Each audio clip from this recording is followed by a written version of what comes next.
The Great Gatsby by F. Scott Fitzgerald. Once again to Zelda. Then wear the gold hat, if that will move her. If you can bounce high, bounce for her too, till she cry, Lover, gold-hatted, high-bouncing lover, I must have you. Thomas Park D'Invilliers. Chapter 1. In my younger and more vulnerable years, my father gave me some advice that I've been turning over in my mind ever since. Whenever you feel like criticizing anyone, he told me, just remember that all the people in this world haven't had the advantages that you've had. He didn't say any more, but we've always been unusually communicative in a reserved way, and I understood that he meant a great deal more than that. In consequence, I'm inclined to reserve all judgments, a habit that has opened up many curious natures to me and also made me the victim of not a few veteran bores.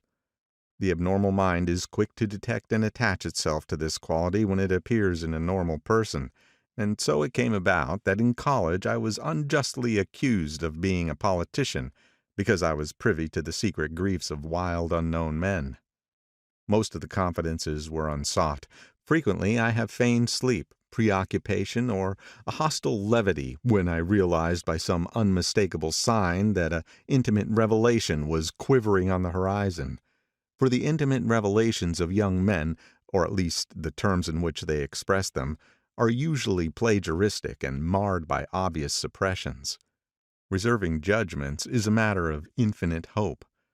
I am still a little afraid of missing something if I forget that, as my father snobbishly suggested, and I snobbishly repeat, a sense of the fundamental decencies is parceled out unequally at birth. And after boasting this way of my tolerance, I come to the admission that it has a limit. Conduct may be founded on the hard rock or the wet marshes, but after a certain point, I don't care what it's founded on. When I came back from the East last autumn, I felt that I wanted the world to be in uniform and at a sort of moral attention forever. I wanted no more riotous excursions with privileged glimpses into the human heart. Only Gatsby, the man who gives his name to this book, was exempt from my reaction. Gatsby, who represented everything for which I have an unaffected scorn. If personality is an unbroken series of successful gestures, then there was something gorgeous about him, some heightened sensitivity to the promises of life, as if he were related to one of those intricate machines that register earthquakes 10,000 miles away. This responsiveness had nothing to do with that flabby impressionability which is dignified under the name of the creative temperament. It was an extraordinary gift for hope, a romantic readiness such as I have never found in any other person, and which it is not likely I shall ever find again. No, Gatsby turned out all right at the end. It is what preyed on Gatsby, what foul dust floated in the wake of his dreams that temporarily closed out my interest in the abortive sorrows and short-winded elations of men. My family have been prominent, well-to-do people in this Middle Western city for 3 generations. The Carraways are something of a clan, and we have a tradition that we're descended from the Dukes of Buccleuch.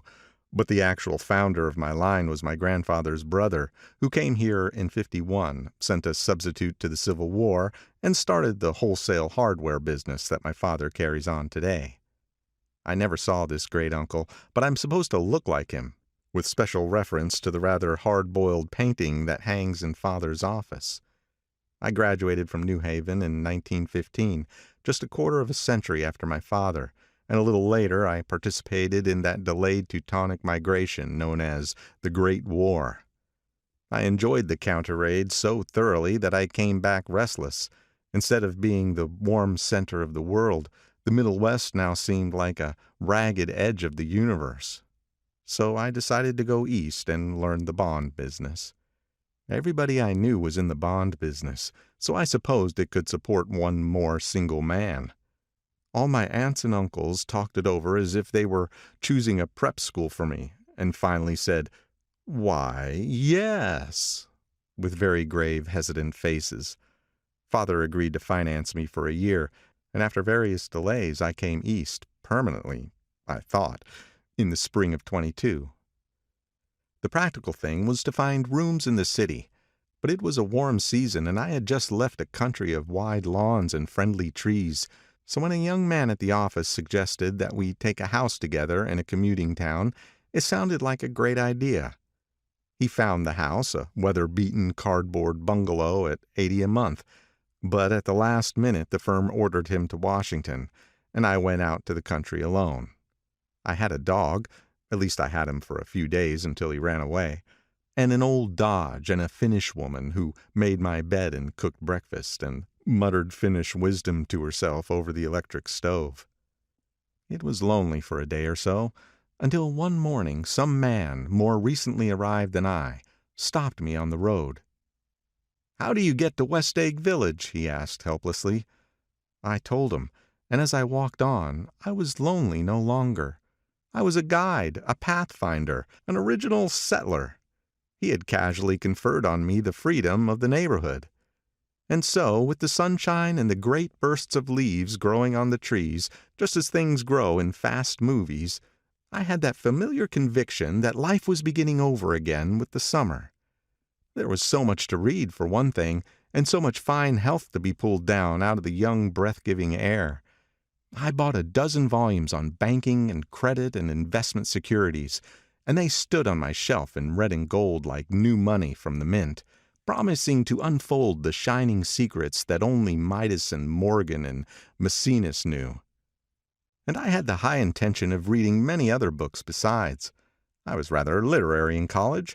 One year I wrote a series of very solemn and obvious editorials for the Yale News. And now I was going to bring back all such things into my life and become again that most limited of all specialists, the well-rounded man. This isn't just an epigram. Life is much more successfully looked at from a single window, after all. It was a matter of chance that I should have rented a house in one of the strangest communities in North America. It was on that slender, riotous island which extends itself due east of New York, and where there are, among other natural curiosities, two unusual formations of land. 20 miles from the city, a pair of enormous eggs, identical in contour and separated only by a courtesy bay, jut out into the most domesticated body of salt water in the Western Hemisphere, the great wet barnyard of Long Island Sound. They are not perfect ovals, like the egg in the Columbus story. They are both crushed flat at the contact end, but their physical resemblance must be a source of perpetual wonder to the gulls that fly overhead. To the wingless, a more interesting phenomena is their dissimilarity in every particular, except shape and size. I lived at West Egg, the less fashionable of the two, though this is a most superficial tag to express the bizarre and not a little sinister contrast between them.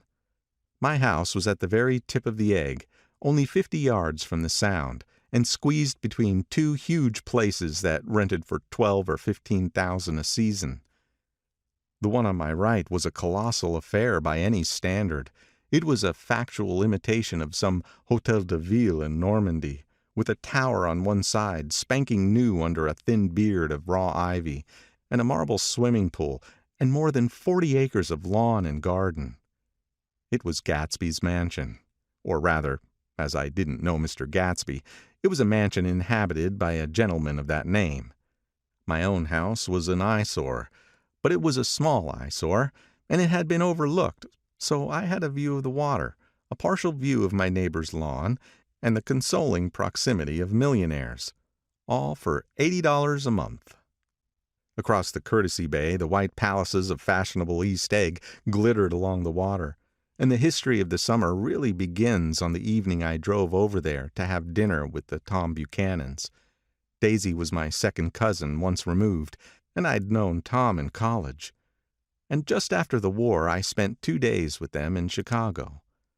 Her husband, among various physical accomplishments, had been one of the most powerful ends that ever played football at New Haven. A national figure in a way, one of those men who reach such an acute limited excellence at 21 that everything afterwards savors of anticlimax. His family were enormously wealthy. Even in college his freedom with money was a matter for reproach. But now he'd left Chicago and come east in a fashion that rather took your breath away. For instance, he'd brought down a string of polo ponies from Lake Forest. It was hard to realize that a man in my own generation was wealthy enough to do that. Why they came east, I don't know. They had spent a year in France for no particular reason, and then drifted here and there unrestfully wherever people played polo and were rich together. This was a permanent move, said Daisy over the telephone, but I didn't believe it. I had no sight into Daisy's heart, but I felt that Tom would drift on, forever seeking, a little wistfully, for that dramatic turbulence of some irrecoverable football game. And so it happened that on a warm, windy evening I drove over to East Egg to see two old friends whom I scarcely knew at all. Their house was even more elaborate than I expected, a cheerful red and white Georgian colonial mansion overlooking the bay. The lawn started at the beach and ran towards the front door for a quarter of a mile, jumping over sundials and brick walks and burning gardens. Finally, when it reached the house, drifting up the side in bright vines, as though from the momentum of its run. The front was broken by a line of French windows, glowing now with reflected gold and wide open to the warm, windy afternoon, and Tom Buchanan in riding clothes was standing with his legs apart on the front porch. He had changed since his New Haven years. Now he was a sturdy, straw-haired man of 30, with a rather hard mouth and a supercilious manner. Two shining, arrogant eyes had established dominance over his face and gave him the appearance of always leaning aggressively forward. Not even the effeminate swank of his riding clothes could hide the enormous power of that body. He seemed to fill those glistening boots until he strained the top lacing, and you could see a great pack of muscle shifting when his shoulder moved under the thin coat. It was a body capable of enormous leverage, a cruel body. His speaking voice, a gruff, husky tenor, added to the impression of fractiousness he conveyed. There was a touch of paternal contempt in it, even toward people he liked, and there were men in New Haven who had hated his guts. "Now, don't think my opinion on these matters is final," he seemed to say, "just because I'm stronger and more of a man than you are." We were in the same senior society, and while we were never intimate, I always had the impression that he had approved of me and wanted me to like him with some harsh, defiant wistfulness of his own. We talked for a few minutes on the sunny porch. "I've got a nice place here," he said, his eyes flashing about restlessly. Turning me around by one arm, he moved a broad, flat hand along the front vista, including in its sweep a sunken Italian garden, a half-acre of deep, pungent roses, and a snub-nosed motorboat that bumped the tide offshore. "It belonged to Demain, the oil man." He turned me around again, politely and abruptly. "We'll go inside." He walked through a high hallway into a bright rosy-colored space, fragilely bound into the house by French windows at either end. The windows were ajar and gleaming white against the fresh grass outside that seemed to grow a little way into the house. A breeze blew through the room, blew curtains in at one end and out the other like pale flags, twisting them up toward the frosted wedding cake of the ceiling, and then rippled over the wine-colored rug, making a shadow on it as wind does on the sea. The only completely stationary object in the room was an enormous couch on which two young women were buoyed up as though upon an anchored balloon. They were both in white, and their dresses were rippling and fluttering as if they had just been blown back in after a short flight around the house. I must have stood for a few moments listening to the wisp and snap of the curtains and the groan of a picture on the wall. Then there was a boom as Tom Buchanan shut the rear windows, and the caught wind died out about the room, and the curtains and the rugs and the two young women ballooned slowly to the floor. The younger of the two was a stranger to me.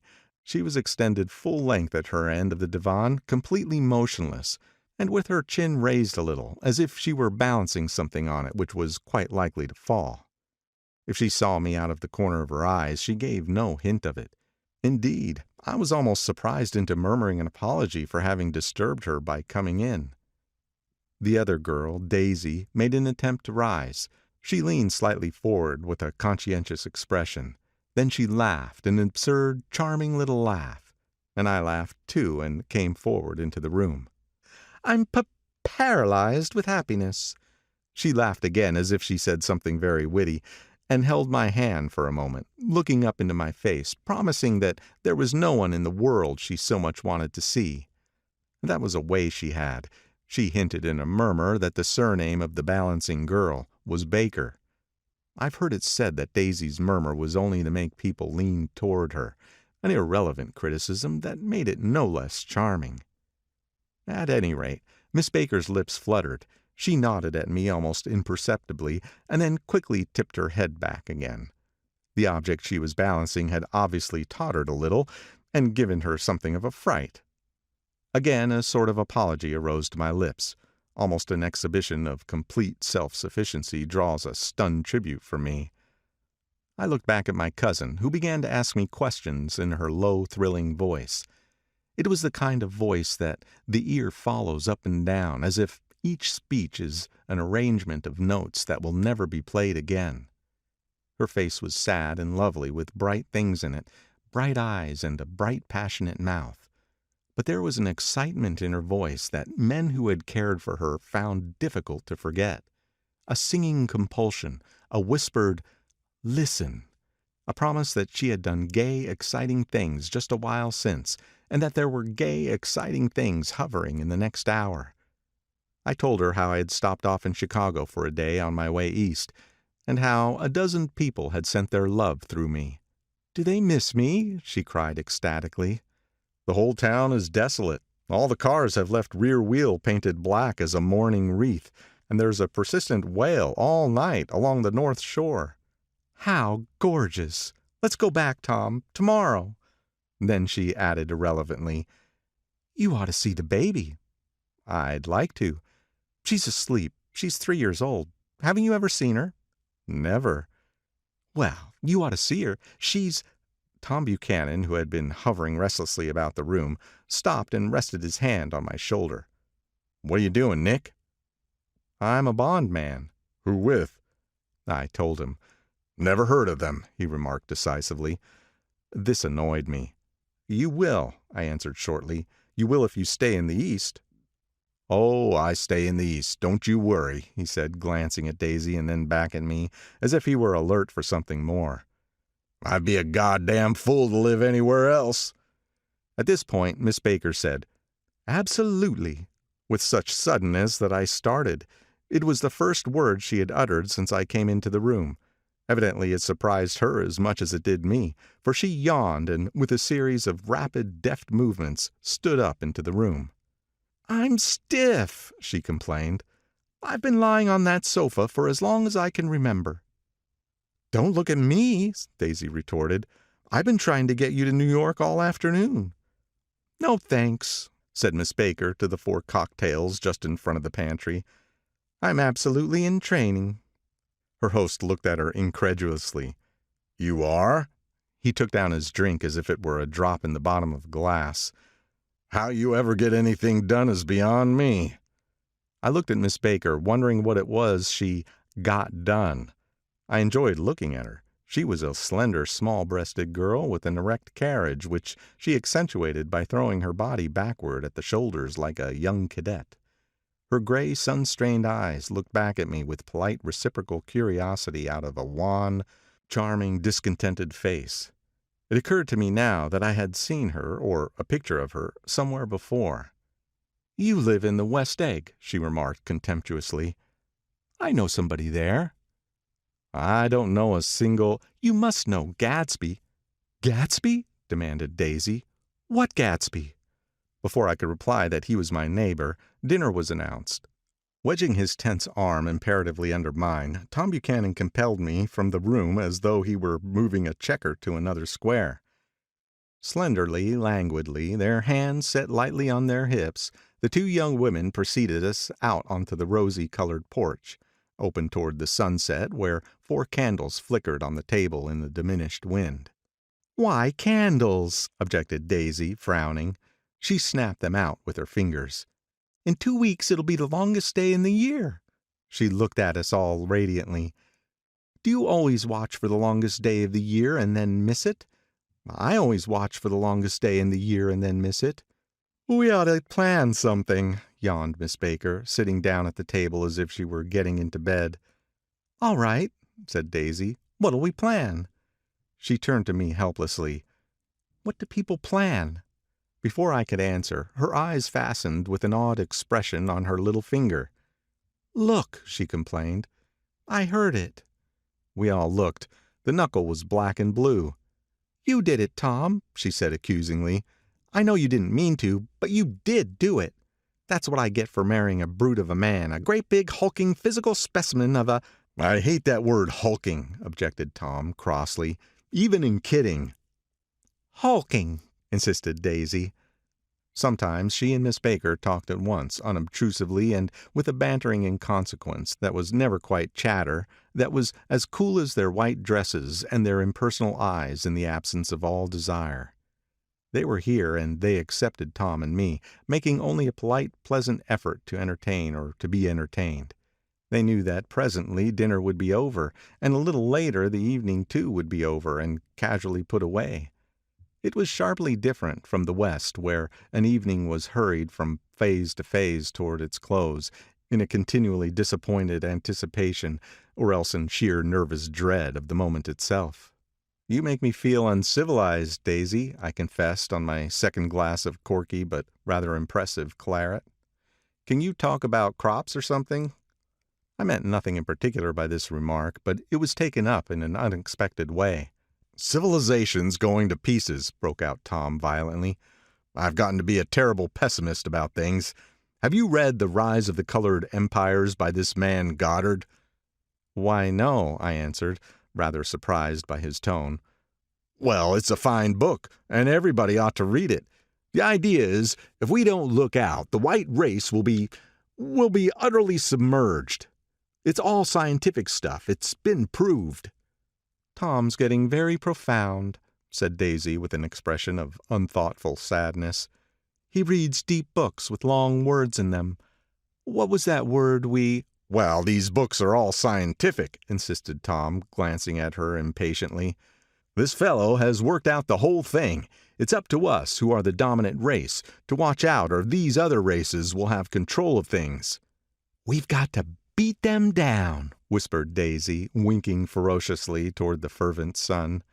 "You ought to live in California," began Miss Baker, but Tom interrupted her by shifting heavily in his chair. "This idea is that we're Nordics. I am, and you are, and—" After an infinitesimal hesitation, he included Daisy with a slight nod, and she winked at me again. "And we've produced all the things that go to make civilization. Oh, science and art and all that. Do you see?" There was something pathetic in his concentration, as if his complacency, more acute than of old, was not enough to him any more. When almost immediately the telephone rang inside and the butler left the porch, Daisy seized upon the momentary interruption and leaned towards me. "I'll tell you a little family secret," she whispered enthusiastically. "It's about the butler's nose. Do you want to hear about the butler's nose?" "Well, that's why I came over tonight." "Well, he wasn't always a butler. He used to be the silver polisher for some people in New York that had a silver service for 200 people.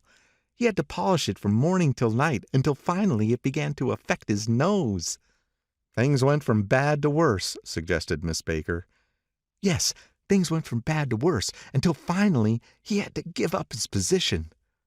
For a moment the last sunshine fell with a romantic affection upon her glowing face. Her voice compelled me forward, breathlessly as I listened. Then the glow faded, each light deserting her with a lingering regret, like children leaving a pleasant street at dusk. The butler came back and murmured something close to Tom's ear, whereupon Tom frowned, pushed back his chair, and without a word went inside. As if his absence quickened something within her, Daisy leaned forward again, her voice glowing and singing. "I love to see you at my table, Nick. You remind me of a rose, an absolute rose, doesn't he?" She turned to Miss Baker for confirmation. "An absolute rose?" This was untrue. I'm not even faintly like a rose. She was only extemporizing, but a stirring warmth flowed from her, as if her heart was trying to come out to you concealed in one of those breathless, thrilling words. Then suddenly she threw her napkin on the table and excused herself and went into the house. Miss Baker and I exchanged a short glance consciously devoid of meaning. I was about to speak when she sat up alertly and said, "Shh," in a warning voice. A subdued, impassioned murmur was audible in the room beyond, and Miss Baker leaned forward, unashamed, trying to hear. The murmur trembled on the verge of coherence, sank down, mounted excitedly, and then ceased altogether. "This Mr. Gatsby you spoke of is my neighbor," I began. "Don't talk. I want to hear what happens." "Is something happening?" I inquired innocently. "You mean to say you don't know?" said Miss Baker, honestly surprised. "I thought everybody knew." "I don't." "Why," she said hesitantly, "Tom's got some woman in New York." "Got some woman?" I repeated blankly. Miss Baker nodded.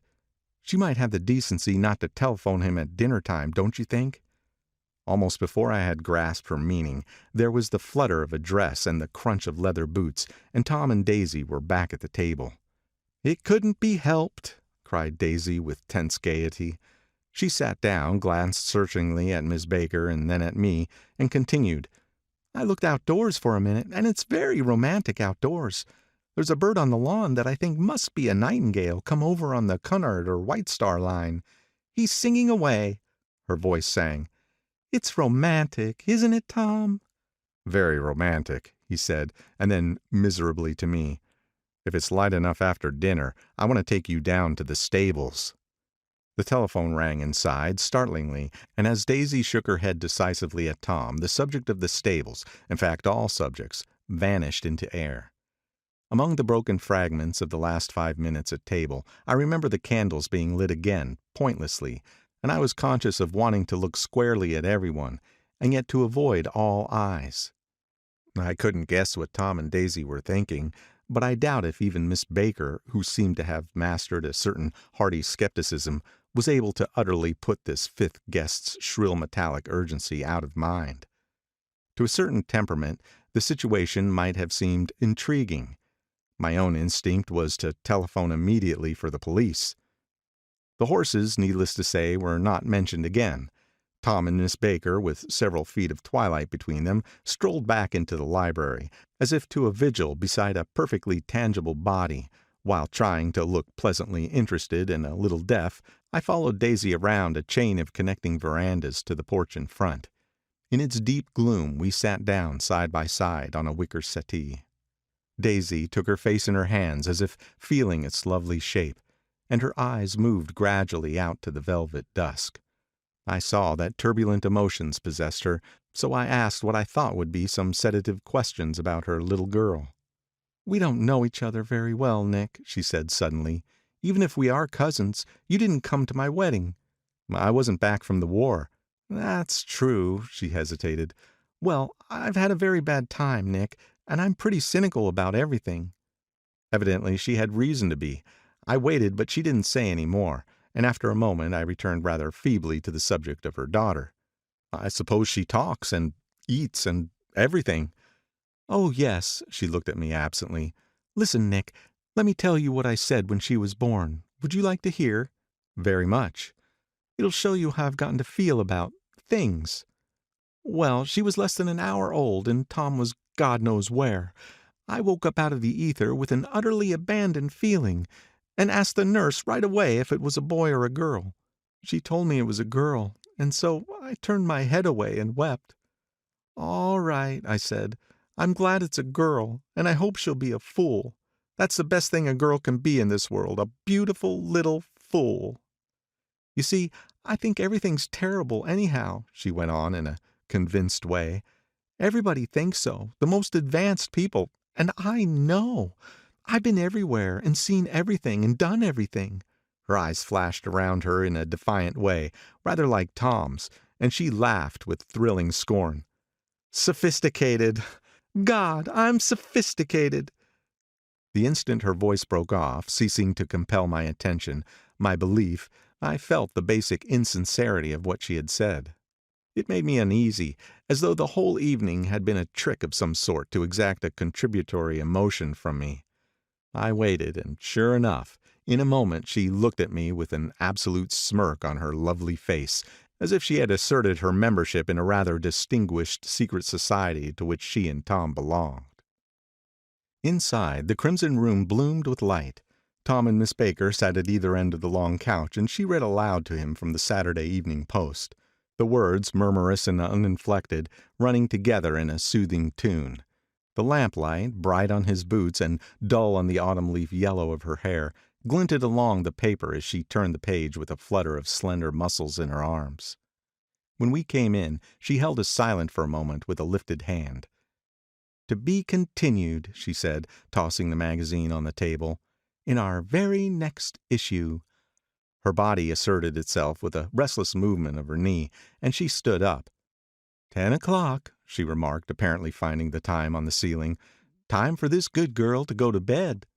"Jordan's going to play in the tournament tomorrow," explained Daisy, "over at Westchester." "Oh, you're Jordan Baker." I knew now why her face was familiar. Its pleasing, contemptuous expression had looked out at me from many a rotogravure pictures of the sporting life at Asheville and Hot Springs and Palm Beach. I had heard some story of her, too, a critical, unpleasant story, but what it was I had forgotten long ago. "Good night," she said softly. "Wake me at 8, won't you?" "If you'll get up." "I will. Good night, Mr. Carroway. See you anon." "Of course you will," confirmed Daisy. "In fact, I think I'll arrange a marriage. Come over often, Nick, and I'll sort of, fling you together. You know, lock you up accidentally in linen closets and push you out to sea in a boat and all that sort of thing." "Good night," called Miss Baker from the stairs. "I haven't heard a word." "She's a nice girl," said Tom after a moment. "They oughtn't to let her run around the country this way." "Who oughtn't to?" inquired Daisy coldly. "Her family." "Her family is one aunt about 1,000 years old. Besides, Nick's going to look after her, aren't you, Nick? She's going to spend lots of weekends out here this summer. I think the home influence will be very good for her." Daisy and Tom looked at each other for a moment in silence. "Is she from New York?" I asked quickly. "From Louisville. Our white girlhood was passed together there, our beautiful white—" "Did you give Nick a little heart-to-heart talk on the veranda?" demanded Tom suddenly. "Did I?" She looked at me. "I can't seem to remember. But I think we talked about the Nordic race. Yes, I'm sure we did. It sort of crept up on us, and first thing you know—" "Don't believe everything you hear, Nick," he advised me. I said lightly that I had heard nothing at all, and a few minutes later I got up to go home. They came to the door with me and stood side by side in a cheerful square of light. As I started my motor, Daisy peremptorily called, "Wait! I forgot to ask you something, and it's important. We heard you were engaged to a girl out west." "That's right," corroborated Tom kindly. "We heard that you were engaged." "It's a libel. I'm too poor." "But we heard it," insisted Daisy, surprising me by opening up again in a flower-like way. "We heard it from 3 people, so it must be true." Of course I knew what they were referring to, but I wasn't even vaguely engaged. The fact that gossip had published the banns was one of the reasons I had come east. You can't stop going with an old friend on account of rumors. And on the other hand, I had no intention of being rumored into marriage. Their interest rather touched me and made them less remotely rich. Nevertheless, I was confused and a little disgusted as I drove away. It seemed to me that the thing for Daisy to do was to rush out of the house, child in arms, but apparently there were no such intentions in her head. As for Tom, the fact that he had some woman in New York was really less surprising than that he had been depressed by a book. Something was making him nibble at the edge of stale ideas, as if his sturdy physical egotism no longer nourished his peremptory heart. Already it was deep summer on roadhouse roofs and in front of wayside garages, where new red petrol pumps sat out in pools of light, and when I reached my estate at West Egg, I ran the car under its shed and sat for a while on an abandoned grass roller in the yard. The wind had blown off, leaving a loud, bright night, with wings beating in the trees and a persistent organ sound as the full bellows of the earth blew the frogs full of life. The silhouette of a moving cat wavered across the moonlight, and turning my head to watch it, I saw that I was not alone. 50 feet away, a figure had emerged from the shadow of my neighbor's mansion, and was standing with his hands in his pockets, regarding the silver pepper of the stars. Something in his leisurely movements and the secure position of his feet upon the lawn suggested that it was Mr. Gatsby himself, come out to determine what share was his of our local heavens. I decided to call to him. Miss Baker had mentioned him at dinner, and that would do for an introduction. But I didn't call for him, for he gave a sudden intimation that he was content to be alone. He stretched out his arms toward the dark water in a curious way, and, far as I was from him, I could have sworn he was trembling. Involuntarily I glanced seaward, and distinguished nothing except a single green light, minute and far away, that might have been the end of a dock. When I looked once more for Gatsby, he had vanished, and I was alone again in the unquiet darkness. End of Chapter 1. Chapter 2. About halfway between West Egg and New York, the motor road hastily joins the railroad and runs beside it for a quarter of a mile, so as to shrink away from a certain desolate area of land. This is a valley of ashes, a fantastic farm where ashes grow like wheat into ridges and hills and grotesque gardens, where ashes take the forms of houses and chimneys and rising smoke, and finally, with a transcendent effort, of ash-gray men who move dimly and already crumbling through the powdery air. Occasionally a line of gray cars crawls along an invisible track, gives out a ghastly creak, and comes to rest, and immediately the ash-gray men swarm up with leaden spades and stir up an impenetrable cloud which screens their obscure operations from your sight. But above the gray land and the spasms of bleak dust which drift endlessly over it, you perceive, after a moment, the eyes of Dr. T.J. Eckelberg. The eyes of Dr. T.J. Eckelberg are blue and gigantic. Their retinas are 1 yard high. They look out of no face, but instead from a pair of enormous yellow spectacles which pass over a non-existent nose. Evidently some wild wag of an oculist set them there to fatten his practice in the borough of Queens, and then sank down himself into eternal blindness, or forgot them and moved away. But his eyes, dimmed a little by many pointless days, under sun and rain, brood on over the solemn dumping ground. The Valley of Ashes is bounded on one side by a small foul river, and when the drawbridge is up to let barges through, the passengers on the waiting train can stare at the dismal scene for as long as half an hour. There is always a halt there of at least a minute, and it was because of this that I first met Tom Buchanan's mistress. The fact that he had one was insisted upon wherever he was known. His acquaintances resented the fact that he turned up in popular cafes with her, and, leaving her at a table, sauntered about, chatting with whomsoever he knew. Though I was curious to see her, I had no desire to meet her. But I did. I went up to New York with Tom on the train one afternoon, and when we stopped by the ash heaps, he jumped to his feet and, taking hold of my elbow, literally forced me from the car. "We're getting off," he insisted. "I want you to meet my girl."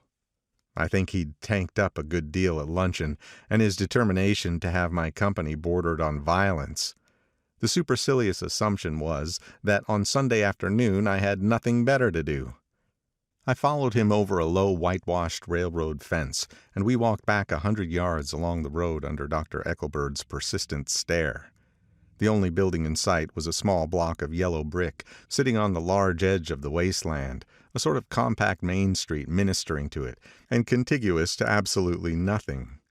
One of the 3 shops it contained was for rent, and another was an all-night restaurant, approached by a trail of ashes. The third was a garage. Repairs. George B. Wilson. Cars bought and sold. I followed Tom inside. The interior was unprosperous and bare. The only car visible was the dust-covered wreck of a Ford which crouched in a dim corner. It had occurred to me that this shadow of a garage must be a blind, and that sumptuous and romantic apartments were concealed overhead, when the proprietor himself appeared in the door of an office, wiping his hands on a piece of waste. He was a blond, spiritless man, anemic and faintly handsome. When he saw us, a damp gleam of hope sprang into his light blue eyes. "Hello, Wilson, old man," said Tom, slapping him jovially on the shoulder. "How's business?" I can't complain, answered Wilson unconvincingly. When are you going to sell me that car? Next week. I've got my man working on it now. Works pretty slow, don't he? No, he doesn't, said Tom coldly. And if you feel that way about it, maybe I better sell it somewhere else after all. I don't mean that, explained Wilson quickly. I just meant... His voice faded off, and Tom glanced impatiently around the garage. Then I heard footsteps on the stairs, and in a moment the thickish figure of a woman blocked out the light from the office door. She was in the middle 30s and faintly stout, but she carried her flesh sensuously as some women can. Her face, above a spotted dress of dark blue crêpe de chine, contained no facet or gleam of beauty, but there was an immediately perceptible vitality about her, as if the nerves of her body were continually smoldering. She smiled slowly, and, walking through her husband as if he were a ghost, shook hands with Tom, looking him flush in the eye. Then she wet her lips and, without turning around, spoke to her husband in a soft, coarse voice. "Get some chairs, why don't you, so somebody can sit down?" "Oh, sure," agreed Wilson hurriedly, and went toward the little office, mingling immediately with the cement color of the walls. A white ashen dust veiled his dark suit and his pale hair as it veiled everything in the vicinity, except his wife, who moved close to Tom. "I want to see you," said Tom intently. "Get on the next train." "All right." "I'll meet you by the newsstand on the lower level." She nodded and moved away from him just as George Wilson emerged with 2 chairs from his office door. We waited for her down the road and out of sight. It was a few days before the 4th of July, and a gray, scrawny Italian child was setting torpedoes in a row along the railroad track. "Terrible place, isn't it?" said Tom, exchanging a frown with Dr. Eckelberg. "Awful. It does her good to get away." "Doesn't her husband object?" "Wilson? He thinks she goes to see her sister in New York. He's so dumb, he doesn't know he's alive." So Tom Buchanan and his girl and I went up together to New York. Or not quite together, for Mrs. Wilson sat discreetly in another car. Tom deferred that much to the sensibilities of those East Eggers who might be on the train. She had changed her dress to a brown-figured muslin, which stretched tight over her rather wide hips as Tom helped her to the platform in New York. At the newsstand, she bought a copy of Town Tattle and a moving picture magazine, and in the station drugstore some cold cream and a small flask of perfume. Upstairs, in the solemn echoing drive, she let 4 taxicabs drive away before she selected a new one, lavender-colored with gray upholstery, and in this we slid out from the mass of the station into the glowing sunshine. But immediately she turned sharply from the window and, leaning forward, tapped on the front glass. "I want to get one of those dogs," she said earnestly. "I want to get one for the apartment. They're nice to have. A dog." So we backed up to a gray old man who bore an absurd resemblance to John D. Rockefeller. In a basket swung from his neck cowered a dozen very recent puppies of an indeterminate breed. "What kind are they?" asked Mrs. Wilson eagerly as he came to the taxi window. "All kinds. What kind do you want, lady?" "I'd like to get one of those police dogs. I don't suppose you got that kind." The man peered doubtfully into the basket, plunged in his hand, and drew one up, wriggling by the back of the neck. "That's no police dog," said Tom. "No, it's not exactly a police dog," said the man with disappointment in his voice. "It's more of an Airedale." He passed his hand over the brown wash rag of a back. "Look at that coat. Some coat. That's a dog that'll never bother you with catching cold." "I think it's cute," said Mrs. Wilson enthusiastically. "How much is it?" "That dog?" He looked at it admiringly. "That dog will cost you $10. The Airedale, undoubtedly there was an Airedale concerned in it somewhere, though its feet were startlingly white, changed hands and settled down into Mrs. Wilson's lap, where she fondled the weatherproof coat with rapture. "Is it a boy or a girl?" she asked delicately. "That dog? That dog's a boy." "It's a bitch," said Tom derisively. "Here's your money. Go and buy 10 more dogs with it." We drove over to Fifth Avenue, warm and soft, almost pastoral, on the summer Sunday afternoon.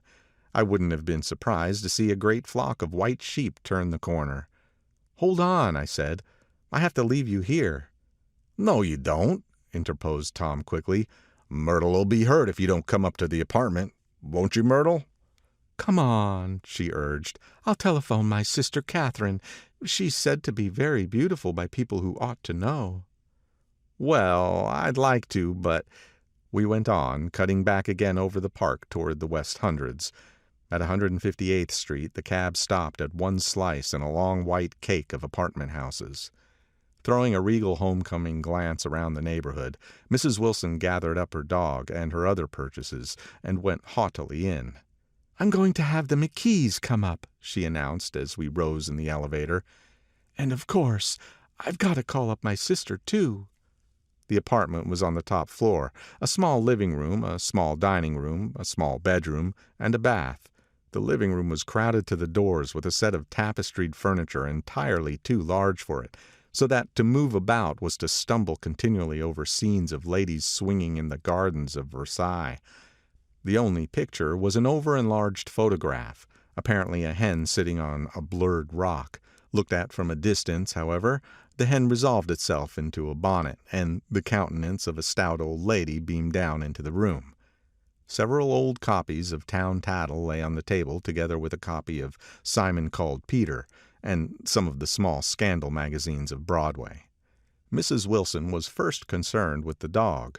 A reluctant elevator boy went for a box full of straw and some milk, to which he added, on his own initiative, a tin of large, hard dog biscuits, one of which decomposed apathetically in the saucer of milk all afternoon.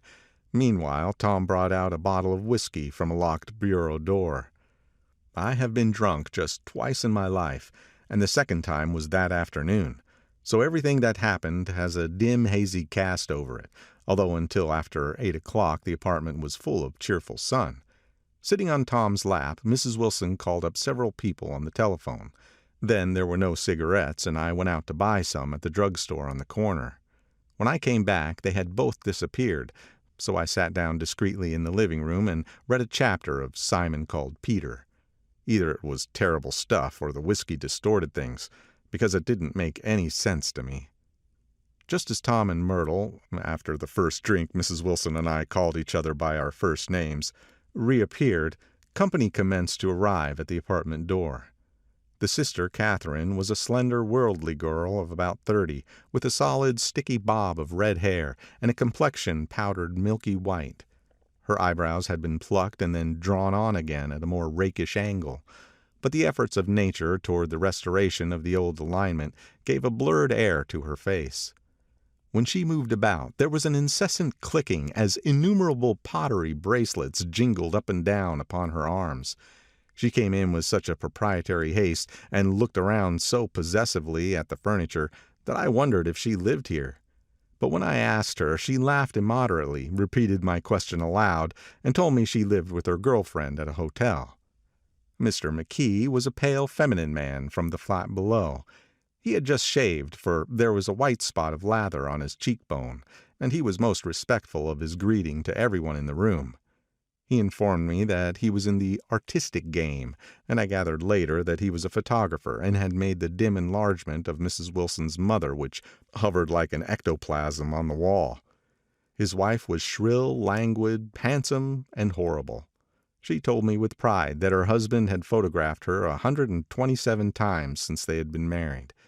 Mrs. Wilson had changed her costume some time before, and was now attired in an elaborate afternoon dress of cream-colored chiffon, which gave out a continual rustle as she swept about the room. With the influence of the dress, her personality had also undergone a change. The intense vitality that had been so remarkable in the garage was converted into impressive hauteur. Her laughter, her gestures, her assertions became more violently affected moment by moment, and as she expanded, the room grew smaller around her, until she seemed to be revolving on a noisy, creaking pivot through the smoky air. "My dear," she told her sister in a high mincing shout, "most of these fellows will cheat you every time. All they think of is money. I had a woman up here last week to look at my feet, and when she gave me the bill you'd have thought she had my appendicitis out." "What was the name of the woman?" asked Mrs. McKee. Mrs. Eberhardt. She goes around looking at people's feet in their own homes." "I like your dress," remarked Mrs. McKee. "I think it's adorable." Mrs. Wilson rejected the compliment by raising her eyebrow in disdain.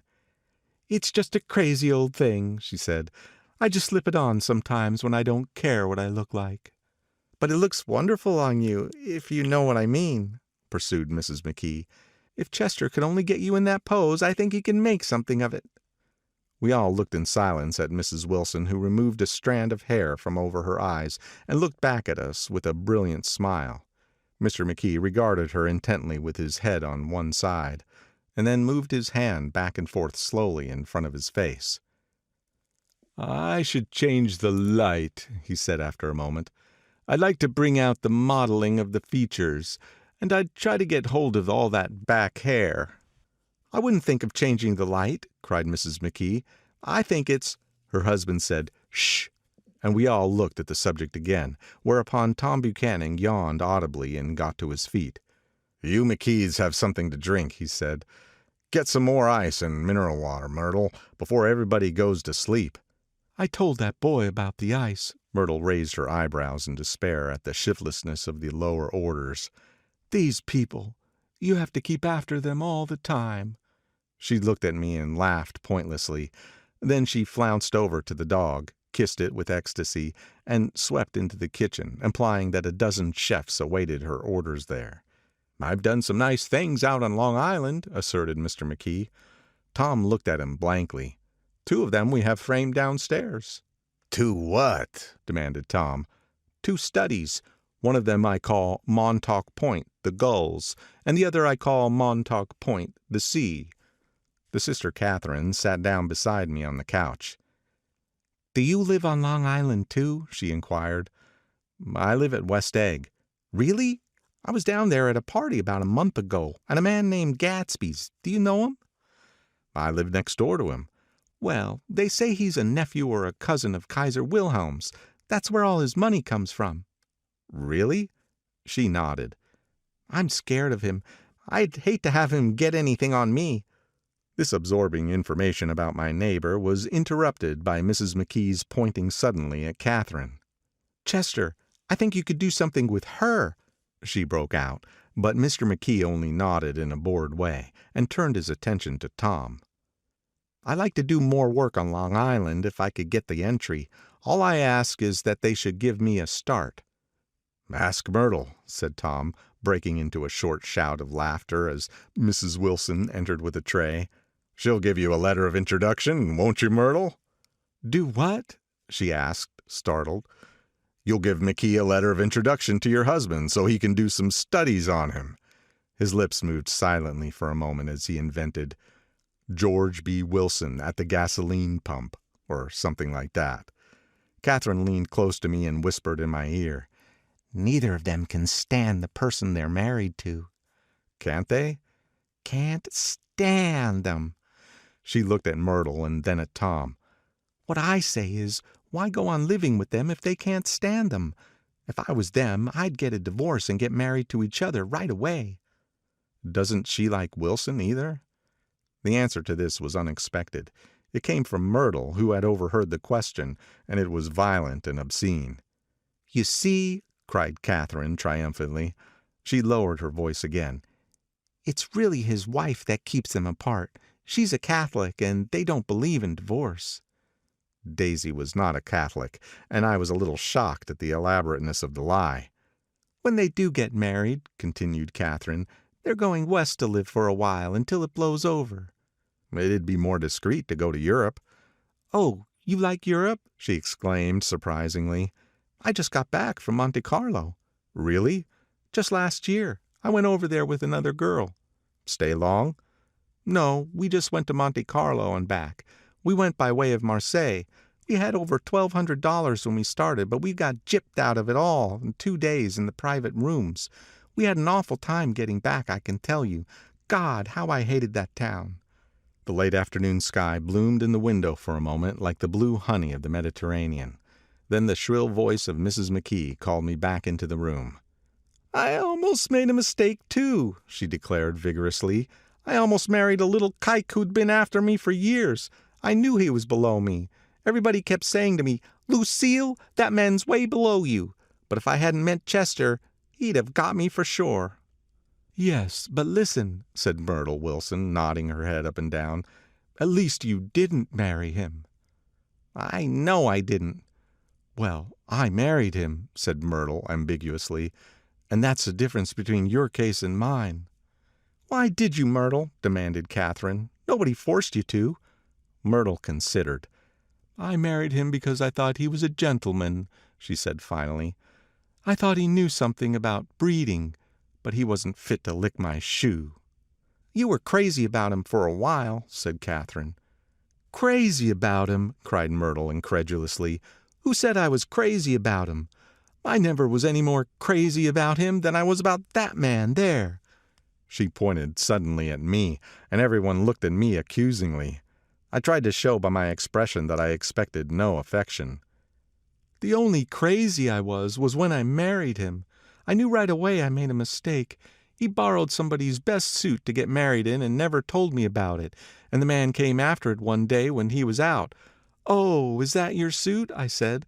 This is the first I ever heard about it, but I gave it to him, and then I lay down and cried to beat the band all afternoon." "She really ought to get away from him," resumed Catherine to me.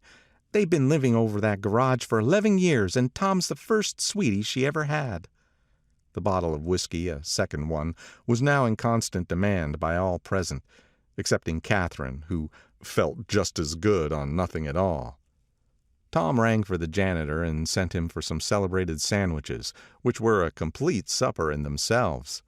I wanted to get out and walk eastward toward the park through the soft twilight, but each time I tried to go I became entangled in some wild, strident argument which pulled me back, as if with ropes, into my chair. Yet high over the city our line of yellow windows must have contributed their share of human secrecy to the casual watcher in the darkening streets, and I saw him, too, looking up and wondering. I was within and without, simultaneously enchanted and repelled by the inexhaustible variety of life. Myrtle pulled her chair close to mine, and suddenly her warm breath poured over me the story of her first meeting with Tom. "It was on the two little seats facing each other that are always the last ones left on the train. I was going up to New York to see my sister and spend the night. He had on a dress suit and patent leather shoes, and I couldn't keep my eyes off him. But every time he looked at me I had to pretend to be looking at the advertisement over his head. When we came into the station he was next to me, and his white shirt front pressed against my arm, and so I told him I'd have to call a policeman. But he knew I lied. I was so excited that when I got into the taxi with him I didn't hardly know I wasn't getting into a subway train. All I kept thinking about over and over was, 'You can't live forever, you can't live forever.'" She turned to Mrs. McKee, and the room rang full of her artificial laughter. "My dear," she cried, "I'm going to give you this dress as soon as I'm through with it. I've got to get another one tomorrow. I'm going to make a list of all the things I've got to get. A massage, and a wave, and a collar for the dog, and one of those cute little ashtrays where you touch a spring, and a wreath with a black silk bow for Mother's grave that'll last all summer.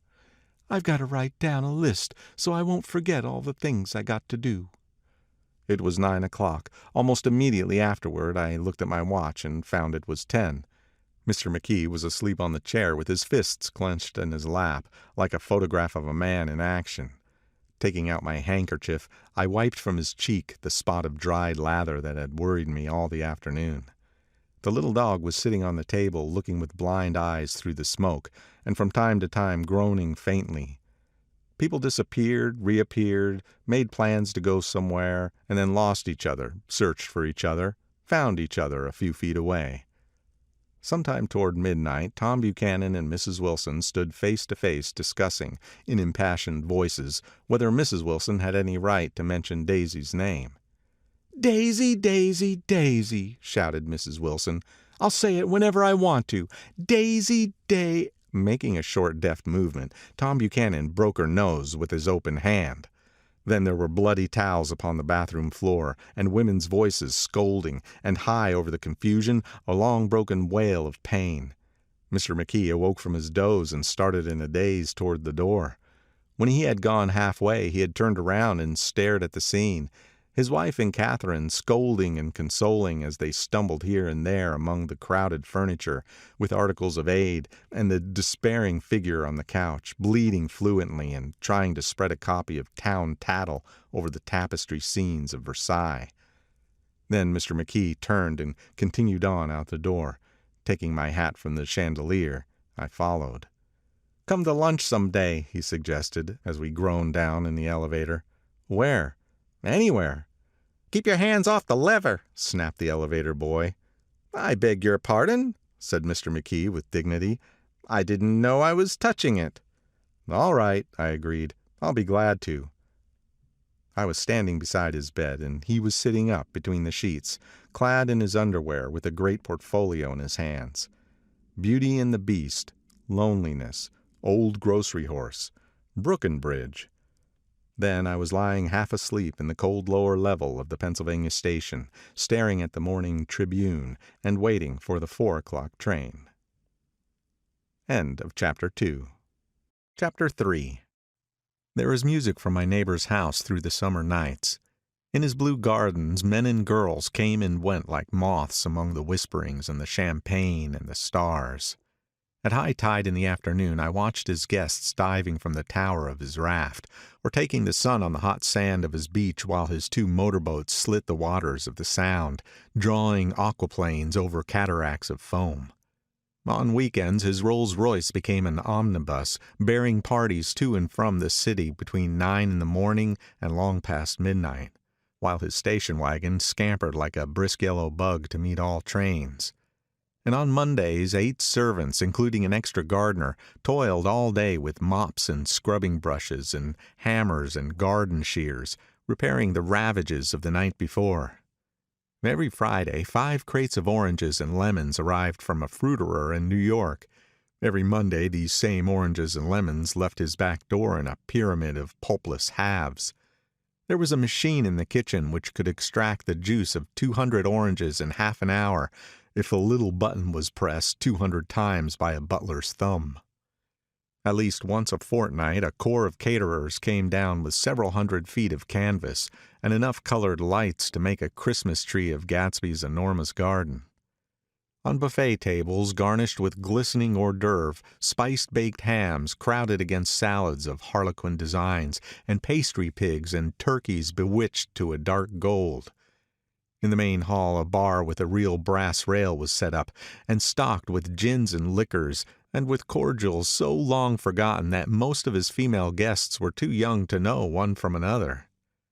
By 7 o'clock, the orchestra has arrived, no thin 5-piece affair, but a whole pitful of oboes and trombones and saxophones and violas and cornets and piccolos and low and high drums. The last swimmers have come in from the beach now and are dressing upstairs. The cars from New York are parked 5 deep in the drive, and already the halls and salons and verandas are gaudy with primary colors, and hair bobbed in strange new ways, and shawls beyond the dreams of Castile. The bar is in full swing, and floating rounds of cocktails permeate the garden outside, until the air is alive with chatter and laughter, and casual innuendo and introductions forgotten on the spot, and enthusiastic meetings between women who never knew each other's names.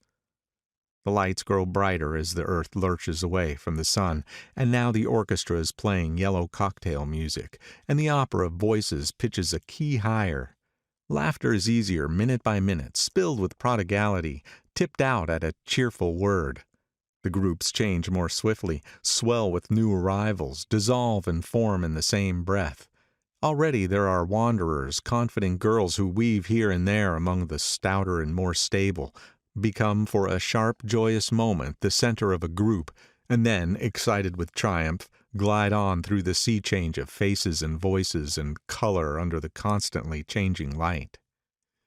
Suddenly one of these gypsies in trembling opal seizes a cocktail out of the air, dumps it down for courage, and moving her hands like Frisco, dances out alone on the canvas platform.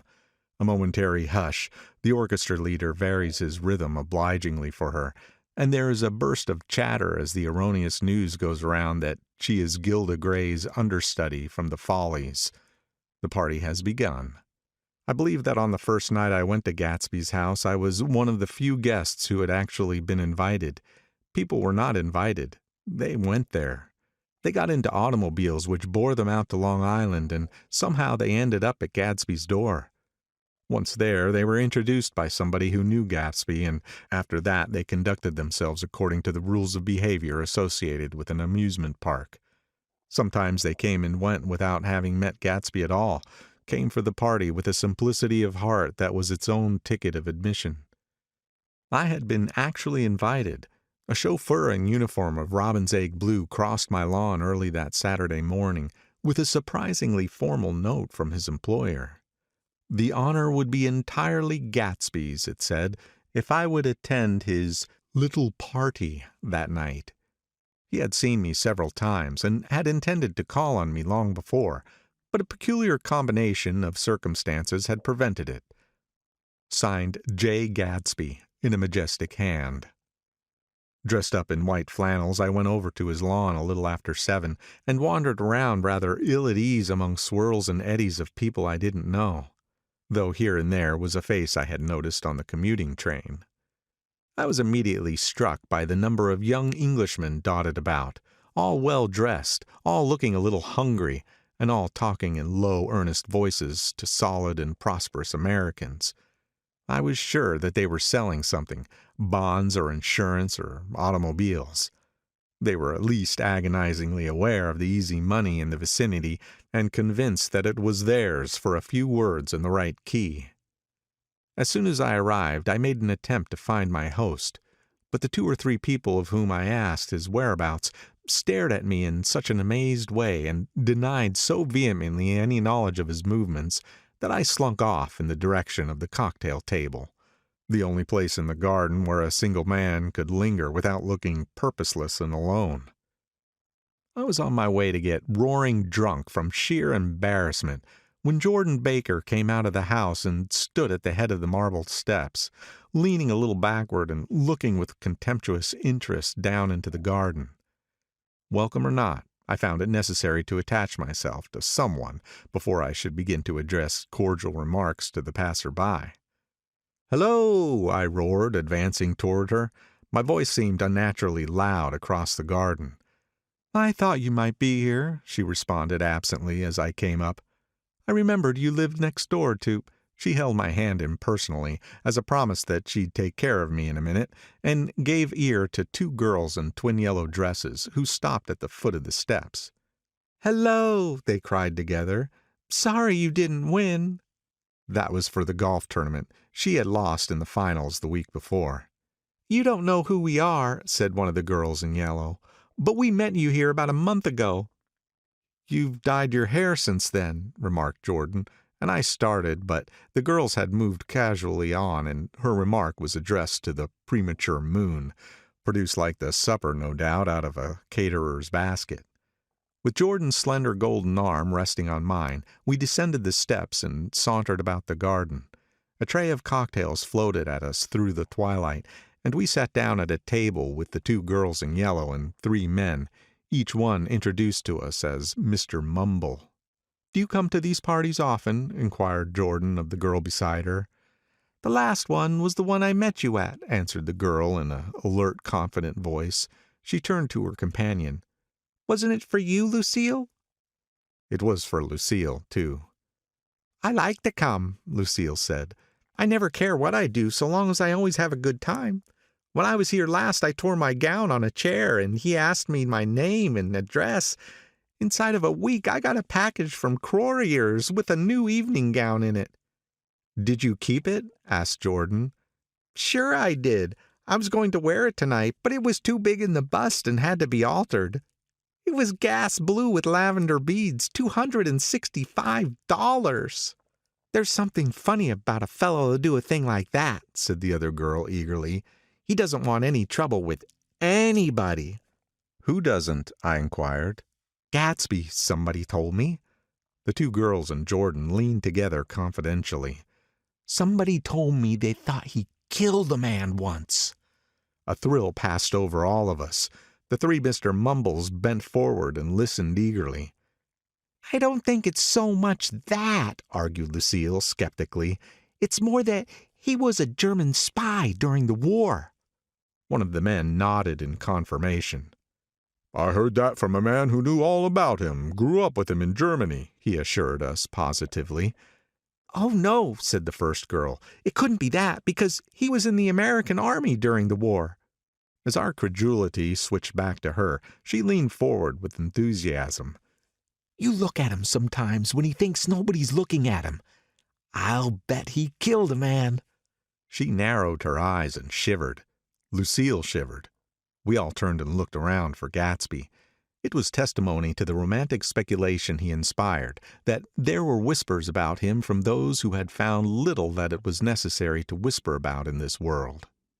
The first supper, there would be another one after midnight, was now being served, and Jordan invited me to join her own party, who were spread around the table on the other side of the garden. There were 3 married couples and Jordan's escort, a persistent undergraduate given to violent innuendo, and obviously under the impression that sooner or later Jordan was going to yield him up her person to a greater or lesser degree. Instead of rambling, this party had preserved a dignified homogeneity and assumed to itself the function of representing the staid nobility of the countryside. East Egg condescending to West Egg and carefully on guard against its spectroscopic gaiety.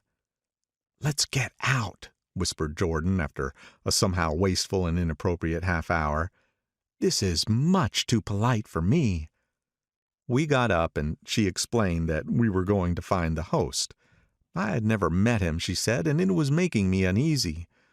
The undergraduate nodded in a cynical, melancholy way. The bar where we glanced first was crowded, but Gatsby was not there. She couldn't find him from the top of the steps, and he wasn't on the veranda.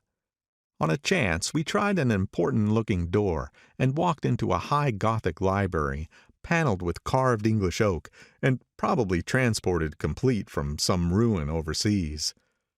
A stout, middle-aged man with enormous allied spectacles was sitting somewhat drunk on the edge of a great table, staring with uneasy concentration at the shelves of books.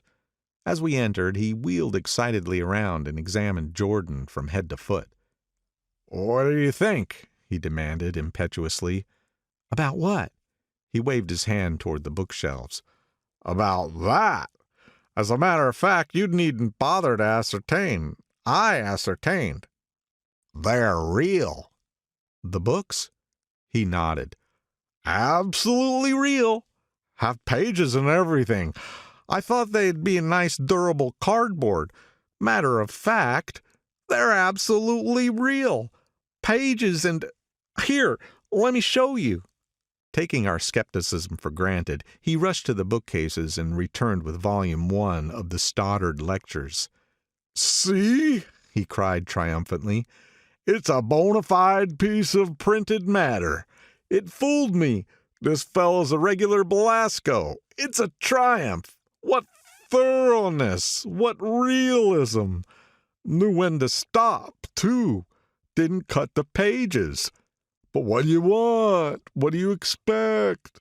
He snatched the book from me and replaced it hastily on its shelf, muttering that if one brick was removed, the whole library was liable to collapse. "Who brought you?" he demanded. "Or did you just come?" "I was brought. Most people were brought." Jordan looked at him alertly, cheerfully, without answering. "I was brought by a woman named Roosevelt," he continued. "Mrs. Claude Roosevelt. Do you know her? I met her somewhere last night.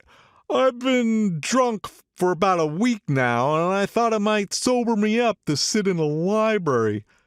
"Has it?" "A little bit, I think. I can't tell yet. I've only been here an hour. Did I tell you about the books? They're real. They're—" "You told us." We shook hands with him gravely and went back outdoors. There was dancing now on the canvas in the garden, old men pushing young girls backwards into eternal graceless circles, superior couples holding each other tortuously, fashionably, and keeping in the corners, and a great number of single girls dancing individually or relieving the orchestra for a moment of the burden of the banjo or the traps. By midnight the hilarity had increased. A celebrated tenor had sung in Italian, and a notorious contralto had sung in jazz, and between the numbers people were doing stunts all over the garden, while happy vacuous bursts of laughter rose toward the summer sky. A pair of stage twins, who turned out to be the girls in yellow, did a baby act in costume, and champagne was served in glasses bigger than finger bowls. The moon had risen higher, and floating in the sound was a triangle of silver scales, trembling a little to the stiff tinny drops of the banjos on the lawn. I was still with Jordan Baker. We were sitting at a table with a man of about my age and a rowdy little girl who gave way upon the slightest provocation to uncontrollable laughter. I was enjoying myself now. I had taken 2 finger bowls of champagne, and the scene had changed before my eyes into something significant, elemental, and profound. At a lull in the entertainment, the man looked at me and smiled. "Your face is familiar," he said politely. "Were you in the 1st Division during the war?" "Why, yes, I was in the 28th Infantry." "I was in the 16th until June 1918. I knew I'd seen you somewhere before." We talked for a moment about some wet, gray little villages in France. Evidently he lived in the vicinity, for he told me that he had just bought a hydroplane and was going to try it out in the morning. "Want to go with me, old sport? Just near the shore along the Sound." "What time?" "Any time that suits you best." It was on the tip of my tongue to ask his name when Jordan looked around and smiled. "Having a gay time now?" she inquired. "Much better." I turned again to my new acquaintance. "This is an unusual party for me. I haven't even seen the host. I live over there." I waved my hand at the invisible hedge in the distance. "And this man Gatsby sent over his chauffeur with an invitation." For a moment he looked at me as if he failed to understand. "I'm Gatsby," he said suddenly. "What?" I exclaimed. "Oh, I beg your pardon. I thought you knew, old sport. I'm afraid I'm not a very good host." He smiled understandingly, much more than understandingly. It was one of those rare smiles with a quality of eternal reassurance in it that you may come across 4 or 5 times in life. It faced, or seemed to face, the whole eternal world for an instant, and then concentrated on you with an irresistible prejudice in your favor. It understood you just so far as you wanted to be understood, believed in you as you would like to be believed in yourself, and assured you that it had precisely the impression of you that, at your best, you hoped to convey. Precisely at that point it vanished, and I was looking at an elegant young roughneck, a year or 2 over 30, whose elaborate formality of speech just missed being absurd. Some time before he introduced himself I got a strong impression that he was picking his words with care. Almost at the moment when Mr. Gatsby identified himself, a butler hurried toward him with the information that Chicago was calling him on the wire.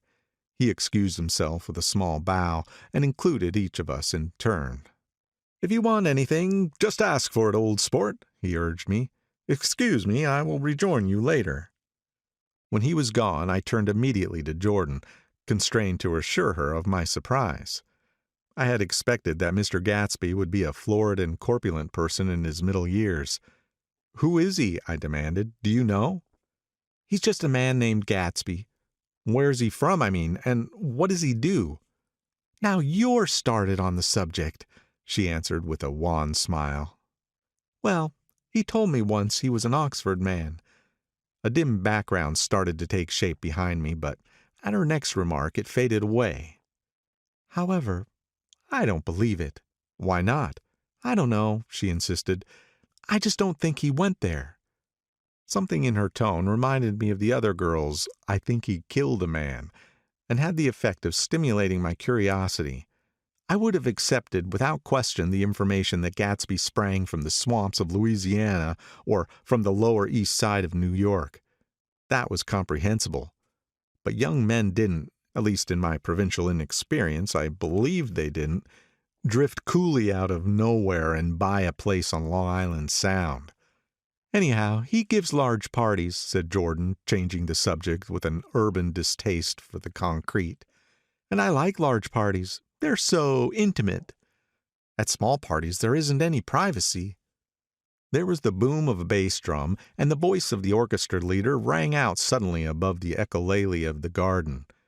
"Ladies and gentlemen," he cried, "at the request of Mr. Gatsby, we are going to play for you Mr. Vladimir Tostof's latest work, which attracted so much attention at Carnegie Hall last May. If you read the papers, you know there was a big sensation." He smiled with jovial condescension and added, "Some sensation," whereupon everybody laughed. "The piece is known," he concluded lustily, "as Vladimir Tostof's Jazz History of the World."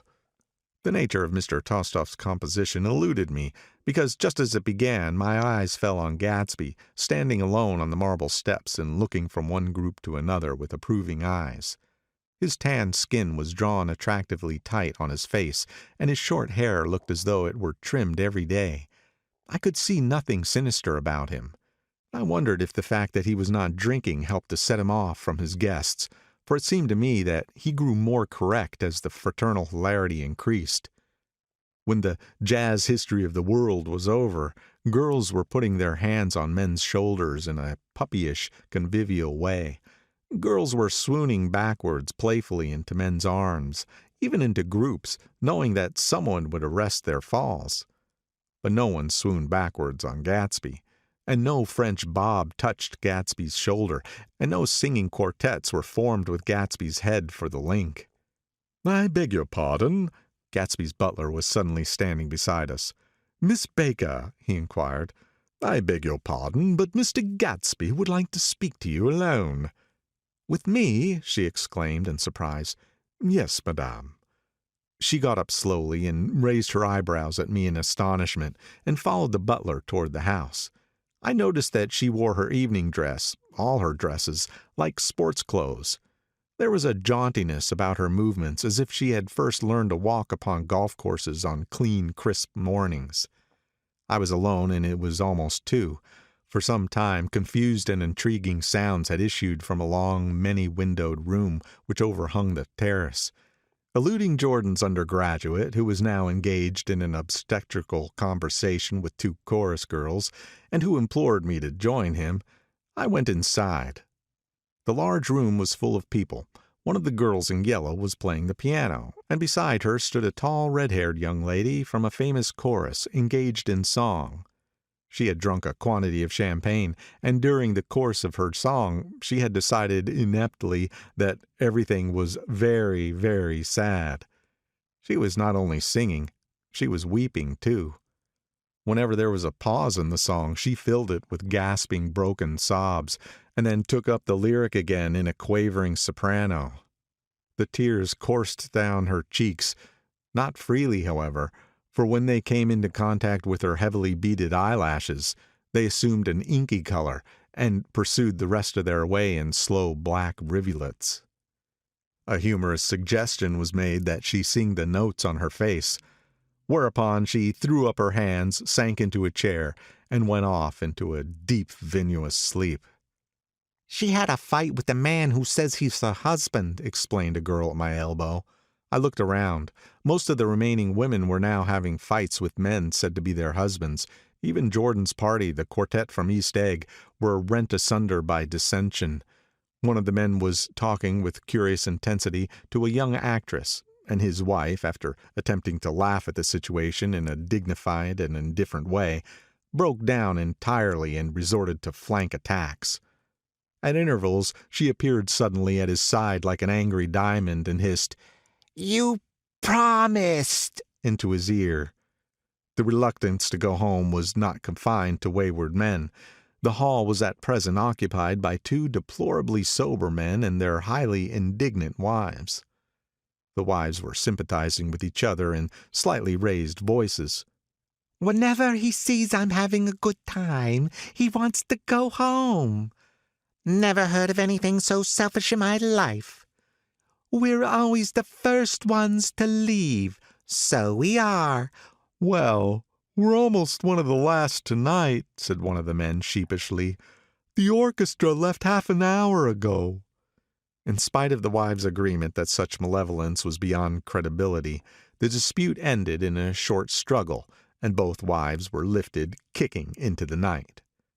As I waited for my hat in the hall, the door of the library opened and Jordan Baker and Gatsby came out together. He was saying some last word to her, but the eagerness in his manner tightened abruptly into formality as several people approached him to say goodbye. Jordan's party were calling impatiently to her from the porch, but she lingered for a moment to shake hands. "I've just learned the most amazing thing," she whispered. "How long were we in there?" "Why, about an hour." "It was simply amazing," she repeated abstractedly. "But I swore I wouldn't tell it, and here I am tantalizing you." She yawned gracefully in my face. "Please come and see me. Phone book under the name of Mrs. Sigourney Howard. My aunt." She was hurrying off as she talked. Her brown hand waved a jaunty salute as she melted into her party at the door. Rather ashamed that on my first appearance I had stayed so late, I enjoyed the last of Gatsby's guests who were clustered around him. I wanted to explain that I'd hunted for him early in the evening and to apologize for not having known him in the garden. "Don't mention it," he enjoined me eagerly.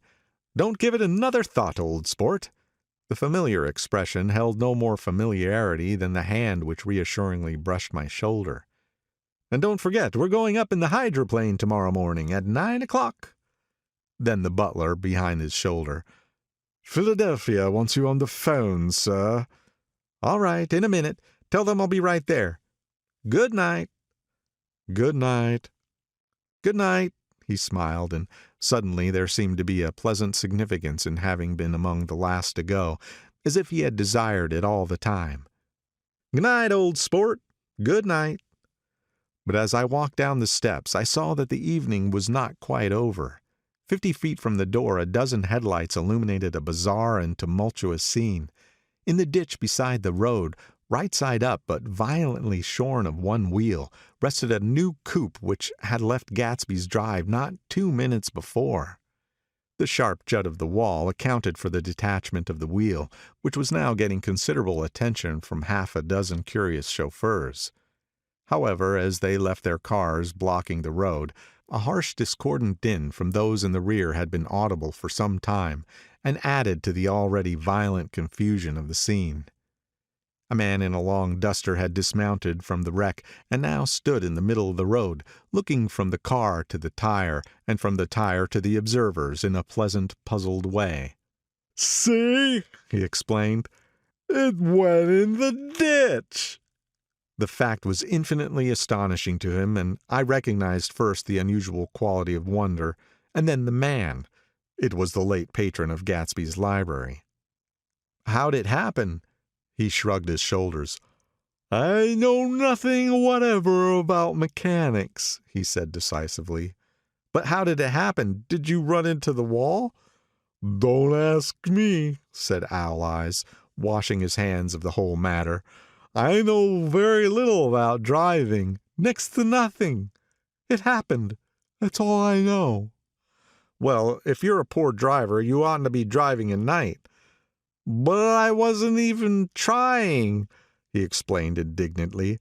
"I wasn't even trying." An awed hush fell upon the bystanders. "Do you want to commit suicide? You're lucky it was just a wheel. A bad driver not even trying?" "You don't understand," explained the criminal. "I wasn't driving. There's another man in the car." The shock that followed this declaration found voice in a sustained "Ah!" as the door of the coupe swung slowly open. The crowd, it was now a crowd, stepped back involuntarily, and when the door had opened wide, there was a ghostly pause. Then, very gradually, part by part, a pale, dangling individual stepped out of the wreck, pawed tentatively at the ground with a large, uncertain, dancing shoe. Blinded by the glare of the headlights and confused by the incessant groaning of the horns, the apparition stood swaying for a moment before he perceived the man in the duster. "What's matter?" he inquired calmly. "Did we run out of gas?" Look! Half a dozen fingers pointed at the amputated wheel. He stared at it for a moment, and then looked upward as though he suspected that it had dropped from the sky. "It came off," someone explained. He nodded. "At first I didn't notice we'd stopped." A pause. Then, taking a long breath and straightening his shoulders, he remarked in a determined voice, "Wonderful.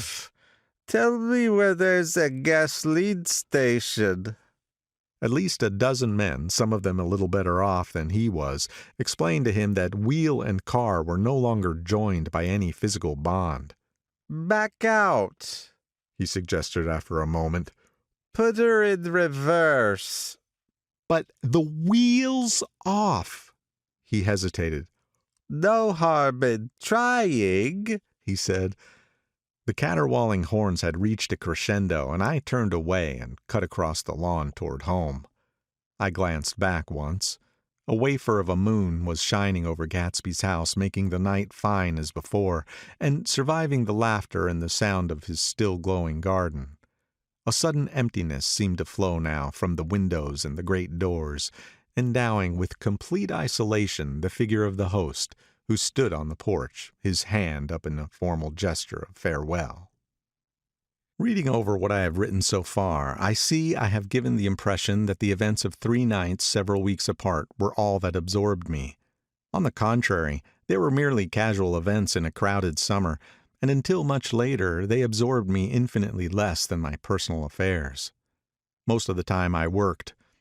In the early morning the sun threw my shadow westward as I hurried down the white chasms of lower New York to the Probity Trust. I knew the other clerks and young bond salesmen by their first names, and lunched with them in dark, crowded restaurants on little pig sausages and mashed potatoes and coffee. I even had a short affair with a girl who lived in Jersey City and worked in the accounting department, but her brother began throwing mean looks in my direction, so when she went on her vacation in July, I let it blow quietly away. I took dinner usually at the Yale Club. For some reason it was the gloomiest event of my day, and then I went upstairs to the library and studied investments and securities for a conscientious hour. There were generally a few rioters around, but they never came into the library, so it was a good place to work. After that, if the night was mellow, I strolled down Madison Avenue past the old Murray Hill Hotel and over 33rd Street to the Pennsylvania Station. I began to like New York, the racy, adventurous feel of it at night, and the satisfaction that the constant flicker of men and women and machines gives to the restless eye. I like to walk up Fifth Avenue and pick out romantic women from the crowd and imagine that in a few minutes I was going to enter into their lives, and no one would ever know or disapprove. Sometimes in my mind I followed them to their apartments on the corners of hidden streets, and they turned and smiled back at me before they faded through a door into warm darkness. At the enchanted metropolitan twilight I felt a haunting loneliness sometimes, and felt it in others. Poor young clerks who loitered in front of windows waiting until it was time for a solitary restaurant dinner. Young clerks in the dusk, wasting the most poignant moments of night and life. Again at 8 o'clock, when the dark lanes of the 40s were lined 5 deep with throbbing taxicabs, bound for the theater district, I felt a sinking in my heart. Forms leaned together in the taxis as they waited, and voices sang, and there was laughter from unheard jokes, and lighted cigarettes made unintelligible circles inside. Imagining that I, too, was hurrying towards gaiety and sharing their intimate excitement, I wished them well. For a while I lost sight of Jordan Baker, and then in midsummer I found her again. At first I was flattered to go places with her because she was a golf champion and everyone knew her name. Then it was something more. I wasn't actually in love, but I felt a sort of tender curiosity. The bored, haughty face that she turned to the world concealed something. Most affectations conceal something eventually, even though they don't in the beginning. And one day I found what it was. When we were on a house party together up in Warwick, she left a borrowed car out in the rain with the top down, and then lied about it. And suddenly I remembered the story about her that had eluded me that night at Daisy's. At her first big golf tournament there was a row that nearly reached the newspapers. A suggestion that she had moved her ball from a bad lie in the semifinal round. The thing approached the proportions of a scandal, then died away. A caddy retracted his statement, and the only other witness admitted that he might have been mistaken. The incident and the name had remained together in my mind. Jordan Baker instinctively avoided clever, shrewd men, and now I saw that this was because she felt safer on a plane where any divergence from a code would be thought impossible. She was incurably dishonest. She wasn't able to endure being at a disadvantage, and given this unwillingness, I supposed she had begun dealing in subterfuges when she was very young, in order to keep that cool, insolent smile turned to the world, and yet satisfy the demands of her hard, jaunty body. It made no difference to me. Dishonesty in a woman is a thing you never blame deeply. I was casually sorry, and then I forgot. It was on that same house party that we had a curious conversation about driving a car. It started out because she passed so close to some workman that our fender flicked a button on the man's coat. "You're a rotten driver," I protested. "Either you ought to be more careful or you oughtn't to drive at all." "I am careful." "No, you're not." "Well, other people are," she said lightly. "What's that got to do with it?" "They'll keep out of my way," she insisted. "It takes two to make an accident." "Suppose you met somebody just as careless as yourself." "I hope I never will," she answered. "I hate careless people. That's why I like you." Her gray, sun-strained eyes stared straight ahead, but she had deliberately shifted our relations, and for a moment I thought I loved her. But I am slow thinking and full of interior rules that act as brakes on my desires, and I knew that first I had to get myself definitely out of that tangle back home. I've been writing letters once a week and signing them "Love, Nick," and all I could think of was how, when that certain girl played tennis, a faint mustache of perspiration appeared on her upper lip. Nevertheless, there was a vague understanding that had to be tactfully broken off before I was free. Everyone suspects himself of at least one of the cardinal virtues, and this is mine. I am one of the few honest people that I've ever known. End of Chapter 3. Chapter 4. On Sunday morning, while church bells rang in the villages along shore, the world and its mistress returned to Gatsby's house and twinkled hilariously on his lawn. "He's a bootlegger," said the young ladies, moving somewhere between his cocktails and his flowers. "One time he killed a man who had found out that he was nephew to von Hindenburg and second cousin to the devil. Reach me a rose, honey, and pour me a last drop into that there crystal glass." Once I wrote down on the empty spaces of a timetable the names of those who came to Gatsby's house that summer. It is an old timetable now, disintegrating at its folds, and headed "This schedule in effect July 5th, 1922. But I can still read the gray names, and they will give you a better impression than my generalities of those who accepted Gatsby's hospitality and paid him the subtle tribute of knowing nothing whatever about him. From East Egg, then, came the Chester Beckers and the Leaches, and a man named Bunsen, whom I knew at Yale, and a Dr. Webster Civet, who was drowned last summer up in Maine, and the Hornbeams and the Willie Voltaires, and a whole clan named Blackbuck, who always gathered in a corner and flipped up their noses like goats at whoever came near, and the Ismays and the Christies, or rather Hubert Auerbach and Mr. Christie's wife, and Edgar Beaver, whose hair, they say, turned cotton white one winter afternoon for no good reason at all. Clarence Endive was from East Egg, as I remember. He came only once, in white knickerbockers, and had a fight with a bum named Eddie in the garden. From farther out on the island came the Cheadles and the O.R.P. Schraders, and the Stonewall Jackson Abrams of Georgia, and the Fishguards and the Ripley Snells. Snell was there 3 days before he went to the penitentiary, so drunk out on the gravel drive that Mrs. Ulysses Sweat's automobile ran over his right hand. The Danceys came too, and S.B. Whitebait, who was well over 60, and Maurice A. Flink, and the Hammerheads, and Beluga the tobacco importer, and Beluga's girls.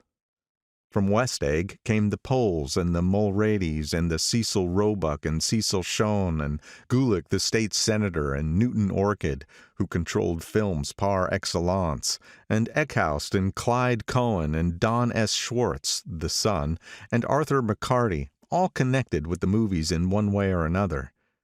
And the Catlips and the Bembergs and G. Earl Muldoon, brother of that Muldoon who afterwards strangled his wife. Da Fontano, the promoter, came there, and Ed Legros and James B. Rotgut Ferret, and the De Jongs and Ernest Lilly. They came to gamble, and when Ferret wandered into the garden, it meant he was cleaned out, and Associated Traction would have to fluctuate profitably next day. A man named Klipspringer was there so often that he became known as the Boarder. I doubt if he had any other home. Of theatrical people, there were Gus Ways and Horace O'Donovan, and Lester Meyer and George Duckweed and Francis Bull.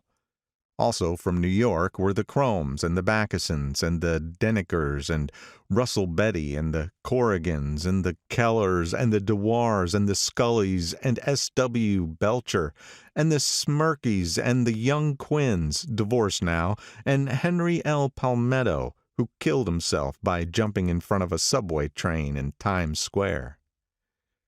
Benny McClenahan arrived always with 4 girls. They were never quite the same ones in physical person, but they were so identical one with another that it inevitably seemed that they had been there before. I have forgotten their names.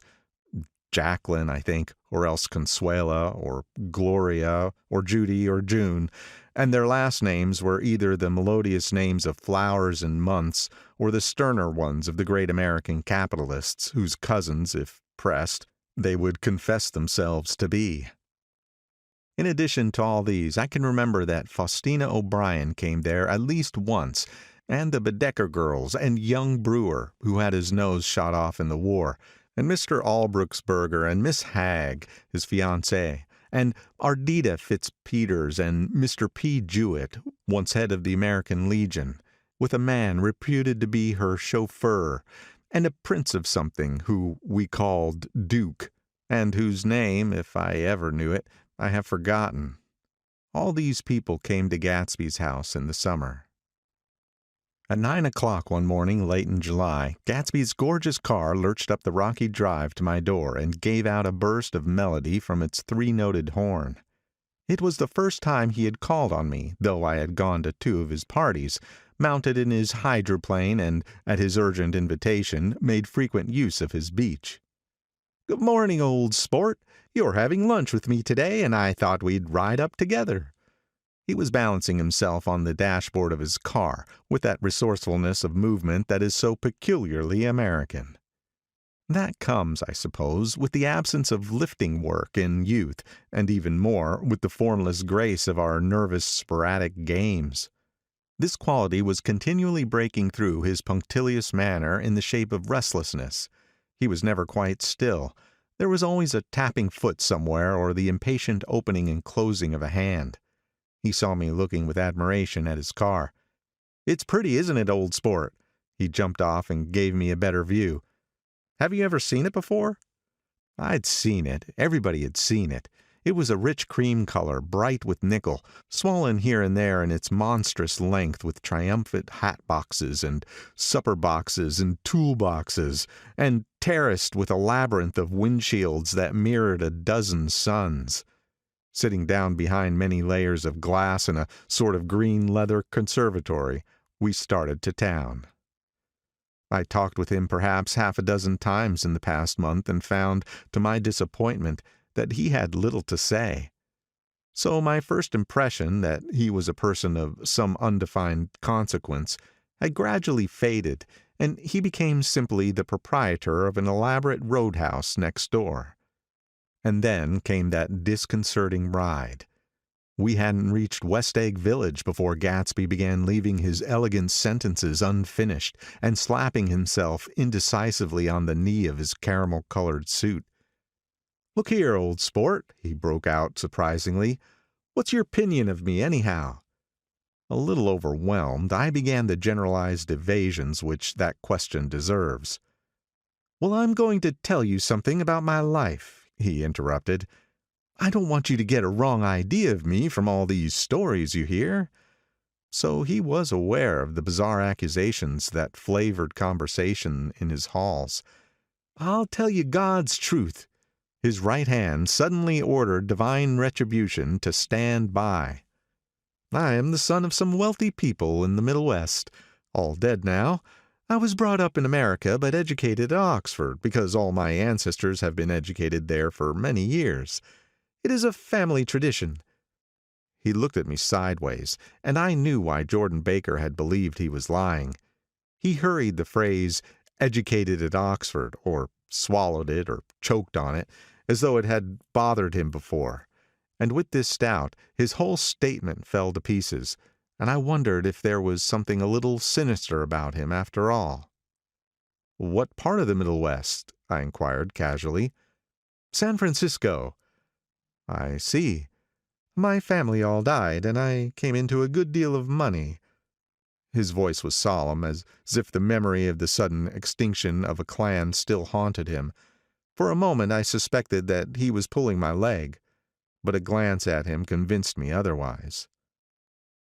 "After that I lived like a young Rajah in all the capitals of Europe, Paris, Venice, Rome, collecting jewels, chiefly rubies, hunting big game, painting a little, things for myself only, and trying to forget something very sad that had happened to me long ago." With an effort I managed to restrain my incredulous laughter. The very phrases were worn so threadbare that they evoked no image except that of a turbaned character, leaking sawdust at every pore as he pursued a tiger through the Bois de Boulogne. "Then came the war, old sport. It was a great relief, and I tried, very hard, to die. But I seemed to bear the enchanted life. I accepted a commission as first lieutenant when it began. In the Argonne Forest I took the remains of my machine-gun battalion so far forward that there was a half-mile gap on either side of us where the infantry couldn't advance. We stayed 2 days and 2 nights, 130 men with 16 Lewis guns, and when the infantry came up at last they found the insignia of 3 German divisions among the piles of dead. I was promoted to be a major, and every Allied government gave me a decoration. Even Montenegro, little Montenegro, down on the Adriatic Sea." Little Montenegro! He lifted up the words and nodded at them, with his smile. The smile comprehended Montenegro's troubled history, and sympathized with the brave struggles of the Montenegrin people.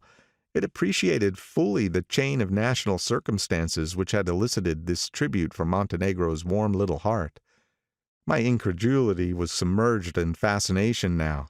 It was like skimming hastily through a dozen magazines. He reached in his pocket, and a piece of metal slung in ribbon fell into my palm. "That's the one from Montenegro." To my astonishment, the thing had an authentic look. "Ordere di Danilo," ran the circular legend. "Montenegro Nicholas Rex." "Turn it." "Major Jay Gatsby," I read, "for valor extraordinary. Here's another thing I always carry, a souvenir of Oxford days. It was taken at Trinity Quad. The man on my left is now the Earl of Doncaster." It was a photograph of half a dozen young men in blazers loafing in an archway through which were visible a host of spires. There was Gatsby, looking a little, not much, younger, with a cricket bat in his hand. Then it was all true. I saw the skins of tigers flaming in his palace on the Grand Canal. I saw him opening a chest of rubies to ease, with their crimson-lighted depths, the gnawings of his broken heart. "I'm going to make a big request of you today," he said, pocketing his souvenirs with satisfaction. "So I thought you ought to know something about me. I didn't want you to think I was just some nobody. You see, I usually find myself among strangers because I drift here and there, trying to forget the sad things that happened to me." He hesitated. "You'll hear about it this afternoon." At lunch? No, this afternoon. I happened to find out that you're taking Miss Baker to tea. Do you mean that you're in love with Miss Baker? No, old sport, I'm not. But Miss Baker had kindly consented to speak to you about this matter. I hadn't the faintest idea what this matter was, but I was more annoyed than interested. I hadn't asked Jordan to tea in order to discuss Mr. Jay Gatsby. I was sure the request would be something utterly fantastic. And for a moment I was sorry I'd ever set foot upon his overpopulated lawn. He wouldn't say another word. His correctness grew on him as we neared the city. We passed Port Roosevelt, where there was a glimpse of red-belted ocean-going ships, and sped along a cobbled slum lined with the dark, undeserted saloons of the faded gilt 1900s. Then the Valley of Ashes opened out on both sides of us, and I had a glimpse of Mrs. Wilson straining at the garage pump with panting vitality as we went by. With fenders spread like wings, we scattered light through half Astoria. Only half, for as we twisted among the pillars of the elevated, I heard the familiar jug-jug spat of a motorcycle, and a frantic policeman rode alongside. "All right, old sport," called Gatsby. We slowed down. Taking a white card from his wallet, we waved it before the man's eyes. "Right you are," agreed the policeman, tipping his cap. "Know you next time, Mr. Gatsby. Excuse me." "What was that?" I inquired. "The picture of Oxford?" "I was able to do the commissioner a favor once, and he sends me a Christmas card every year." Over the great bridge, with the sunlight through the girders making a constant flicker upon the moving cars, with the city rising up across the river in white heaps and sugar lumps, all built with a wish out of non-olfactory money. The city seen from the Queensboro Bridge is always the city seen for the first time, in its first wild promise of all the mystery and the beauty in the world. A dead man passed us in a hearse heaped with blooms, followed by 2 carriages with drawn blinds, and by more cheerful carriages for friends. The friends looked out at us with the tragic eyes and short upper lips of southeastern Europe, and I was glad that the sight of Gatsby's splendid car was included in their somber holiday. As we crossed Blackwell's Island, a limousine passed us, driven by a white chauffeur, in which sat 3 modish Negroes, 2 bucks and a girl. I laughed aloud as the yolks of their eyeballs rolled toward us in haughty rivalry. Anything can happen now that we've slid over this bridge, I thought. Anything at all. Even Gatsby could happen, without any particular wonder. Roaring noon. In a well-fanned 42nd Street cellar, I met Gatsby for lunch. Blinking away the brightness of the street outside, my eyes picked him out obscurely in the anteroom, talking to another man. "Mr. Carroway, this is my friend, Mr. Wolfsheim." A small flat-nosed Jew raised his large head and regarded me with 2 fine growths of hair which luxuriated in either nostril. After a moment I discovered his tiny eyes in the half-darkness. "So I took one look at him," said Mr. Wolfsheim, shaking my hand earnestly. "And what do you think I did?" "What?" I inquired politely.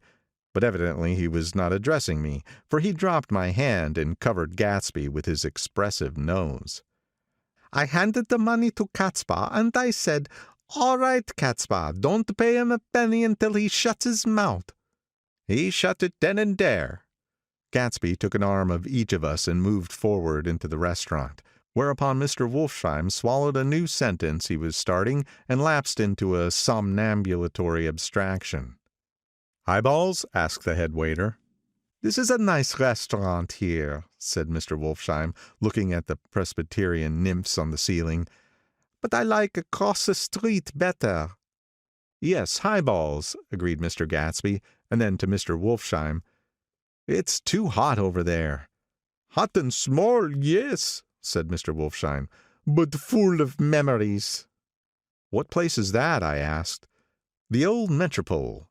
"The old Metropole," brooded Mr. Wolfsheim gloomily, "filled with faces dead and gone, filled with friends gone now forever. I can't forget so long as I live the night they shot Rosie Rosenthal there. It was 6 of us at the table, and Rosie had eaten drunk a lot all evening. When it was almost morning, the waiter came up to him with a funny look and says, somebody wants to speak to him outside. All right, says Rosie, and begins to get up, and I pulled him down in his chair. Let the bastards come here if they want you, Rosie, but don't you, so help me, move outside this room. It was 4 o'clock in the morning then, and if we'd have raised the blinds, we'd have seen daylight. Did he go? I asked innocently.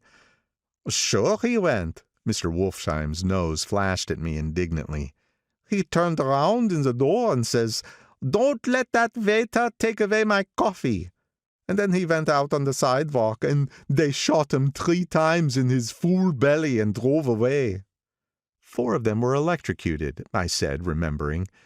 5 with Becca. His nostrils turned to me in an interested way. I understand you're looking for a business connection. The juxtaposition of these 2 remarks was startling. Gatsby answered for me. Oh, no, he exclaimed. This isn't the man. No? Mr. Wolfsheim seemed disappointed. This is just a friend. I told you we'd talk about that some other time. I beg your pardon, said Mr. Wolfsheim. I had the wrong man. A succulent hash arrived, and Mr. Wolfsheim, forgetting the more sentimental atmosphere of the old metropole, began to eat with ferocious delicacy.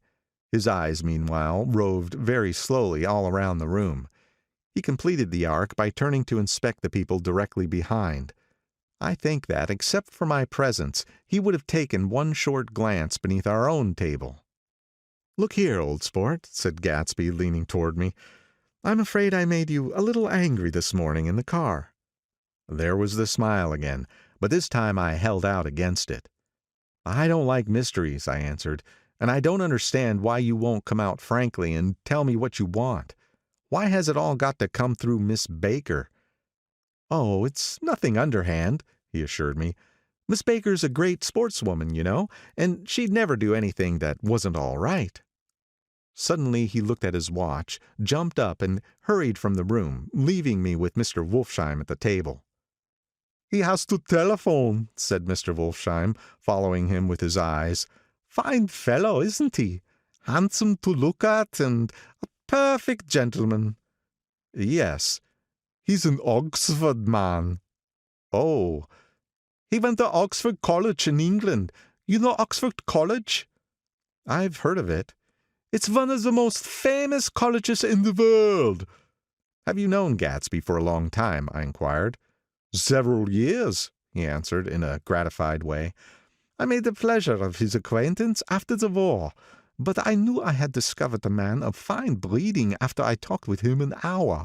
I said to myself, there is the kind of man you'd like to take home and introduce to your mother and sister. He paused.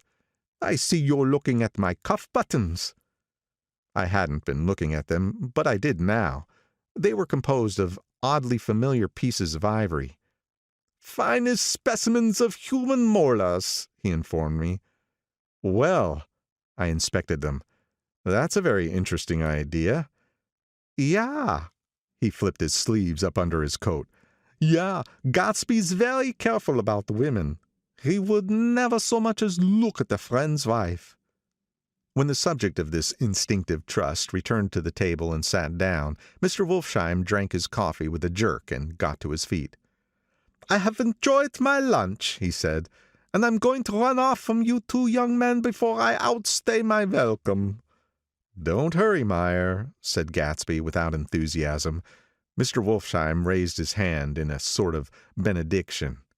You're very polite, but I belong to another generation, he announced solemnly. You sit here and discuss your sports and your young ladies and your— He supplied an imaginary noun with another wave of his hand. As for me, I'm 50 years old, and I won't impose myself on you any longer. As he shook hands and turned away, his tragic nose was trembling. I wondered if I had said anything to offend him. He becomes very sentimental sometimes, explained Gatsby. This is one of his sentimental days. He's quite a character around New York, a denizen of Broadway. Who is he, anyhow? An actor? No. A dentist? Meyer Wolfsheim? No, he's a gambler. Gatsby hesitated, then added coolly, he's the man who fixed the World Series back in 1919. Fixed the World Series? I repeated. The idea staggered me. I remembered, of course, that the World Series had been fixed in 1919, but if I had thought of it at all, I would have thought of it as a thing that merely happened, the end of some inevitable chain. It never occurred to me that one man could start to play with the fate of 50 million people, with the single-mindedness of a burglar blowing a safe.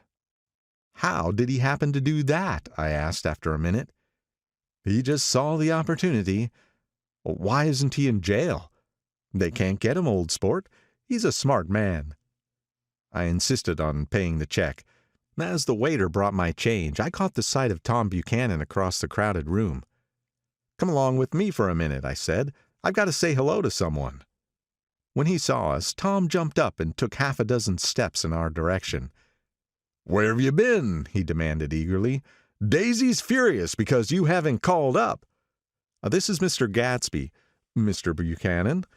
They shook hands briefly, and a strained, unfamiliar look of embarrassment came over Gatsby's face.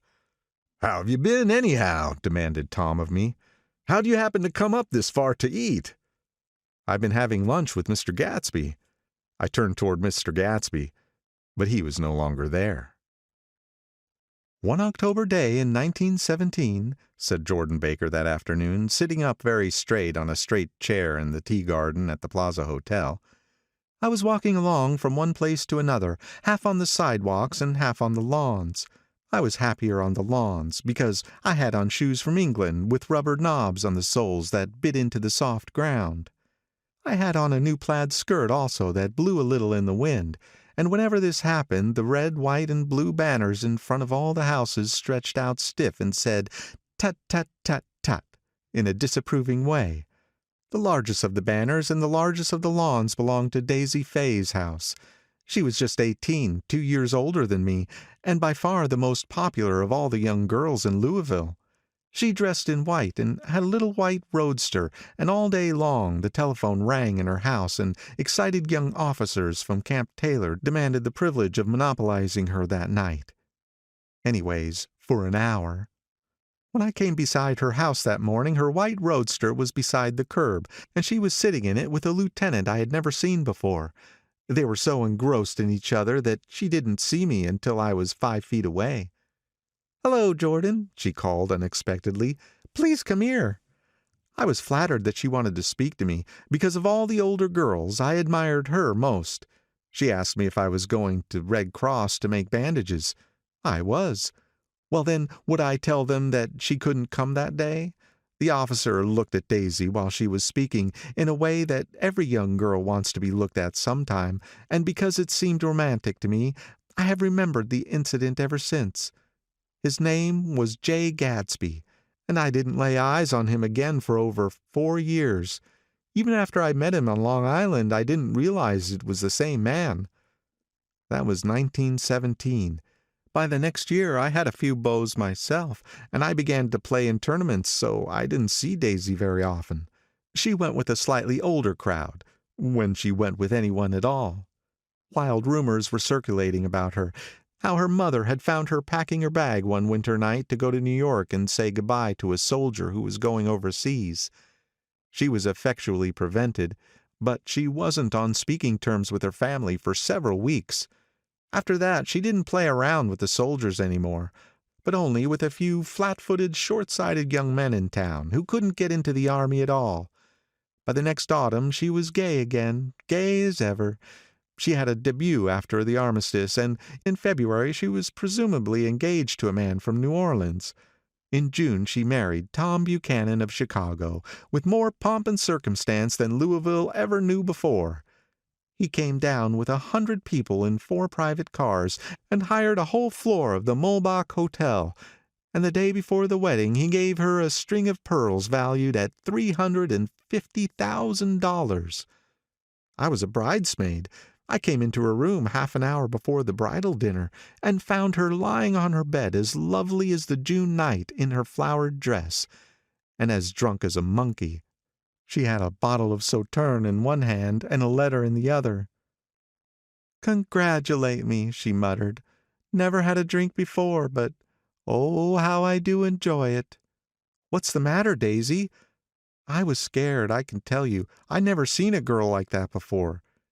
Here, dearies." She groped around in a wastebasket she had with her on the bed, and pulled out the string of pearls. "Take 'em downstairs and give 'em back to whoever they belong to. Tell 'em all Daisy's change her mind. Say, Daisy's change her mind." She began to cry. She cried and cried. I rushed out and found her mother's maid, and we locked the door and got her into a cold bath. She wouldn't let go of the letter. She took it into the tub with her and squeezed it up into a wet ball, and only let me leave it in the soap dish when she saw that it was coming to pieces like snow. But she didn't say another word.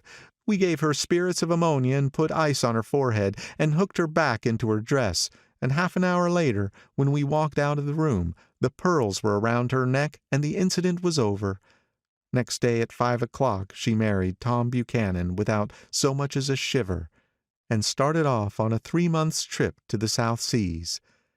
I saw them in Santa Barbara when they came back, and I thought I'd never seen a girl so mad about her husband. If he left the room for a minute, she'd look around uneasily and say, "Where's Tom gone?" and wear the most abstracted expression until she saw him coming in the door. She used to sit on the sand with his head in her lap by the hour, rubbing her fingers over his eyes and looking at him with unfathomable delight. It was touching to see them together. It made you laugh in a hushed, fascinated way. That was in August. A week after I left Santa Barbara, Tom ran into a wagon on the Ventura Road one night and ripped a front wheel off his car. The girl who was with him got into the papers too, because her arm was broken. She was one of the chambermaids in the Santa Barbara hotel. The next April Daisy had her little girl, and they went to France for a year. I saw them one spring in Cannes, and later in Deauville, and then they came back to Chicago to settle down. Daisy was popular in Chicago, as you know. They moved with a fast crowd, all of them young and rich and wild, but she came out with an absolutely perfect reputation. Perhaps because she doesn't drink. It's a great advantage not to drink among hard-drinking people. You can hold your tongue, and, moreover, you can time any little irregularity of your own so that everybody else is so blind that they don't see or care. Perhaps Daisy never went in for amour after all, and yet there's something in that voice of hers. Well, about 6 weeks ago, she heard the name Gatsby for the first time in years. It was when I asked you, do you remember, if you knew Gatsby in West Egg. After you had gone home, she came into my room and woke me up and said, "What Gatsby?"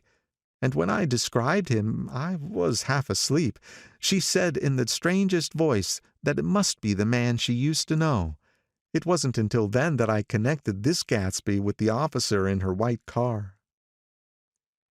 When Jordan Baker had finished telling all this, we had left the plaza for half an hour and were driving in a Victoria through Central Park. The sun had gone down behind the tall apartments of the movie stars in the West 50s, and the clear voices of children, already gathered like crickets on the grass, rose through the hot twilight. "I'm the Sheik of Araby, your love belongs to me. At night when you're asleep, into your tent I'll creep." It was a strange coincidence, I said, but it wasn't a coincidence at all. Why not? Gatsby bought that house so that Daisy would be just across the bay. Then it had not been merely the stars to which he had aspired on that June night. He came alive to me, delivered suddenly from the womb of his purposeless splendor. "He wants to know," continued Jordan, "if you'll invite Daisy to your house some afternoon, and then let him come over." The modesty of the demand shook me. He had waited 5 years and bought a mansion where he dispensed starlight to casual moths, so that he could come over some afternoon to a stranger's garden. Did I have to know all this before you could ask such a little thing? He's afraid. He's waited so long. He thought you might be offended. You see, he's a regular tough underneath it all." Something worried me. Why didn't he ask you to arrange a meeting? "He wants her to see his house," she explained, "and your house is right next door." "Oh." "I think he half expected her to wander into one of his parties some night," went on Jordan, "but she never did. Then he began asking people casually if they knew her, and I was one of the first he found. It was that night he sent for me at his dance, and you should have heard the elaborate way he worked up to it. Of course, I immediately suggested a luncheon in New York, and I thought he'd go mad. 'I don't want to do anything out of the way,' he kept saying. 'I want to see her right next door.' When I said you were a particular friend of Tom's, he started to abandon the whole idea.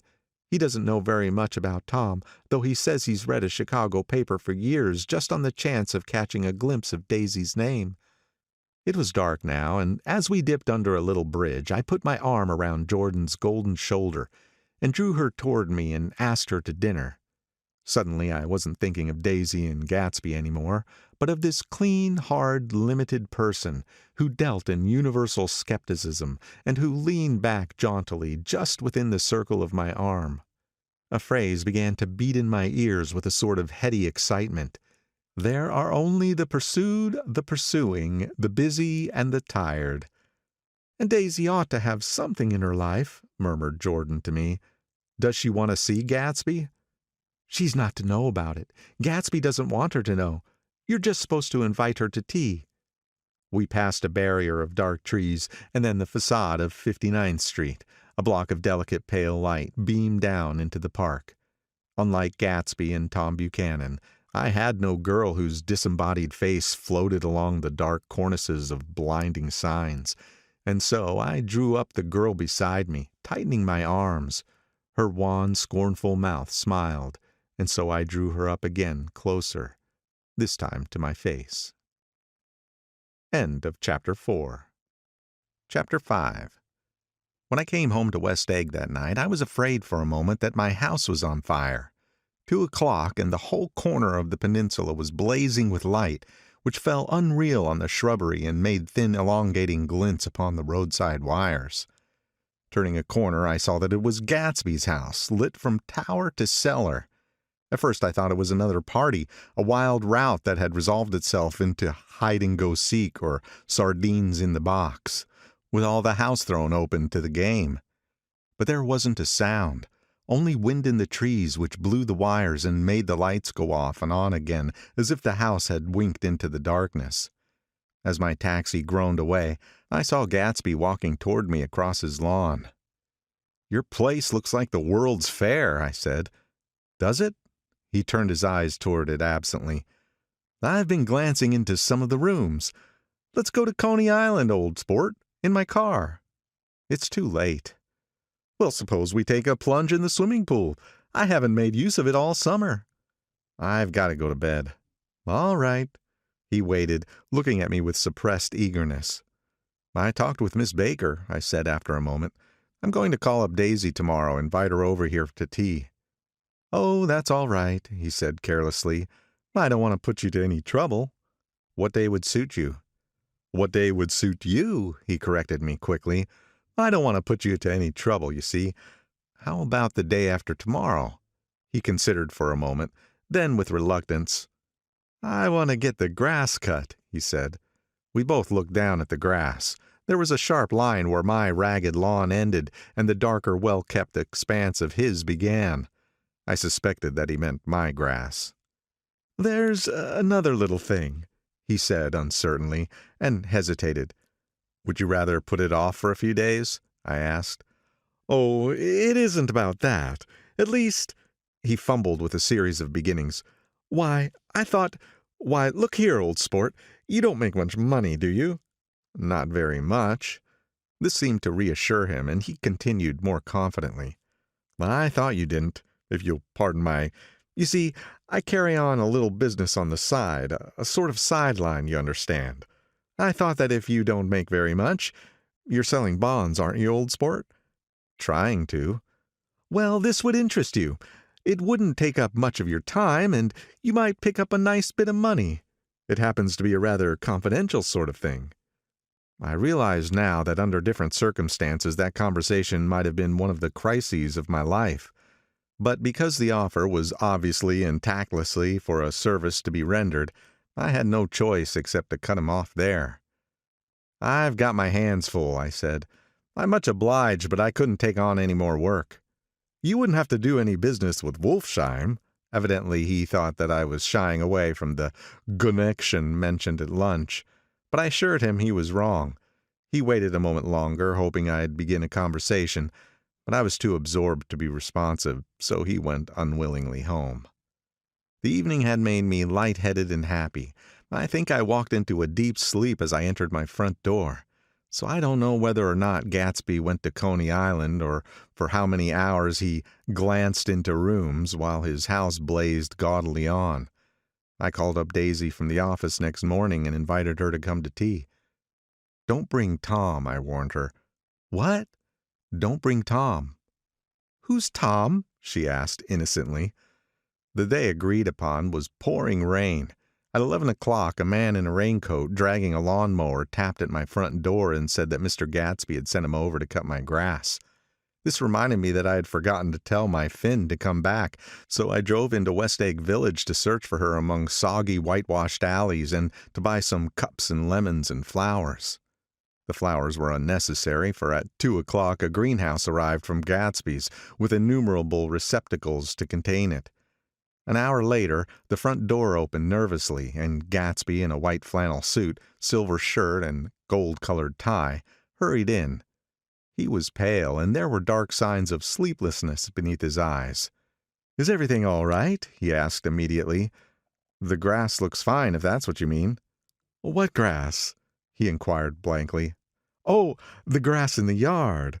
He looked out the window at it, but judging from his expression, I don't believe he saw a thing. "Looks very good," he remarked vaguely. "One of the papers said they thought the rain would stop about 4. I think it was the Journal. Have you got everything you need in the shape of tea?" I took him into the pantry, where he looked a little reproachfully at the Finn. Together we scrutinized the 12 lemon cakes from the delicatessen shop. "Will they do?" I asked. Of course, they're fine." And he added hollowly, "Old sport." The rain cooled about 3:30 to a damp mist, through which occasional thin drops swam like dew. Gatsby looked with vacant eyes through a copy of Clay's Economics, starting at the finished tread that shook the kitchen floor, and peering towards the bleared windows from time to time as if a series of invisible but alarming happenings were taking place outside. Finally he got up and informed me, in an uncertain voice, that he was going home. "Why's that?" "Nobody's coming to tea. It's too late." He looked at his watch as if there was some pressing demand on his time elsewhere. "I can't wait all day." "Don't be silly. It's just 2 minutes to 4. He sat down miserably as if I had pushed him, and simultaneously there was the sound of a motor turning into my lane. We both jumped up, and, a little harrowed myself, I went out into the yard. Under the dripping bare lilac trees a large open car was coming up the drive. It stopped. Daisy's face, tipped sideways beneath a 3-cornered lavender hat, looked out at me with a bright, ecstatic smile. "Is this absolutely where you live, my dearest one?" The exhilarating ripple of her voice was a wild tonic in the rain. I had to follow the sound of it for a moment, up and down, with my ear alone, before any words came through. A damp streak of hair lay like a dash of blue paint across her cheek, and her hand was wet with glistening drops as I took it to help her from the car. "Are you in love with me?" she said low in my ear. "Or why did I have to come alone?" "That's the secret of Castle Rackrent. Tell your chauffeur to go far away and spend an hour." "Come back in an hour, Ferdy." Then, in a grave murmur, "His name is Ferdy." "Does the gasoline affect his nose?" "I don't think so," she said innocently. "Why?" We went in. To my overwhelming surprise, the living room was deserted. "Well, that's funny," I exclaimed. "What's funny?" She turned her head as there was a light, dignified knocking at the front door. I went out and opened it. Gatsby, pale as death, with his hands plunged like weights in his coat pockets, was standing in a puddle of water, glaring tragically into my eyes. With his hands still in his coat pockets, he stalked by me into the hall, turned sharply as if he were on a wire, and disappeared into the living room. It wasn't a bit funny. Aware of the loud beating of my own heart, I pulled the door to against the increasing rain. For half a minute there wasn't a sound. Then from the living room I heard a sort of choking murmur, and part of a laugh, followed by Daisy's voice on a clear artificial note. "I certainly am awfully glad to see you again." A pause. It endured horribly. I had nothing to do in the hall, so I went into the room. Gatsby, his hands still in his pockets, was reclined against the mantelpiece in a strained counterfeit of perfect ease, even of boredom. His head leaned back so far that it rested against the face of a defunct mantelpiece clock, and from this position his distraught eyes stared down at Daisy, who was sitting, frightened but graceful, on the edge of a stiff chair. "We've met before," muttered Gatsby. His eyes glanced momentarily at me, and his lips parted with an abortive attempt at a laugh. Luckily the clock took this moment to tilt dangerously at the pressure of his head, whereupon he turned and caught it with trembling fingers and set it back in place. Then he sat down rigidly, his elbows on the arm of the sofa and his chin in his hand. "I'm sorry about the clock," he said. My own face had now assumed a deep tropical burn. I couldn't muster up a single commonplace out of the 1,000 in my head. "It's an old clock," I told him idiotically. I think we all believed for a moment that it had smashed in pieces on the floor. "We haven't met for many years," said Daisy, her voice as matter-of-fact as it could ever be. 5 years next November." The automatic quality of Gatsby's answer set us all back at least another minute. I had them both on their feet with a desperate suggestion that they help me make tea in the kitchen, when the demoniac Finn brought it in on a tray. Amid the welcome confusion of cups and cakes, a certain physical decency established itself. Gatsby got himself into a shadow, and, while Daisy and I talked, looked conscientiously from one to the other of us with tense, unhappy eyes. However, as calmness wasn't an end in itself, I made an excuse at the first possible moment and got to my feet. "Where are you going?" demanded Gatsby in immediate alarm. "I'll be back. I've got to speak to you about something before you go." He followed me wildly into the kitchen, closed the door, and whispered, "Oh, God," in a miserable way. "What's the matter?" "This is a terrible mistake," he said, shaking his head from side to side. "A terrible, terrible mistake." "You're just embarrassed, that's all." And luckily I added, "Daisy's embarrassed, too." "She's embarrassed?" he repeated incredulously. "Just as much as you are." "Don't talk so loud." "You're acting like a little boy," I broke out impatiently. "Not only that, but you're rude. Daisy's sitting in there all alone." He raised his hand to stop my words, looked at me with unforgettable reproach, and, opening the door cautiously, went back into the other room. I walked out the back way, just as Gatsby had when he had made his nervous circuit of the house half an hour before, and ran for a huge black-knotted tree whose massed leaves made a fabric against the rain. Once more it was pouring, and my irregular lawn, well shaved by Gatsby's gardener, abounded in small muddy swamps and prehistoric marshes. There was nothing to look at from under the tree except Gatsby's enormous house, so I stared at it, like Kant at his church steeple, for half an hour. A brewer had built it early in the period craze, a decade before, and there was a story that he'd agreed to pay 5 years' taxes on all the neighboring cottages if the owners would have their roofs thatched with straw. Perhaps their refusal took the heart out of his plan to found a family, so he went into an immediate decline. His children sold his house with the black wreath still on the door. Americans, while willing, even eager, to be serfs, have always been obstinate about being peasantry. After half an hour the sun shone again, and the grocer's automobile rounded Gatsby's drive with the raw material for his servant's dinner. I felt sure he wouldn't eat a spoonful. A maid began opening the upper windows of his house, appeared momentarily in each, and, leaning from the large central bay, spat meditatively into the garden. It was time I went back.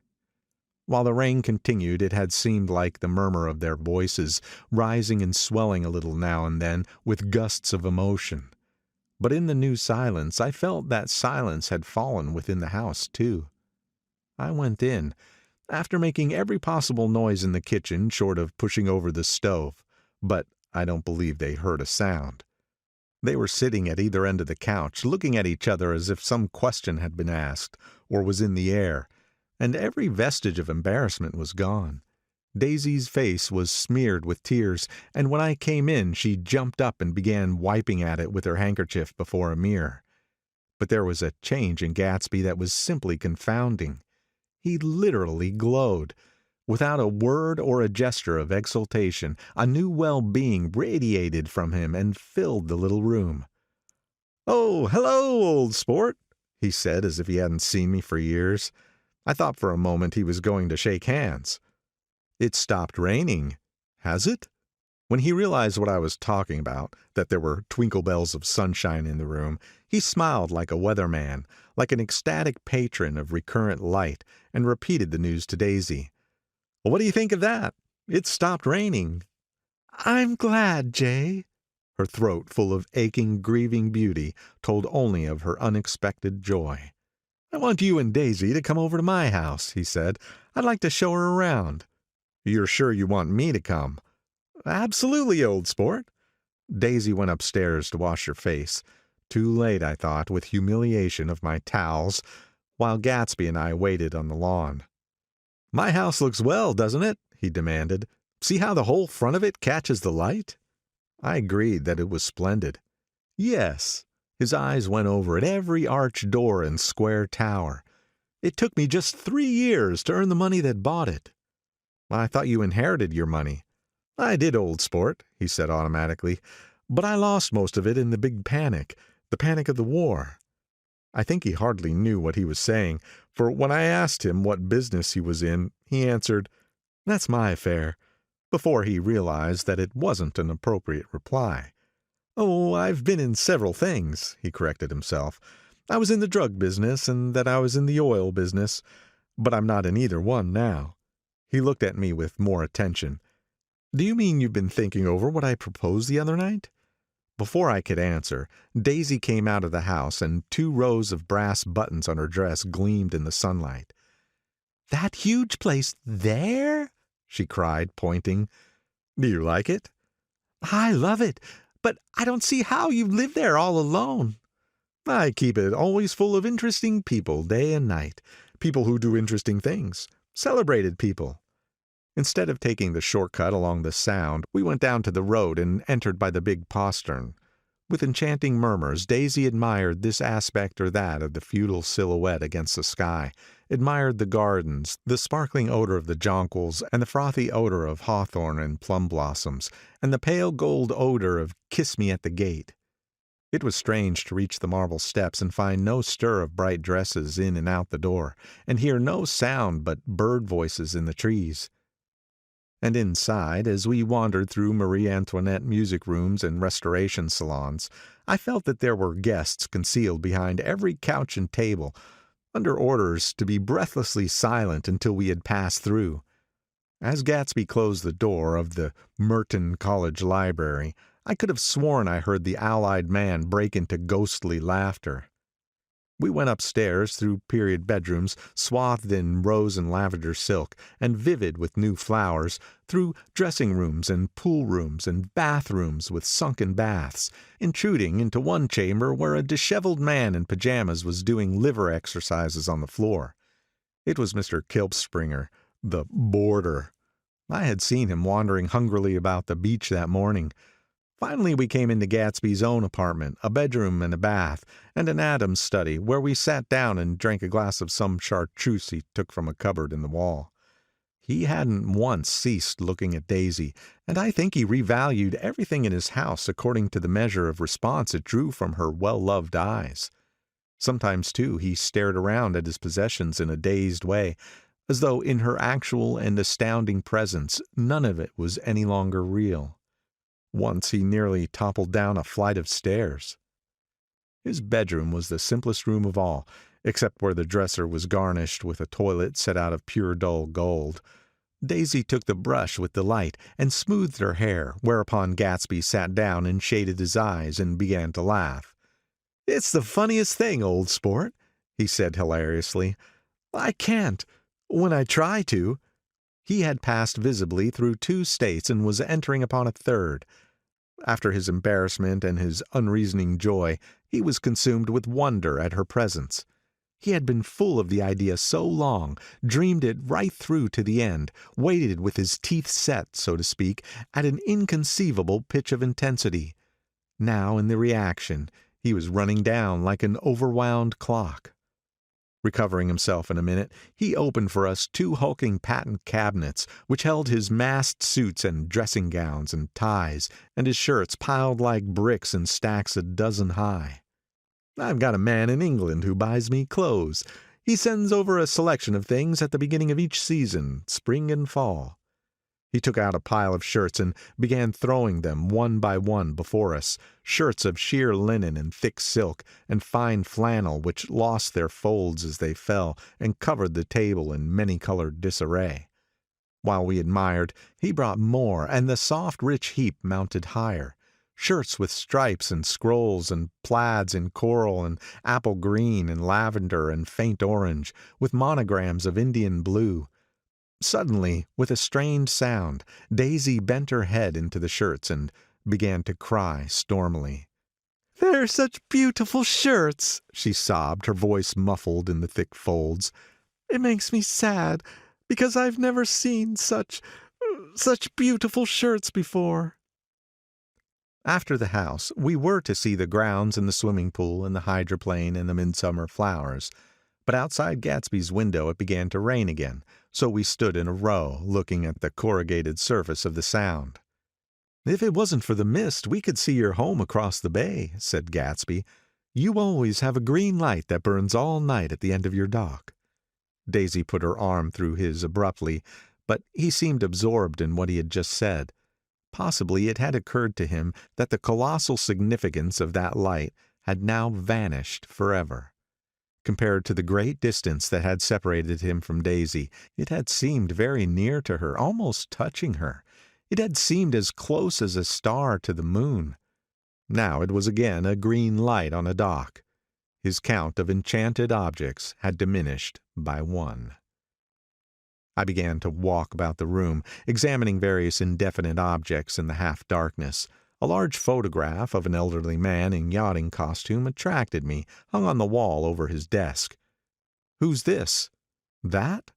That's Mr. Dan Cody, old sport." The name sounded faintly familiar. "He's dead now. He used to be my best friend years ago." There was a small picture of Gatsby, also in yachting costume, on the bureau. Gatsby with his head thrown back defiantly, taken apparently when he was about 18. "I adore it!" exclaimed Daisy. "The pompadour! You never told me you had a pompadour, or a yacht." "Look at this," said Gatsby quickly. "Here's a lot of clippings about you." They stood side by side examining it. I was going to ask to see the rubies when the phone rang, and Gatsby took up the receiver. "Yes. Well, I can't talk now. I can't talk now, old sport. I said a small town. He must know what a small town is. Well, he's no use to us if Detroit is his idea of a small town." He rang off. "Come here, quick!" cried Daisy at the window. The rain was still falling, but the darkness had parted in the west, and there was a pink and golden billow of foamy clouds above the sea. "Look at that!" she whispered, and then after a moment, "I'd like to just get one of those pink clouds and put you in it and push you around." I tried to go then, but they wouldn't hear of it. Perhaps my presence made them feel more satisfactorily alone. "I know what we'll do," said Gatsby. "We'll have Kilpspringer play the piano." He went out of the room, calling, "Ewing!" and returned in a few minutes accompanied by an embarrassed, slightly worn young man, with shell-rimmed glasses and scanty blonde hair. He was now decently clothed in a sport shirt, open at the neck, sneakers, and duck trousers of a nebulous hue. "Did we interrupt your exercise?" inquired Daisy politely. "I was asleep," cried Mr. Kilpspringer in a spasm of embarrassment. "That is, I'd been asleep, then I got up." "Kilpspringer plays the piano," said Gatsby, cutting him off. "Don't you, Ewing, old sport?" "I don't play well. I don't hardly play at all. I'm all out of "We'll go downstairs," interrupted Gatsby. He flipped a switch. The gray windows disappeared as the house glowed full of light. In the music room, Gatsby turned on a solitary lamp beside the piano. He lit Daisy's cigarette from a trembling match and sat down with her on a couch far across the room, where there was no light save what the gleaming floor bounced in from the hall. When Kilpspringer had played "The Love Nest," he turned round on the bench and searched unhappily for Gatsby in the gloom. "I'm all out of practice, you see. I told you I couldn't play. I'm all out of "Don't talk so much, old sport," commanded Gatsby. "Play." In the morning, in the evening, ain't we got fun? Outside, the wind was loud and there was a faint glowing of thunder along the sound. All the lights were going on in West Egg now. The electric trains, men carrying, were plunging home through the rain from New York. It was the hour of a profound human change, and excitement was generating on the air. "One thing's sure and nothing's sure, the rich get richer and the poor get children. In the meantime, in between time." As I went over to say goodbye, I saw that the expression of bewilderment had come back into Gatsby's face, as though a faint doubt had occurred to him as to the quality of his present happiness. Almost 5 years! There must have been moments, even that afternoon, when Daisy tumbled short of his dreams. Not through her own fault, but because of the colossal vitality of his illusion. It had gone beyond her, beyond everything. He had thrown himself into it with a creative passion, adding to it all the time, decking it out with every bright feather that drifted his way. No amount of fire or freshness can challenge what a man can store up in his ghostly heart. As I watched him, he adjusted himself a little, visibly. His hand took hold of hers, and as she said something low in his ear, he turned toward her with a rush of emotion. I think that voice held him most, with its fluctuating, feverish warmth, because it couldn't be overdreamed. That voice was a deathless song.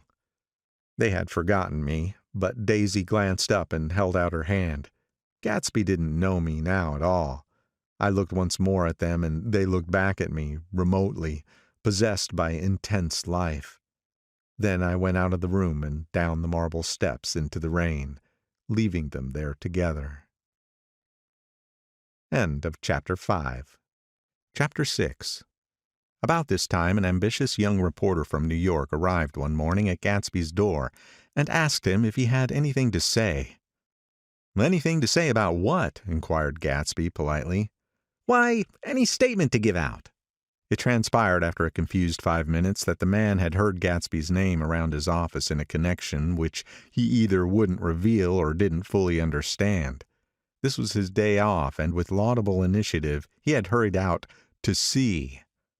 It was a random shot, and yet the reporter's instinct was right. Gatsby's notoriety, spread about by the hundreds who had accepted his hospitality and become authorities upon his past, had increased all summer until he fell just short of being news. Contemporary legends, such as the underground pipeline to Canada, attached themselves to him, and there was one persistent story that he didn't live in a house at all, but in a boat that looked like a house and was moved secretly up and down the Long Island shore. Just why these inventions were a source of satisfaction to James Gatz of North Dakota isn't easy to say. James Gatz. That was really, or at least legally, his name. He had changed it at the age of 17 and at the specific moment that witnessed the beginning of his career, when he saw Dan Cody's yacht drop anchor over the most insidious flat on Lake Superior. It was James Gatz who had been loafing along the beach that afternoon in a torn green jersey and a pair of canvas pants, but it was already Jay Gatsby who borrowed a rowboat, pulled out to the Tuolumne, and informed Cody that a wind might catch him and break him up in half an hour. I suppose he'd had the name ready for a long time, even then. His parents were shiftless and unsuccessful farm people. His imagination had never really accepted them as his parents at all. The truth was that Jay Gatsby of West Egg, Long Island, sprang from his platonic conception of himself. He was a son of God, a phrase which, if it means anything, means just that.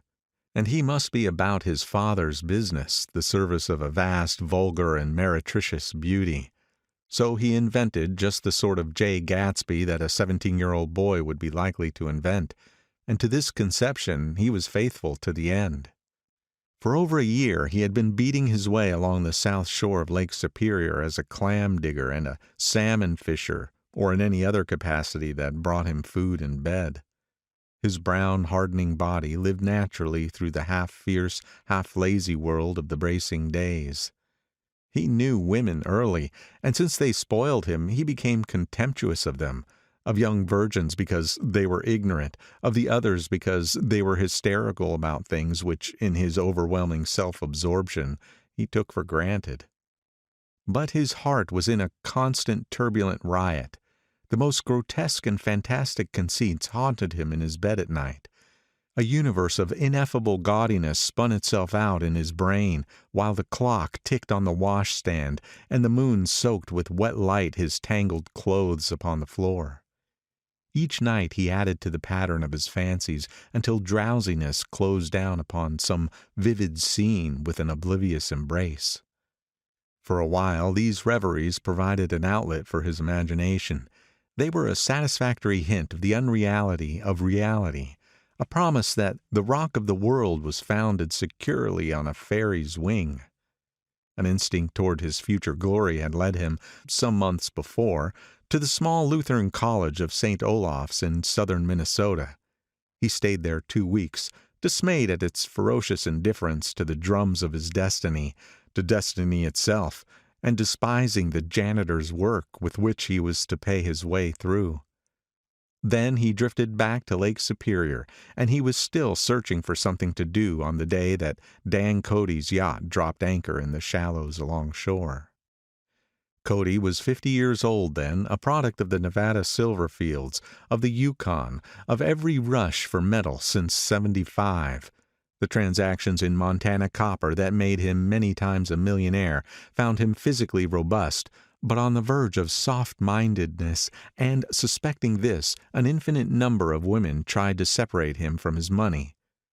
The none too savory ramifications by which Ella Kay, the newspaper woman, played Madame de Maintenon to his weakness and sent him to sea in a yacht, were common property of the turgid journalism in 1902.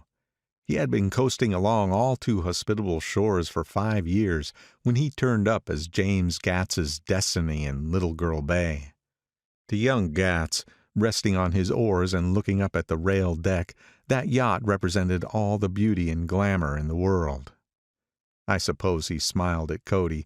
He had probably discovered that people liked him when he smiled. At any rate, Cody asked him a few questions. One of them elicited the brand new name, and found that he was quick and extravagantly ambitious. A few days later he took him to Duluth and bought him a blue coat, 6 pairs of white duck trousers, and a yachting cap. And when the Tuolumne left for the West Indies and the Barbary Coast, Gatsby left too. He was employed in a vague personal capacity. While he remained with Cody, he was in turn steward, mate, skipper, secretary, and even jailer. For Dan Cody sober knew what lavish doings Dan Cody drunk might soon be about, and he provided for such contingencies by reposing more and more trust in Gatsby. The arrangement lasted 5 years, during which the boat went 3 times around the continent. It might have lasted indefinitely, except for the fact that Ella Kay came on board one night in Boston, and a week later Dan Cody inhospitably died. I remember the portrait of him up in Gadsby's bedroom, a gray, florid man with a hard, empty face, the pioneer debauchee, who during one phase of American life brought back to the eastern seaboard the savage violence of the frontier brothel and saloon. It was indirectly due to Cody that Gatsby drank so little. Sometimes in the course of gay parties women used to rub champagne into his hair. For himself he formed the habit of letting liquor alone. And it was from Cody that he inherited money, a legacy of $25,000. He didn't get it. He never understood the legal device that was used against him, but what remained of the millions went intact to Ella Kay. He was left with his singularly appropriate education. The vague contour of Jay Gatsby had filled out to the substantiality of a man. He told me all this very much later, but I've put it down here with the idea of exploding those first wild rumors about his antecedents, which weren't even faintly true. Moreover, he told it to me at a time of confusion, when I had reached the point of believing everything and nothing about him. So I take advantage of this short halt, while Gatsby, so to speak, caught his breath, to clear this set of misconceptions away. It was a halt, too, in my association with his affairs. For several weeks I didn't see him or hear his voice on the phone. Mostly I was in New York, trotting around with Jordan and trying to ingratiate myself with her senile aunt. But finally I went over to his house one Sunday afternoon. I hadn't been there 2 minutes when somebody brought Tom Buchanan in for a drink. I was startled, naturally, but the really surprising thing was that it hadn't happened before. There were a party of 3 on horseback, Tom and a man named Sloane, and a pretty woman in brown riding habit, who had been there previously. "I'm delighted to see you," said Gatsby, standing on his porch. "I'm delighted you dropped in." As though they cared. "Sit right down, have a cigarette or a cigar." He walked around the room quickly, ringing bells. "I'll have something to drink for you in just a minute." He was profoundly affected by the fact that Tom was there. But he would be uneasy anyhow until he had given them something, realizing in a vague way that that was all they came for. Mr. Sloane wanted nothing. A lemonade? No thanks. A little champagne? Nothing at all, thanks. I'm sorry. "Did you have a nice ride?" "Very good roads around here." "I suppose the automobiles—" "Yeah." Moved by an irresistible impulse, Gatsby turned to Tom, who had accepted the introduction as a stranger. "I believe we've met somewhere before, Mr. Buchanan." "Oh, yes," said Tom, gruffly polite, but obviously not remembering. "So we did. I remember very well." "About 2 weeks ago." "That's right. You were with Nick here." "I know your wife," continued Gatsby almost aggressively. "That's so." Tom turned to me. "You live near here, Nick?" "Next door." "That's so."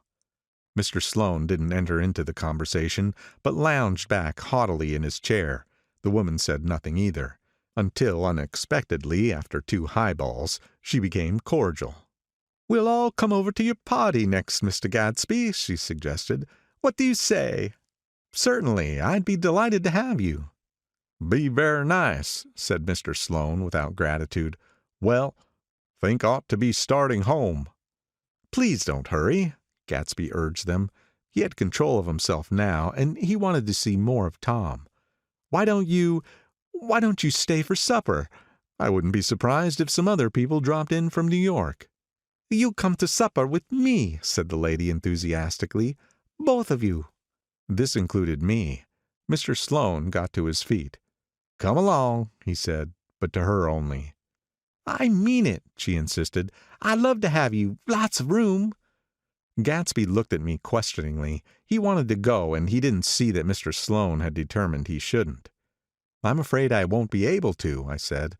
"Well, you come," she urged, concentrating on Gatsby. Mr. Sloane murmured something close to her ear.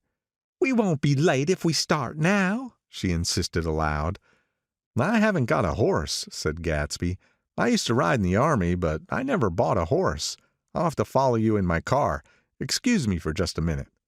The rest of us walked out on the porch, where Sloane and the lady began an impassioned conversation aside. "My God, I believe the man's coming," said Tom. "Doesn't he know she doesn't want him?" "She says she does want him." "She has a big dinner party, and he won't know a soul there." He frowned. "I wonder where in the devil he met Daisy. By God, I may be old-fashioned in my ideas, but women run around too much these days to suit me. They meet all kinds of crazy fish." Suddenly Mr. Sloane and the lady walked down the steps and mounted their horses. "Come on," said Mr. Sloane to Tom. "We're late. We've got to go." and then to me, "Tell him we couldn't wait, will you?" Tom and I shook hands. The rest of us exchanged a cool nod, and they trotted quickly down the drive, disappearing under the August foliage, just as Gatsby, with hat and light overcoat in hand, came out the front door. Tom was evidently perturbed at Daisy's running round alone, for on the following Saturday night he came with her to Gatsby's party. Perhaps his presence gave the evening its peculiar quality of oppressiveness. It stands out in my memory from Gatsby's other parties that summer.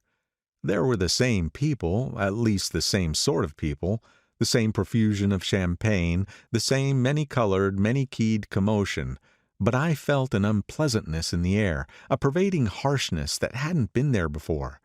Or perhaps I had merely grown used to it, grown to accept West Egg as a world complete in itself, with its own standards and its own great figures, second to nothing because it had no consciousness of being so. And now I was looking at it again, through Daisy's eyes. It is invariably saddening to look through new eyes at things upon which you have expended your own powers of adjustment. They arrived at twilight, and as we strolled out among the sparkling hundreds, Daisy's voice was playing murmurous tricks in her throat. "These things excite me so," she whispered. "If you want to kiss me any time during the evening, Nick, just let me know and I'll be glad to arrange it for you. Just mention my name, or present a green card. I'm giving out green." "Look around," suggested Gatsby. "I'm looking around. I'm having a marvelous—" "You must see the faces of many people you've heard about." Tom's arrogant eyes roamed the crowd. "We don't go around very much," he said. "In fact, I was just thinking I don't know a soul here." "Perhaps you know that lady." Gatsby indicated a gorgeous, scarcely human orchid of a woman who sat in state under a white plum tree. Tom and Daisy stared, with that peculiarly unreal feeling that accompanies the recognition of a hitherto ghostly celebrity of the movies. "She's lovely," said Daisy. "The man bending over her is her director."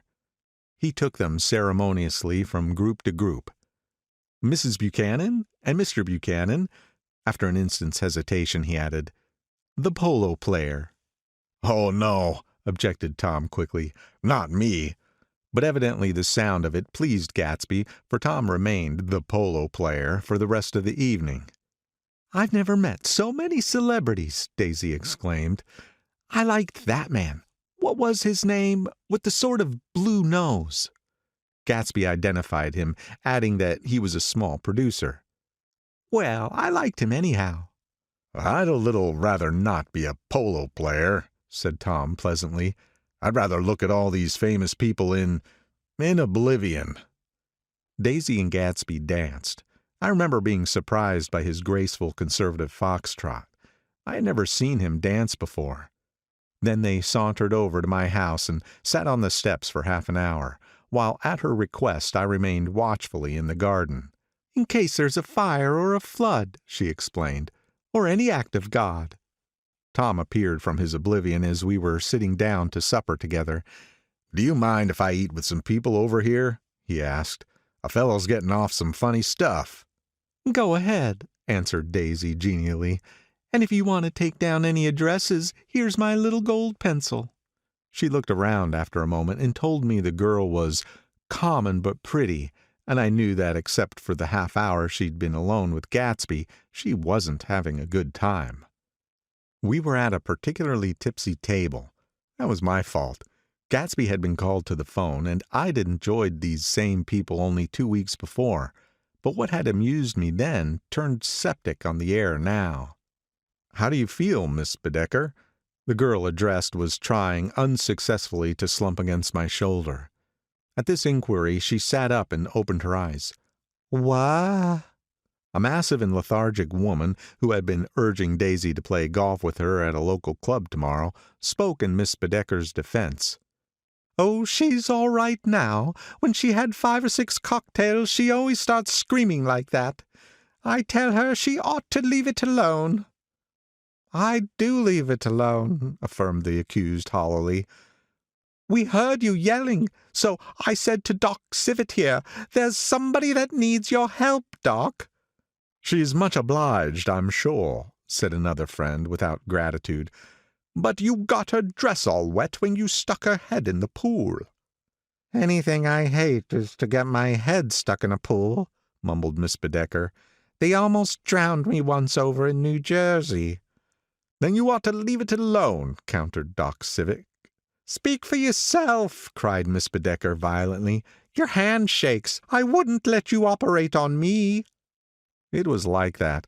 Almost the last thing I remember was standing with Daisy and watching the moving picture director and his star. They were still under the white plum tree and their faces were touching except for a pale thin ray of moonlight between. It occurred to me that he had been very slowly bending toward her all evening to attain his proximity, and even while I watched I saw him stoop one ultimate degree and kiss at her cheek. "I like her," said Daisy. "I think she's lovely."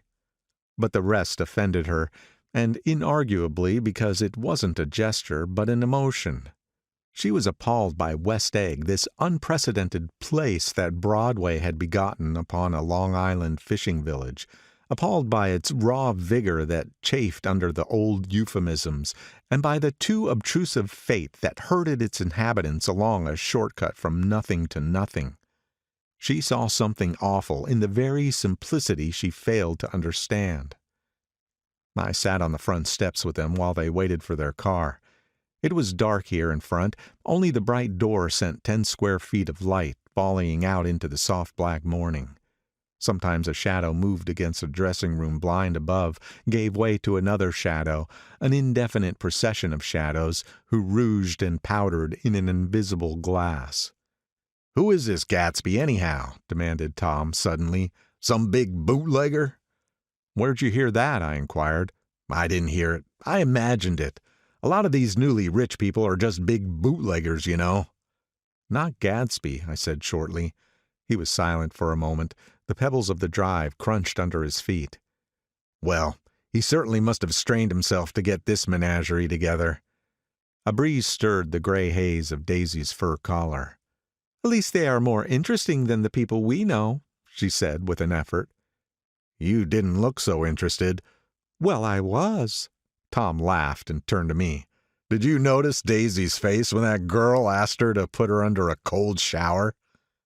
Daisy began to sing with the music in a husky rhythmic whisper, bringing out a meaning in each word that it had never had before and would never have again. When the melody rose, her voice broke up sweetly, following it in a way contralto voices have, and each change tipped out a little of her warm human magic upon the air. "Lots of people come who haven't been invited," she said suddenly. "That girl hadn't been invited. They simply forced their way in, and he's too polite to object."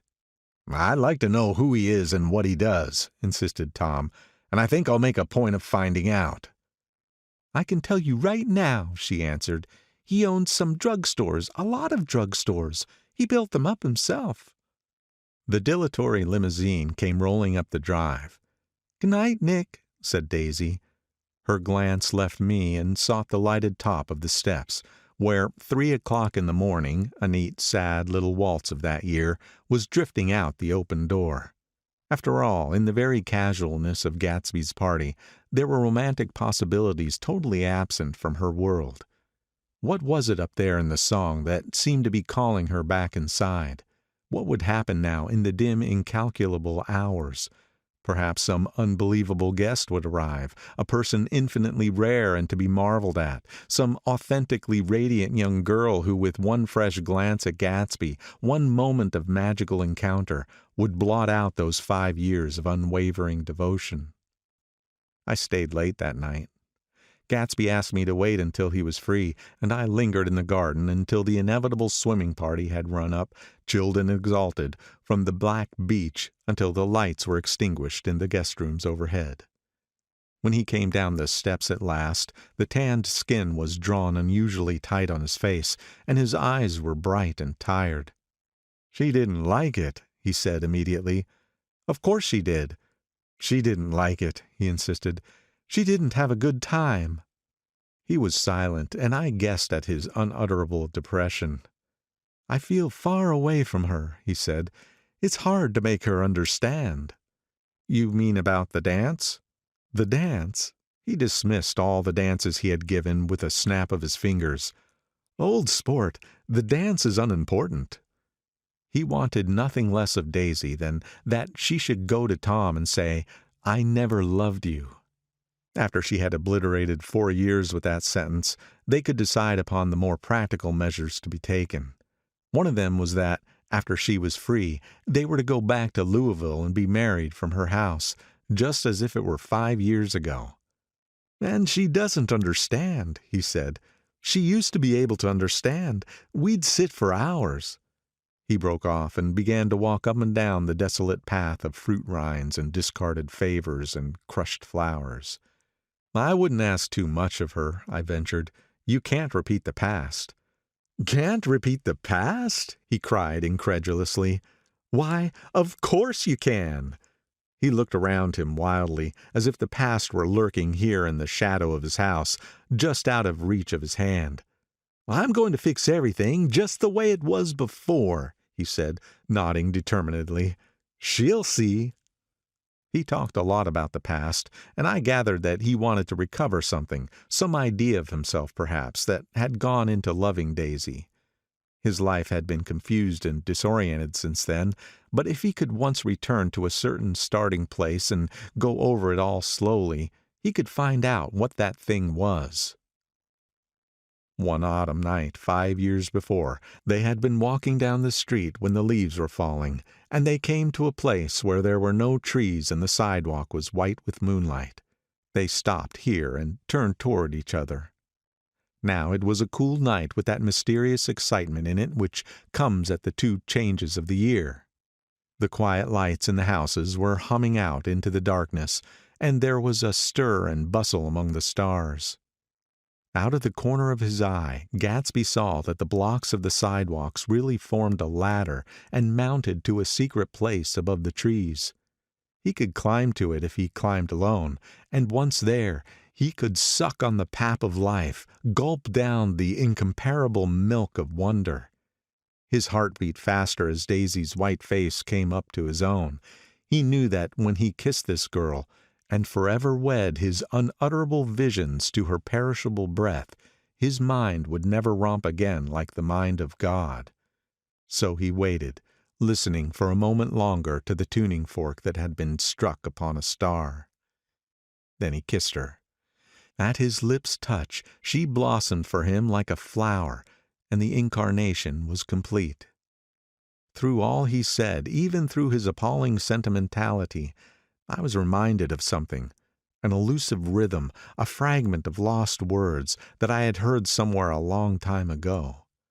For a moment a phrase tried to take shape in my mouth, and my lips parted like a dumb man's, as though there was more struggling upon them than a wisp of startled air.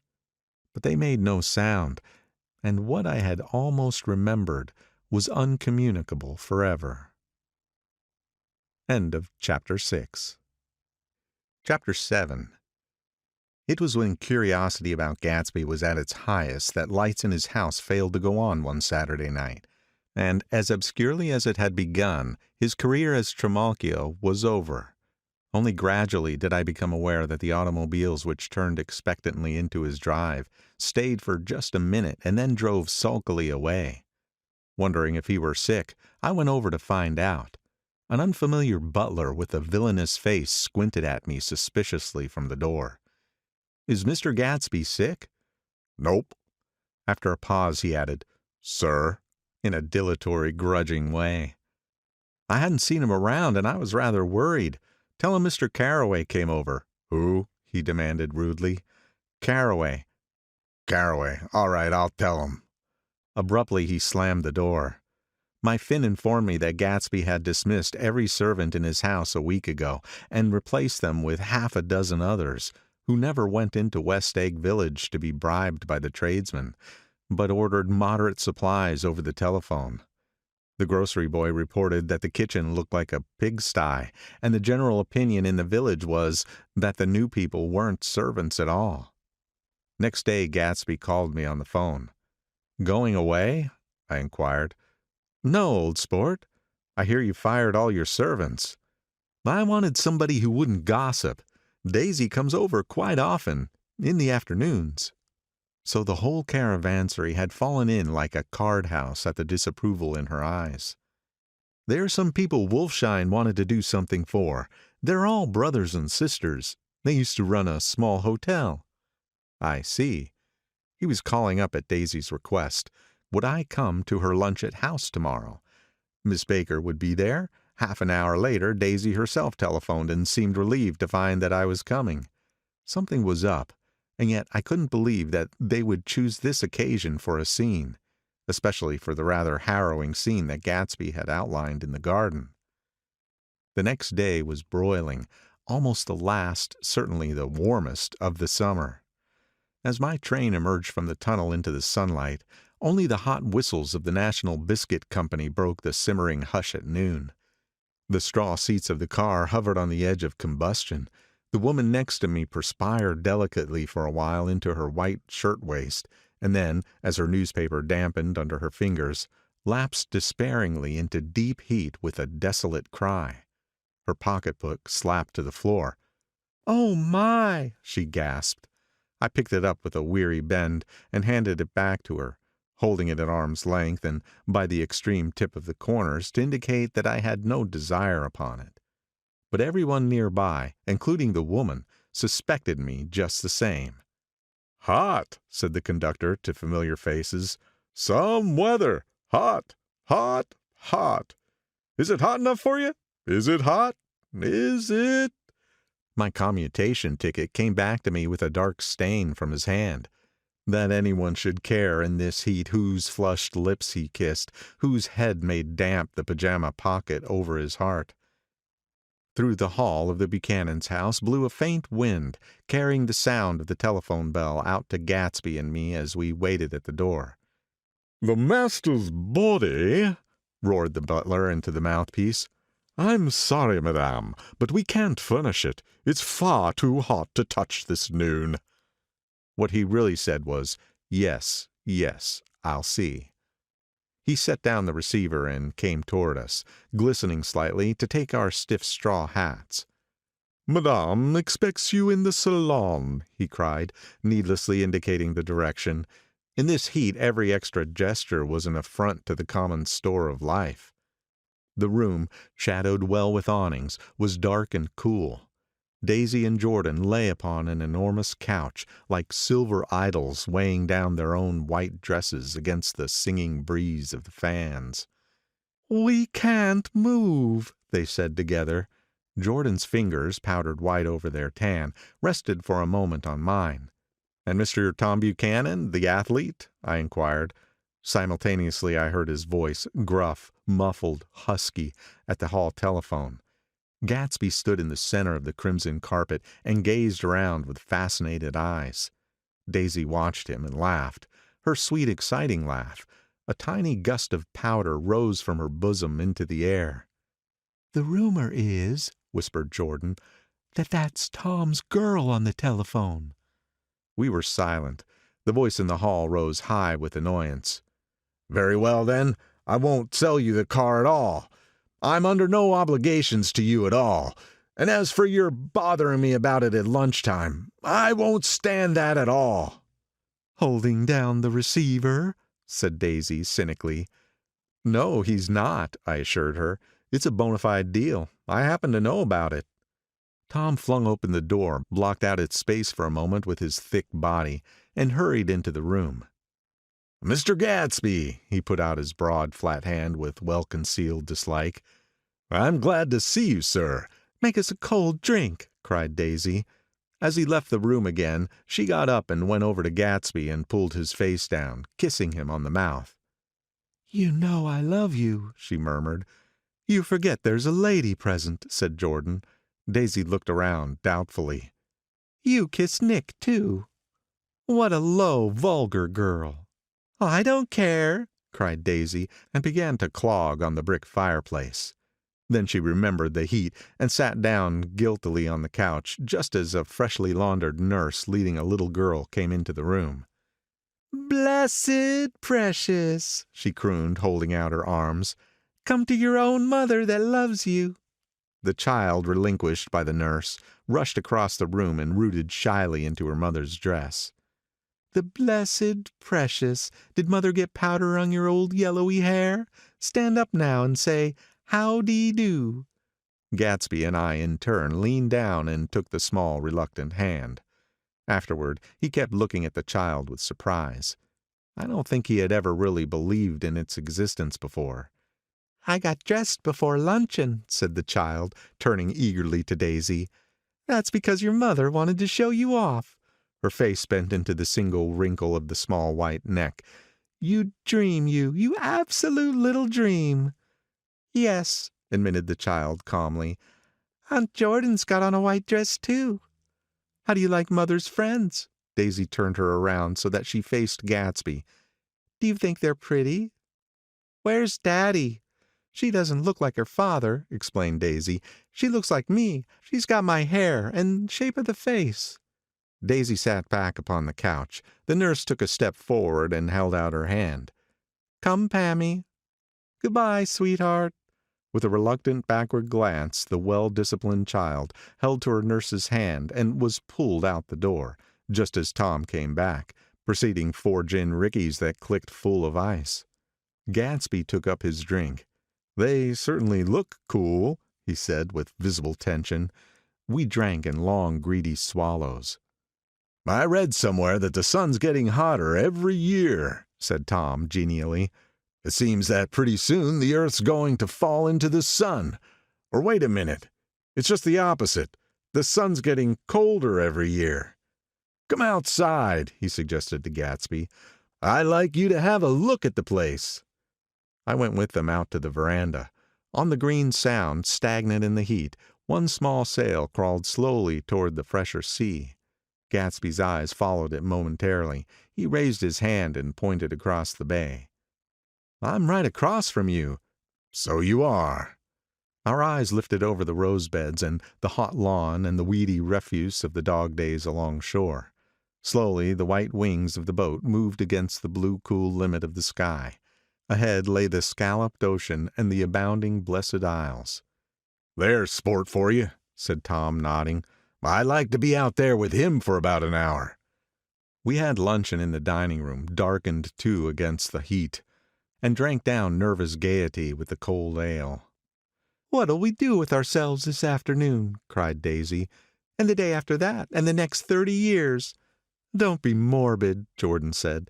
"Life starts all over again when it gets crisp in the fall." "But it's too hot," insisted Daisy on the verge of tears. "And everything's so confused. Let's all go to town." Her voice struggled on through the heat, beating against it, molding its senselessness into forms. "I've heard of making a garage out of a stable," Tom was saying to Gatsby. "But I'm the first man who ever made a stable out of a garage." "Who wants to go to town?" demanded Daisy insistently. Gatsby's eyes floated toward her. "Ah," she cried, "you look so cool." Their eyes met, and they stared together at each other, alone in space. With an effort, she glanced down at the table.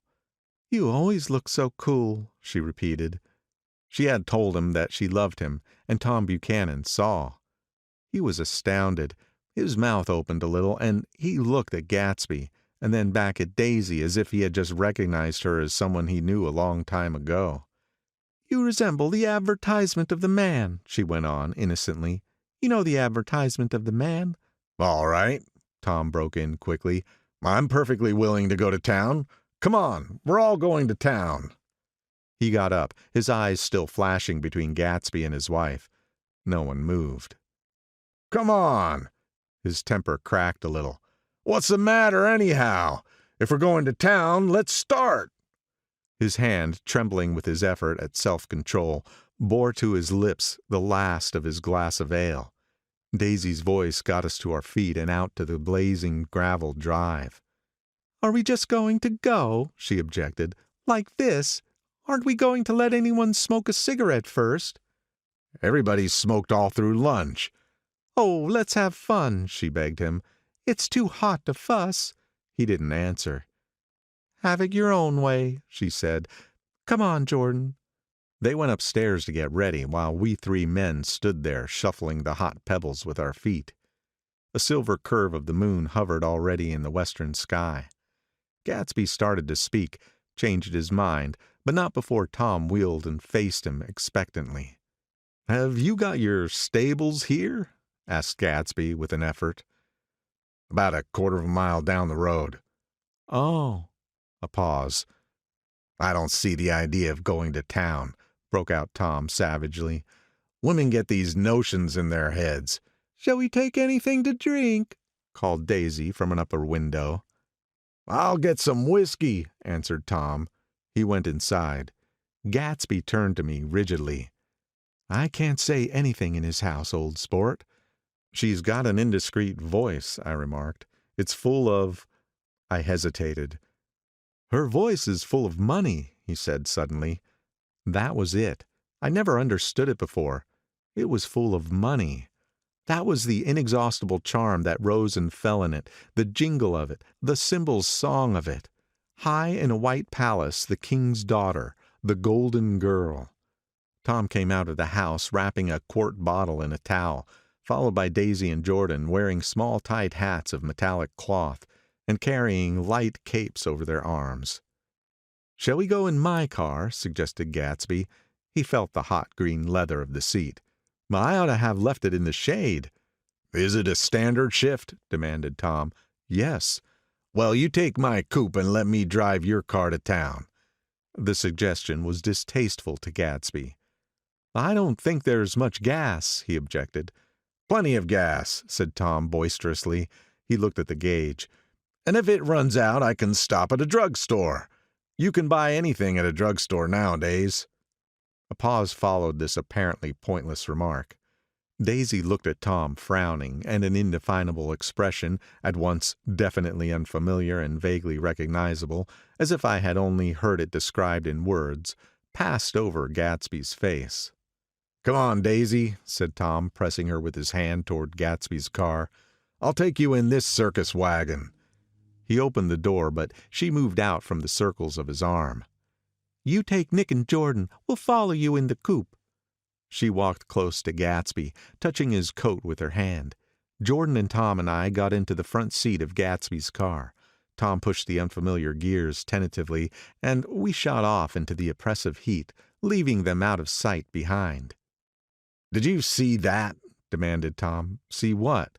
He looked at me keenly, realizing that Jordan and I must have known all along. "You think I'm pretty dumb, don't you?" he suggested. "Perhaps I am, but I have almost second sight. Sometimes that tells me what to do. Maybe you don't believe that, but science—" He paused. The immediate contingency overtook him, pulled him back from the edge of theoretical abyss. "I've made a small investigation of this fellow," he continued. "I could have gone deeper if I'd known." "Do you mean you've been to a medium?" inquired Jordan humorously. "What?" Confused, he stared at us as we laughed. "A medium?" "About Gatsby." "About Gatsby? No, I haven't. I said I've been making a small investigation of his past." "And you found he was an Oxford man?" said Jordan helpfully. "An Oxford man?" He was incredulous. "Like hell he is. He wears a pink suit." "Nevertheless, he's an Oxford man." "Oxford, New Mexico," snorted Tom contemptuously. "Or something like that." "Listen, Tom, if you're such a snob, why did you invite him to lunch?" demanded Jordan crossly. "Daisy invited him. She knew him before we were married. God knows where." We were all irritable now with the fading ale, and aware of it, we drove for a while in silence. Then as Dr. T.J. Eckelberg's faded eyes came into sight down the road, I remembered Gatsby's caution about gasoline. "We've got enough to get us to town," said Tom. "But there's a garage right here," objected Jordan. "I don't want to get stalled in this baking heat." Tom threw on both brakes impatiently, and we slid to an abrupt, dusty stop under Wilson's sign. After a moment, the proprietor emerged from the interior of his establishment and gazed hollow-eyed at the car. "Let's have some gas," cried Tom roughly.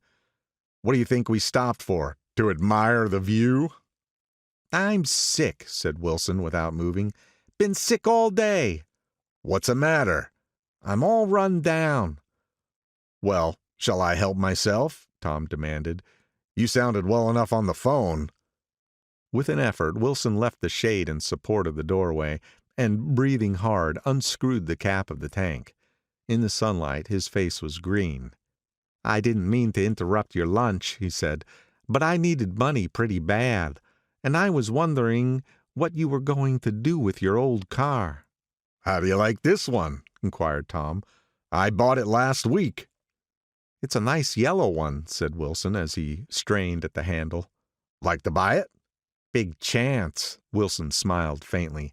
No, but I could make some money on the other. What do you want money for all of a sudden? I've been here too long. I want to get away. My wife and I want to go west. Your wife does, exclaimed Tom, startled. She's been talking about it for 10 years. He rested for a moment against the pump, shading his eyes. And now she's going whether she wants to or not. I'm going to get her away. The coupe flashed by us with a flurry of dust and the flash of a waving hand. What do I owe you? Demanded Tom harshly. I just got too wised up to something funny the last 2 days, remarked Wilson. That's why I want to get away. That's why I've been bothering you about the car. What do I owe you? $1.20.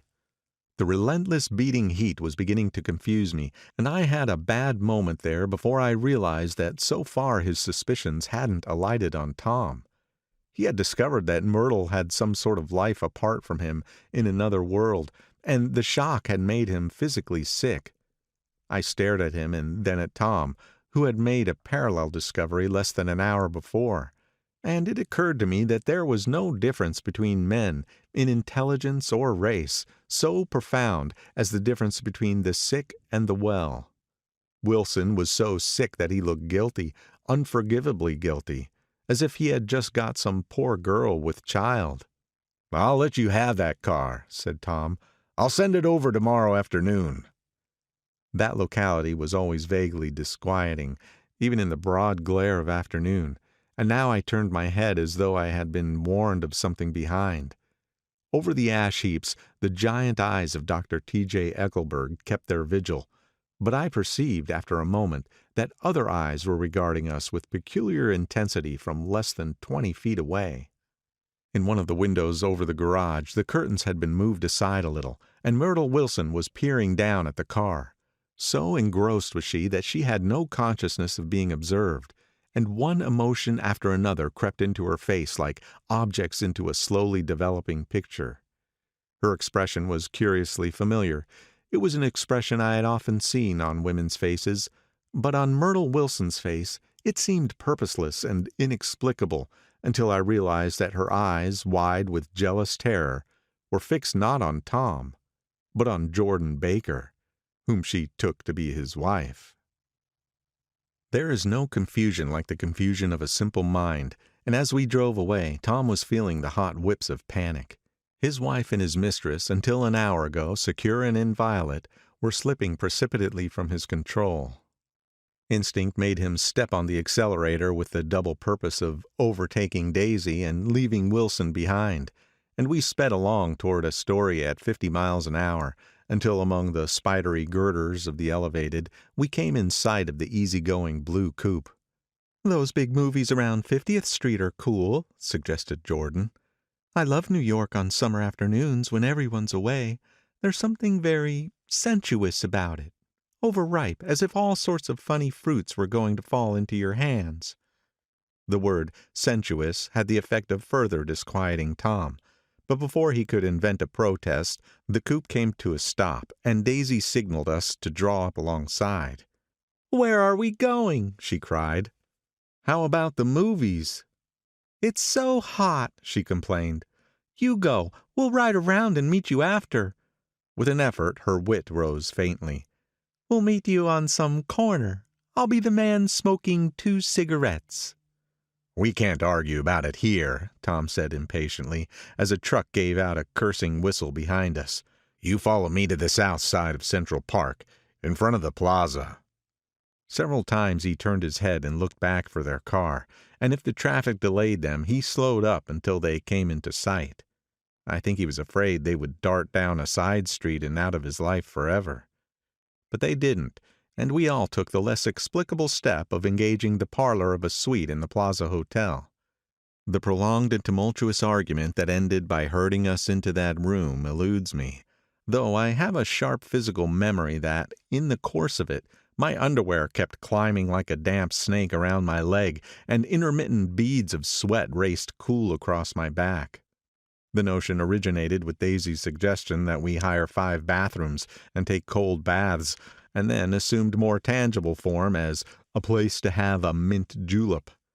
Each of us said over and over that it was a crazy idea. We all talked at once to a baffled clerk and thought, or pretended to think, that we were being very funny. The room was large and stifling, and though it was already 4 o'clock, opening the windows admitted only a gust of hot shrubbery from the park. Daisy went to the mirror and stood with her back to us, fixing her hair. "It's a swell suite," whispered Jordan respectfully, and everyone laughed. "Open another window," commanded Daisy without turning around. "There aren't any more." "Well, we'd better telephone for an axe." "The thing to do is forget about the heat," said Tom impatiently. "You make it 10 times worse by crabbing about it." He unrolled the bottle of whiskey from the towel and put it on the table. "Why not let her alone, old sport?" remarked Gatsby. "You're the one that wanted to come to town." There was a moment of silence. The telephone book slipped from its nail and splashed to the floor, whereupon Jordan whispered, "Excuse me." But this time no one laughed. "I'll pick it up," I offered. "I've got it." Gatsby examined the parted string, muttered, "Hum," in an interested way, and tossed the book on a chair. "That's a great expression of yours, isn't it?" said Tom sharply. "What is?" "All this old sport business. Where'd you pick that up?" "Now, see here, Tom," said Daisy, turning around from the mirror. "If you're going to make personal remarks, I won't stay here a minute. Call up and order some ice for the mint julep." As Tom took up the receiver, the compressed heat exploded into sound, and we were listening to the portentous chords of Mendelssohn's Wedding March from the ballroom below. "Imagine marrying anybody in this heat," cried Jordan dismally. "Still, I was married in the middle of June," Daisy remembered. "Louisville in June. Somebody fainted. Who was it fainted, Tom?" "Biloxi," he answered shortly. "A man named Biloxi. Blocks Biloxi, and he made boxes. That's a fact. And he was from Biloxi, Tennessee." "They carried him into my house," appended Jordan, "because we lived just 2 doors from the church, and he stayed 3 weeks until Daddy told him he had to get out. The day after he left, Daddy died." After a moment she added, "There wasn't any connection." "I used to know a Bill Biloxi from Memphis," I remarked. "That was his cousin. I knew his whole family history before he left. He gave me an aluminum putter that I use today." The music had died down as the ceremony began, and now a long cheer floated in at the window, followed by intermittent cries of "Yeah!" and finally by a burst of jazz as the dancing began. "We're getting old," said Daisy. "If we were young, we'd rise and dance." "Remember Biloxi," Jordan warned her. "Where'd you know him, Tom?" "Biloxi?" He concentrated with an effort. "I didn't know him. He was a friend of Daisy's." "He was not," she denied. "I never seen him before. He came down in a private car." "Well, he said he knew you. He said he was raised in Louisville. Asa Bird brought him around at the last minute and asked if we had room for him." Jordan smiled. "He was probably bumming his way home. He told me he was president of your class at Yale." Tom and I looked at each other blankly. "Biloxi? First place, we didn't have any president." Gatsby's foot beat a short, restless tattoo, and Tom eyed him suddenly. "By the way, Mr. Gatsby, I understand you're an Oxford man." "Not exactly." "Oh, yes, I understand you went to Oxford." "Yes, I went there." A pause, then Tom's voice, incredulous and insulting. You must have gone there about the time Biloxi went to New Haven." Another pause. A waiter knocked and came in with crushed mint and ice, but the silence was unbroken by his "thank you" and the soft closing of the door. This tremendous detail was to be cleared up at last. "I told you I went there," said Gatsby. "I heard you, but I'd like to know when." "It was in 1919. I only stayed 5 months. That's why I can't really call myself an Oxford man." Tom glanced around to see if we mirrored his unbelief, but we were all looking at Gatsby. "It was an opportunity they gave to some of the officers after the armistice," he continued. "We could go to any of the universities in England or France." I wanted to get up and slap him on the back. I had one of those renewals of complete faith in him that I'd experienced before. Daisy rose, smiling faintly, and went to the table. "Open the whiskey, Tom," she ordered, "and I'll make you a mint julep. Then you won't seem so stupid to yourself. Look at the mint." "Wait a minute," snapped Tom. "I want to ask Mr. Gatsby one more question." "Go on," Gatsby said politely. "What kind of a row are you trying to cause in my house, anyhow?" They were out in the open at last, and Gatsby was content. "He isn't causing a row." Daisy looked desperately from one to the other. "You're causing a row. Please have a little self-control." "Self-control?" Tom repeated incredulously. "I suppose the latest thing is to sit back and let Mr. Nobody from Nowhere make love to your wife. Well, if that's the idea, you can count me out. Nowadays, people begin by sneering at family life, family institutions. And next they'll throw everything overboard and have intermarriage between black and white." Flushed with his impassioned gibberish, he saw himself standing alone on the last barrier of civilization. "We're all white here," murmured Jordan. "I know I'm not very popular. I don't give big parties. I suppose you've got to make your house into a pigsty in order to have any friends. In the modern world." Angry as I was, as we all were, I was tempted to laugh whenever he opened his mouth. The transition from libertine to prig was so complete. "Well, I've got something to tell you, old sport," began Gatsby, but Daisy guessed at his intention. "Please don't," she interrupted helplessly. "Please, let's all go home. Why don't we all go home?" "That's a good idea." I got up. "Come on, Tom. Nobody wants a drink." "I want to know what Mr. Gatsby has to tell me." "Your wife doesn't love you," said Gatsby. "She never loved you. She loves me." "You must be crazy!" exclaimed Tom automatically.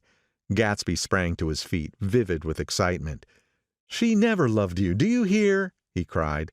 "She only married you because I was poor and she was tired of waiting for me. It was a terrible mistake, but in her heart she never loved anyone except me." At this point, Jordan and I tried to go, but Tom and Gatsby insisted with competitive firmness that we remain, as though neither of them had anything to conceal and it would be a privilege to partake vicariously of their emotions.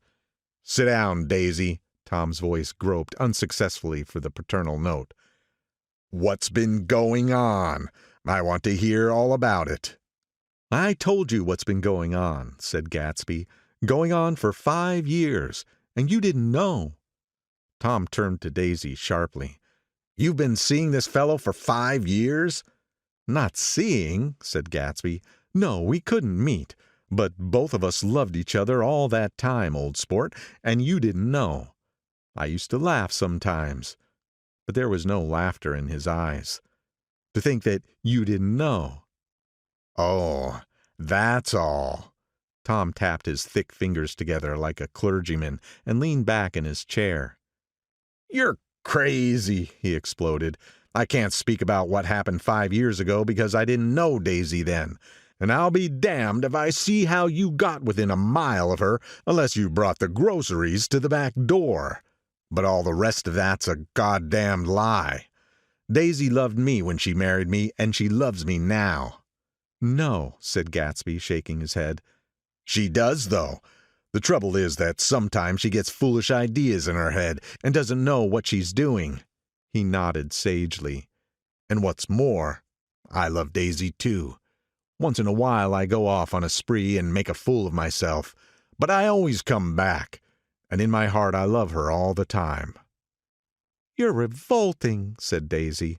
She turned to me, and her voice dropping an octave lower, filled the room with thrilling scorn. "Do you know why we left Chicago? I'm surprised that they didn't treat you to the story of that little spree." Gatsby walked over and stood beside her. "Daisy, that's all over now," he said earnestly. "It doesn't matter anymore. Just tell him the truth, that you never loved him, and it's all wiped out forever." She looked at him blindly. "Why, how could I love him? Possibly." "You never loved him." She hesitated.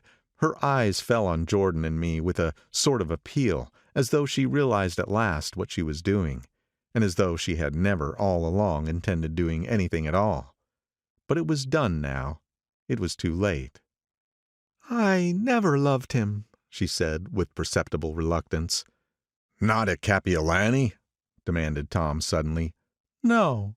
From the ballroom beneath, muffled and suffocating chords were drifting up on hot waves of air. "Not that day I carried you down from the punch bowl to keep your shoes dry?" There was a husky tenderness in his tone. "Daisy!" "Please don't." Her voice was cold, but the rancor was gone from it. She looked at Gatsby. "There, Jay," she said, but her hand as she tried to light a cigarette was trembling. Suddenly she threw the cigarette and the burning match on the carpet. "Oh, you want too much," she cried to Gatsby. "I love you now. Isn't that enough? I can't help what's past." She began to sob helplessly. "I did love him once, but I loved you too." Gatsby's eyes opened and closed. "You loved me, too," he repeated. "Even that's a lie," said Tom savagely. "She didn't know you were alive. Why, there's things between Daisy and me that you'll never know. Things that neither of us can ever forget." The words seemed to bite physically into Gatsby. "I want to speak to Daisy alone," he insisted. "She's all excited now." "Even alone I can't say I never loved Tom," she admitted in a pitiful voice. "It wouldn't be true." "Of course it wouldn't," agreed Tom. She turned to her husband. "As if it mattered to you," she said. "Of course it matters. I'm going to take better care of you from now on."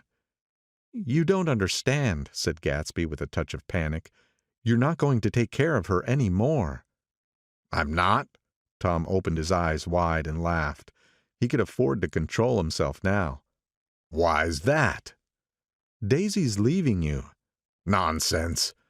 "I am, though," she said with a visible effort. "She's not leaving me." Tom's words suddenly leaned down over Gatsby. "Certainly not for a common swindler who'd have to steal the ring to put on her finger." "I won't stand this," cried Daisy. "Oh, please, let's get out." "Who are you, anyhow?" broke out Tom. "You're one of that bunch that hangs around with Meyer Wolfsheim. That much I happen to know. I've made a little investigation into your affairs, and I'll carry it further tomorrow." "You can suit yourself about that, old sport," said Gatsby steadily. "I found out what your drug stores were." He turned to us and spoke rapidly. "He and this Wolfsheim bought up a lot of side street drug stores here and in Chicago and sold grain alcohol over the counter. That's one of his little stunts. I picked him for a bootlegger the first time I saw him, and I wasn't far wrong." "What about it?" said Gatsby politely. "I guess your friend Walter Chase wasn't too proud to come in on it." "And you left him in the lurch, didn't you? You let him go to jail for a month over in New Jersey. God, you ought to hear Walter on the subject of you." "He came to us dead broke. He was very glad to pick up some money, old sport." "Don't you call me old sport," cried Tom. Gatsby said nothing. "Walter could have you up on the betting laws, too, but Wolfsheim scared him into shutting his mouth." That unfamiliar yet recognizable look was back again in Gatsby's face. "That drugstore business was just small change," continued Tom slowly. "But you've got something on now that Walter's afraid to tell me about." I glanced at Daisy, who was staring terrified between Gatsby and her husband, and at Jordan, who had begun to balance an invisible but absorbing object on the tip of her chin. Then I turned back to Gatsby and was startled by his expression. He looked, and this is said in all contempt for the babbled slander of his garden, as if he had killed a man. For a moment, the set of his face could be described in just that fantastic way.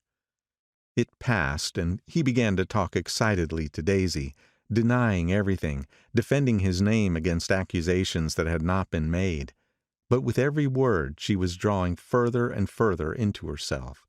So he gave that up, and only the dead dream fought on as the afternoon slipped away, trying to touch what was no longer tangible, struggling unhappily, undespairingly toward the lost voice across the room.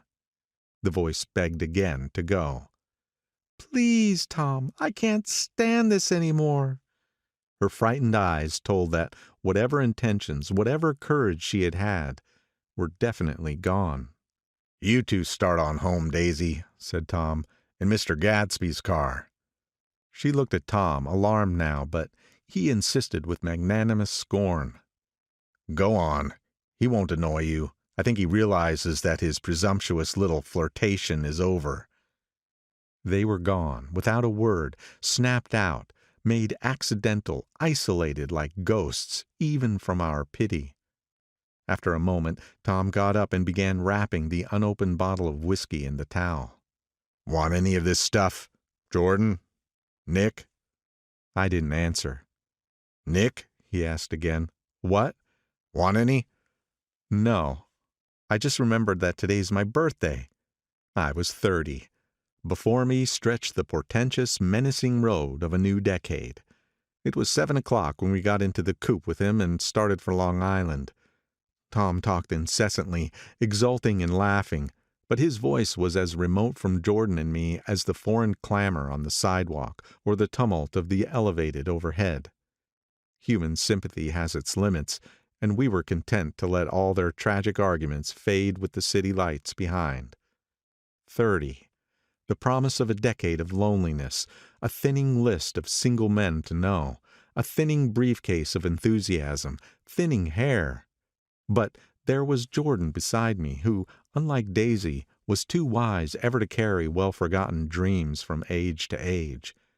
As we passed over the dark bridge, her wan face fell lazily against my coat's shoulder, and the formidable stroke of 30 died away with the reassuring pressure of her hand. So we drove on toward death through the cooling twilight. The young Greek Michaelis, who ran the coffee joint beside the ash heaps, was the principal witness at the inquest. He had slept through the heat until after 5, when he strolled over to the garage and found George Wilson sick in his office. Really sick. Pale as his own pale hair and shaking all over. Michaelis advised him to go to bed, but Wilson refused, saying that he'd miss a lot of business if he did. While his neighbor was trying to persuade him, a violent racket broke out overhead. "I've got my wife locked up in there," explained Wilson calmly. "She's going to stay there till the day after tomorrow, and then we're going to move away." Michaelis was astonished. They had been neighbors for 4 years, and Wilson had never seemed faintly capable of such a statement. Generally, he was one of these worn-out men. When he wasn't working, he sat on a chair in the doorway and stared at the people and the cars that passed along the road. When anyone spoke to him, he invariably laughed in an agreeable, colorless way. He was his wife's man and not his own. So naturally, Michaelis tried to find out what had happened, but Wilson wouldn't say a word. Instead, he began to throw curious, suspicious glances at his visitor and ask him what he'd been doing at certain times on certain days. Just as the latter was getting uneasy, some workmen came past the door bound for his restaurant, and Michaelis took the opportunity to get away, intending to come back later. But he didn't. He supposed he forgot to, that's all. When he came outside again, a little after 7, he was reminded of the conversation because he heard Mrs. Wilson's voice, loud and scolding, downstairs in the garage. "Beat me!" he heard her cry. "Throw me down and beat me, you dirty little coward!" A moment later, she rushed out into the dusk, waving her hands and shouting. Before he could move from his door, the business was over. The death car, as the newspapers called it, didn't stop. It came out of the gathering darkness, wavered tragically for a moment, and then disappeared around the next bend. Mavro Michaelis wasn't even sure of its color. He told the first policeman that it was light green. The other car, the one going toward New York, came to rest 100 yards beyond, and its driver hurried back to where Myrtle Wilson, her life violently extinguished, knelt in the road and mingled her thick dark blood with the dust. Michaelis and this man reached her first, but when they had torn open her shirtwaist, still damp with perspiration, they saw that her left breast was swinging loose like a flap, and there was no need to listen for the heart beneath. The mouth was wide open and ripped a little at the corners, as though she had choked a little in giving up the tremendous vitality she had stored so long. We saw the 3 or 4 automobiles in the crowd when we were still some distance away. "Wreck," said Tom. "That's good. Wilson have a little business at least." He slowed down, but still without any intention of stopping. Until, as we came nearer, the hushed, intent faces of the people at the garage door made him automatically put on the brakes. "We'll take a look," he said doubtfully. "Just a look." I became aware now of a hollow wailing sound which issued incessantly from the garage, a sound which, as we got out of the coupe and walked toward the door, resolved itself into the words, "Oh my God," uttered over and over in a gasping moan. "There's some bad trouble here," said Tom excitedly. He reached up on tiptoes and peered over a circle of heads into the garage, which was lit only by a yellow light in a swinging metal basket overhead. Then he made a harsh sound in his throat, and with a violent thrusting movement of his powerful arms, pushed his way through. The circle closed up again with a running murmur of expostulation. It was a minute before I could see anything at all. Then new arrivals deranged the line, and Jordan and I were pushed suddenly inside. Myrtle Wilson's body, wrapped in a blanket, and then in another blanket, as though she suffered from a chill in the hot night, lay on a work table by the wall, and Tom, with his back to us, was bending over it, motionless. Next to him stood a motorcycle policeman, taking down names with much sweat and correction in a little book. At first I couldn't find the source of the high, groaning words that echoed clamorously through the bare garage. Then I saw Wilson standing on the raised threshold of his office, swaying back and forth and holding to the doorposts with both hands. Some man was talking to him in a low voice and attempting from time to time to lay a hand on his shoulder, but Wilson neither heard nor saw. His eyes would drop slowly from the swinging light to the laden table by the wall, and then jerk back to the light again, and he gave out incessantly his high, horrible call. "Oh my God! Oh my God! Oh my God! Oh my God!" Presently, Tom lifted his head with a jerk and, after staring around the garage with glazed eyes, addressed a mumbled, incoherent remark to the policeman. "M-A-V," the policeman was saying. "O, no, R," corrected the man. "M-A-V-R-O." "Listen to me," muttered Tom fiercely. "R," the policeman said. "O, G." G." He looked up as Tom's broad hand fell sharply on his shoulder. "What do you want, fella?" "What happened? That's what I want to know." "Auto hit her. Instantly killed." "Instantly killed," repeated Tom, staring. "She ran out in a road. Son of a bitch didn't even stop his car." "There was 2 cars," said Michaelis. "One coming, one going, see?" "Going where?" asked the policeman keenly. "One going each way. Well, she—" His hand rose toward the blankets, but stopped halfway and fell to his side. "She ran out, and there's one of 'em coming from New York knocking right into her, going 30 or 40 miles an hour." "What's the name of this place here?" demanded the officer. "Hasn't got any name." A pale, well-dressed Negro stepped near. "It was a yellow car," he said. "Big yellow car, new." "See the accident?" asked the policeman. "No, but the car passed me down on the road, going faster than 40, going 50, 60. "Come here and let's have your name.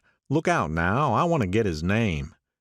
Some words of this conversation must have reached Wilson, swaying in the office door, for suddenly a new theme found voice among his grasping cries.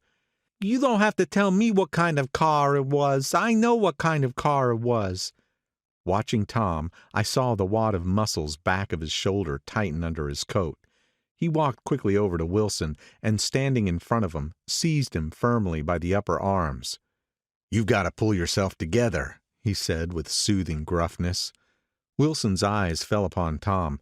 He started up on his tiptoes and then would have collapsed to his knees had not Tom held him upright. "Listen," said Tom, shaking him a little. "I just got here a minute ago from New York. I was bringing you that coupe we've been talking about. That yellow car I was driving this afternoon wasn't mine. Do you hear? I haven't been in it all afternoon." Only the Negro and I were near enough to hear what he said, but the policeman caught something in the tone and looked over with truculent eyes. "What's all that?" he demanded. "I'm a friend of his." Tom turned his head but kept his hands firm on Wilson's body. "He says he knows the car that did it. It was a yellow car." Some dim impulse moved the policeman to look suspiciously at Tom. "And what color's your car?" "It's a blue car, a coupe." "We've come straight from New York," I said. Someone who had been driving a little behind us confirmed this, and the policeman turned away. "Now, if you'll let me have that name again correct."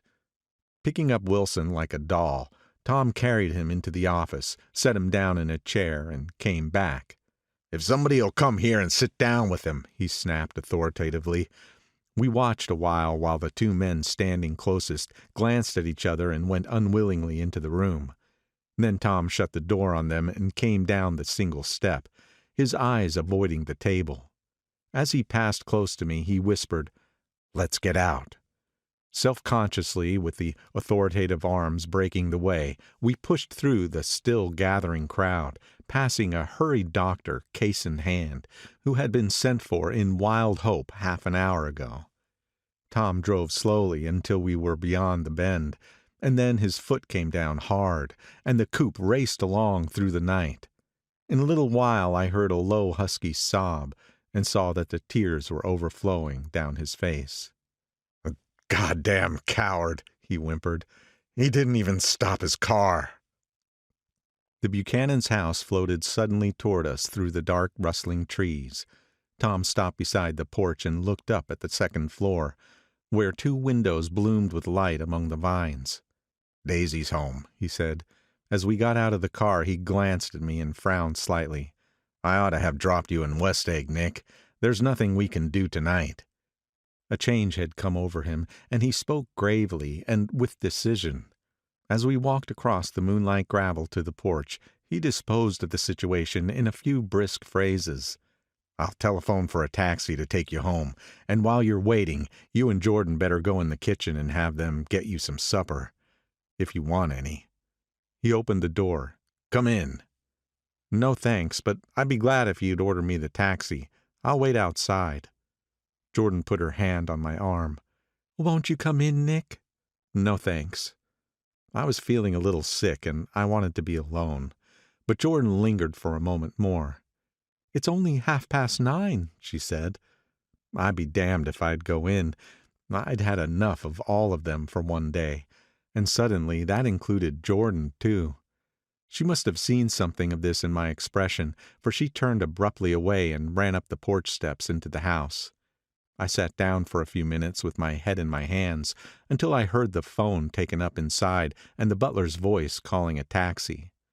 Then I walked slowly down the drive away from the house, intending to wait by the gate. I hadn't gone 20 yards when I heard my name, and Gatsby stepped from between two bushes into the path. I must have felt pretty weird by that time, because I could think of nothing except the luminosity of his pink suit under the moon. "What are you doing?" I inquired. "Just standing here, old sport." Somehow that seemed a despicable occupation. For all I knew, he was going to rob the house in a moment. I wouldn't have been surprised to see sinister faces, the faces of Wolfsheim's people, standing behind him in the dark shrubbery. "Did you see any trouble on the road?" he asked after a minute. "Yes." He hesitated. Was she killed? Yes. I thought so. I told Daisy I thought so. It's better that the shock should all come at once. She stood it pretty well. He spoke as if Daisy's reaction was the only thing that mattered. I got to West Egg by a side road, he went on, and left the car in my garage. I don't think anybody saw us, but of course I can't be sure. I disliked him so much by this time that I didn't find it necessary to tell him he was wrong. Who was the woman? He inquired. Her name was Wilson. Her husband owns the garage. How the devil did it happen? Well, I tried to swing the wheel. He broke off, and suddenly I guessed at the truth. Was Daisy driving? Yes, he said after a moment. But of course I'll say I was. You see, when we left New York, she was very nervous and thought it would steady her to drive. And this woman rushed out at us just as we were passing a car coming the other way. It all happened in a minute, but it seemed to me that she wanted to speak to us, thought we were somebody she knew. Well, first Daisy turned away from the woman toward the other car, and then she lost her nerve and turned back. The second my hand reached the wheel, I felt the shock. It must have killed her instantly. It ripped her open. Don't tell me, old sport, he winced. Anyhow, Daisy stepped on it. I tried to make her stop, but she couldn't, so I pulled on the emergency brake. Then she fell over into my lap, and I drove on. She'll be all right tomorrow, he said presently. I'm just going to wait here and see if he tries to bother her about that unpleasantness this afternoon.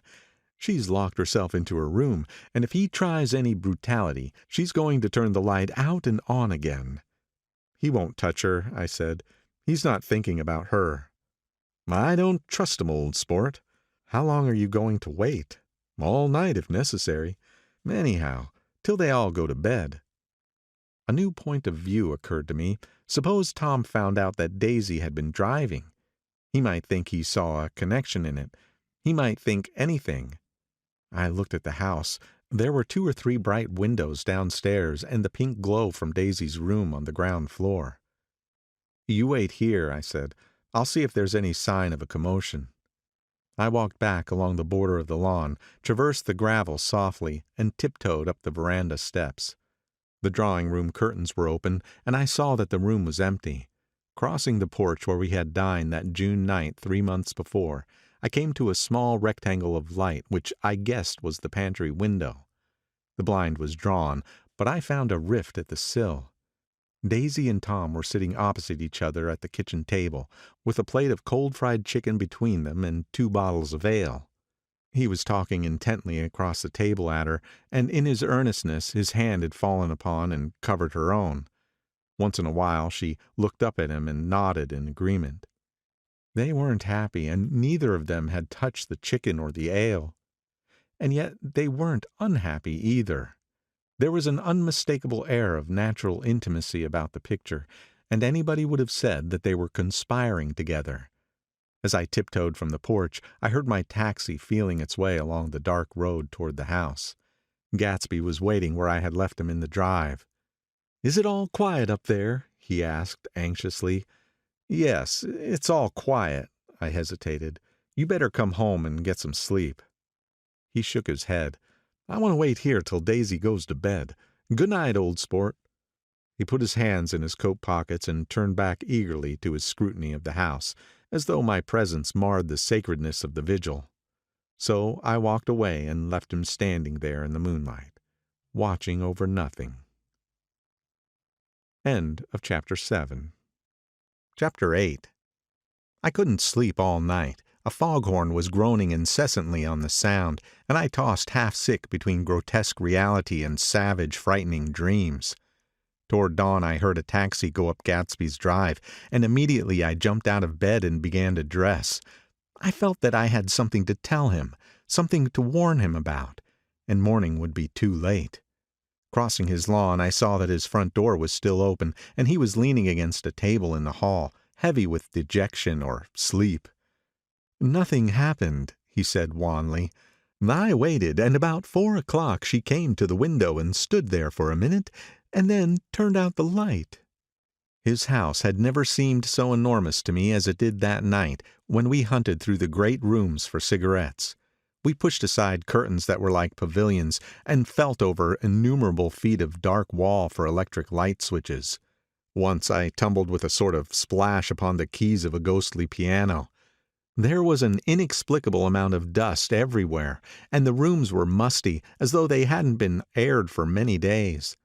I found the humidor on an unfamiliar table, with 2 stale dry cigarettes inside. Throwing open the French windows of the drawing room, we sat smoking out into the darkness. "You ought to go away," I said. "It's pretty certain they'll trace your car." "Go away? Now, old sport?" "Go to Atlantic City for a week, or up to Montreal." He wouldn't consider it. He couldn't possibly leave Daisy until he knew what she was going to do.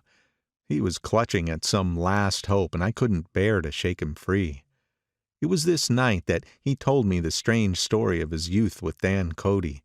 Told it to me because Jay Gatsby had broken up like glass against Tom's hard malice, and the long secret extravaganza was played out. I think he would have acknowledged anything now without reserve, but he wanted to talk about Daisy. She was the first nice girl he had ever known. In various unrevealed capacities he had come in contact with such people, but always with indiscernible barbed wire between. He found her excitingly desirable. He went to her house at first with other officers from Camp Taylor, then alone. It amazed him. He had never been in such a beautiful house before. But what gave it an air of breathless intensity was that Daisy lived there. It was as casual a thing to her as his tent out at camp was to him. There was a ripe mystery about it, a hint of bedrooms upstairs more beautiful and cool than other bedrooms, of gay and radiant activities taking place through its corridors, and of romances that were not musty and laid away already in lavender, but fresh and breathing and redolent of this year's shining motor cars, and of dances whose flowers were scarcely withered. It excited him, too, that many men had already loved Daisy. It increased her value in his eyes. He felt their presence all about the house, pervading the air with the shades and echoes of still vibrant emotions. But he knew that he was in Daisy's house by a colossal accident. However glorious might be his future as Jay Gatsby, he was at present a penniless young man without a past, and at any moment the invisible cloak of his uniform might slip from his shoulders. So he made the most of his time. He took what he could get, ravenously and unscrupulously. Eventually he took Daisy one still October night, took her because he had no real right to touch her hand. He might have despised himself, for he had certainly taken her under false pretenses. I don't mean that he had traded on his phantom millions, but he had deliberately given Daisy a sense of security. He let her believe that he was a person from such the same strata as herself, that he was fully able to take care of her. As a matter of fact, he had no such facilities. He had no comfortable family standing behind him, and he was liable at the whim of an impersonal government to be blown anywhere about the world. But he didn't despise himself, and it didn't turn out as he imagined. He had intended, probably, to take what he could and go, but now he found that he had committed himself to the following of a Grail. He knew that Daisy was extraordinary, but he didn't realize just how extraordinary a nice girl could be. She vanished into her rich house, into her rich, full life, leaving Gatsby nothing. He felt married to her, that was all. When they met again 2 days later, it was Gatsby who was breathless, who was somehow betrayed. Her porch was bright with the bought luxury of starshine. The wicker of the settee squeaked fashionably as it turned toward him, and he kissed her curious and lovely mouth. She had caught a cold, and it made her voice huskier and more charming than ever, and Gatsby was overwhelmingly aware of the youth and mystery that wealth imprisons and preserves, of the freshness of many clothes, and of Daisy, gleaming like silver, safe and proud above the hot struggles of the poor. I can't describe to you how surprised I was to find out I loved her, old sport. I even hoped for a while that she'd throw me over, but she didn't. because she was in love with me, too. She thought I knew a lot because I knew different things from her. Well, there I was, way off my ambitions, getting deeper in love every minute, and all of a sudden, I didn't care. What was the use of doing great things if I could have a better time telling her what I was going to do? On the last afternoon before he went abroad, he sat with Daisy in his arms for a long, silent time. It was a cold fall day, the fire in the room and her cheeks flushed. Now and then she moved and she changed his arm a little, and once he kissed her dark shining hair. The afternoon had made them tranquil for a while, as if to give them a deep memory of the long parting the next day promised. They had never been closer in their month of love, nor communicated more profoundly one with another than when she brushed silent lips against his coat's shoulder, or when he touched the end of her fingers gently as though they were asleep. He did extraordinarily well in the war. He was a captain before he went to the front, and following the Argonne battles he got his majority and the command of the divisional machine guns. After the armistice he tried frantically to get home, but some complication or misunderstanding sent him to Oxford instead. He was worried now. There was a quality of nervous despair in Daisy's letters. She didn't see why he couldn't come. She was feeling the pressure of the world outside, and she wanted to see him and feel his presence beside her and be reassured that she was doing the right thing after all. For Daisy was young, and her artificial world was redolent of orchids and pleasant cheerful snobbery and orchestras which set the rhythm of the year, summing up the sadness and suggestiveness of life in new tunes. All night the saxophones wailed the hopeless comment of the Beale Street blues, while 100 pairs of golden and silver slippers shuffled the shining dust.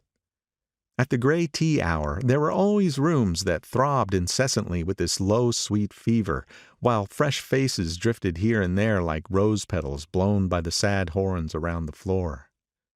Through this twilight universe Daisy began to move again with the season.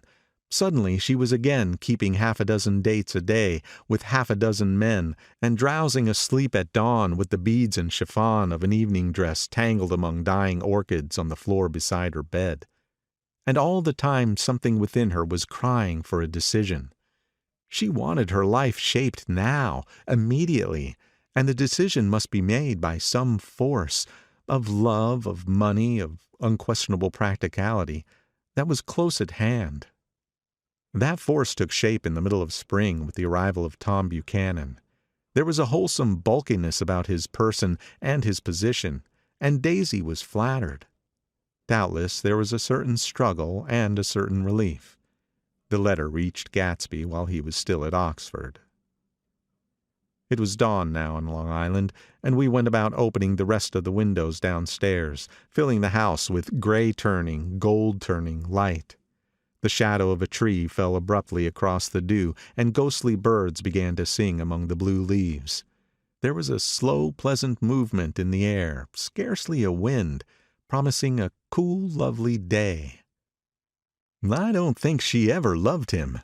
Gatsby turned around from a window and looked at me challengingly. You must remember, old sport, she was very excited this afternoon. He told her those things in a way that frightened her, that made it look as if I was some kind of cheap sharper. And the result was she hardly knew what she was saying. He sat down gloomily. Of course she might have loved him just for a minute, when they were first married, and loved me even more then, do you see? Suddenly he came out with a curious remark. In any case, he said, it was just personal. What could you make of that, except to suspect some intensity in his conception of the affair that couldn't be measured? He came back from France when Tom and Daisy were still on their wedding trip, and made a miserable but irresistible journey to Louisville on the last of his army pay. He stayed there a week, walking the streets where their footsteps had clicked together through the November night, and revisiting the out-of-the-way places to which they had driven in their white car. Just as Daisy's house had always seemed to him more mysterious and gay than other houses, so his idea of the city itself, even though she was gone from it, was pervaded with this melancholy beauty. He left feeling that if he had searched harder, he might have found her, that he was leaving her behind. The day coach, he was penniless now, was hot. He went out to the open vestibule and sat down on a folding chair, and the station slid away and the backs of unfamiliar buildings moved by. Then out into the spring fields, where a yellow trolley raced them for a minute with people in it who might once have seen the pale magic of her face along the casual street. The track curved, and now it was going away from the sun, which, as it sank lower, seemed to spread itself in benediction over the vanishing city where she had drawn her breath. He stretched out his hand desperately, as if to snatch only a wisp of air, to save a fragment of the spot that she had made lovely for him. But it was all going by too fast now for his blurred eyes, and he knew that he had lost that part of it, the freshest and the best, forever. It was 9 o'clock when we finished breakfast and went out on the porch. The night had made a sharp difference in the weather, and there was an autumn flavor in the air. The gardener, the last one of Gatsby's former servants, came to the foot of the steps. "I'm going to drain the pool today, Mr. Gatsby. Leaves'll stop falling pretty soon, and there's always trouble with the pipes." "Don't do it today," Gatsby answered. He turned to me apologetically. "You know, old sport, I've never used that pool all summer." I looked at my watch and stood up. 12 minutes to my train. I didn't want to go to the city. I wasn't worth a decent stroke of work, but it was more than that. I didn't want to leave Gatsby. I missed that train and then another before I could get myself away. "I'll call you up," I said finally. "Do, old sport. I'll call you about noon." We walked slowly down the steps.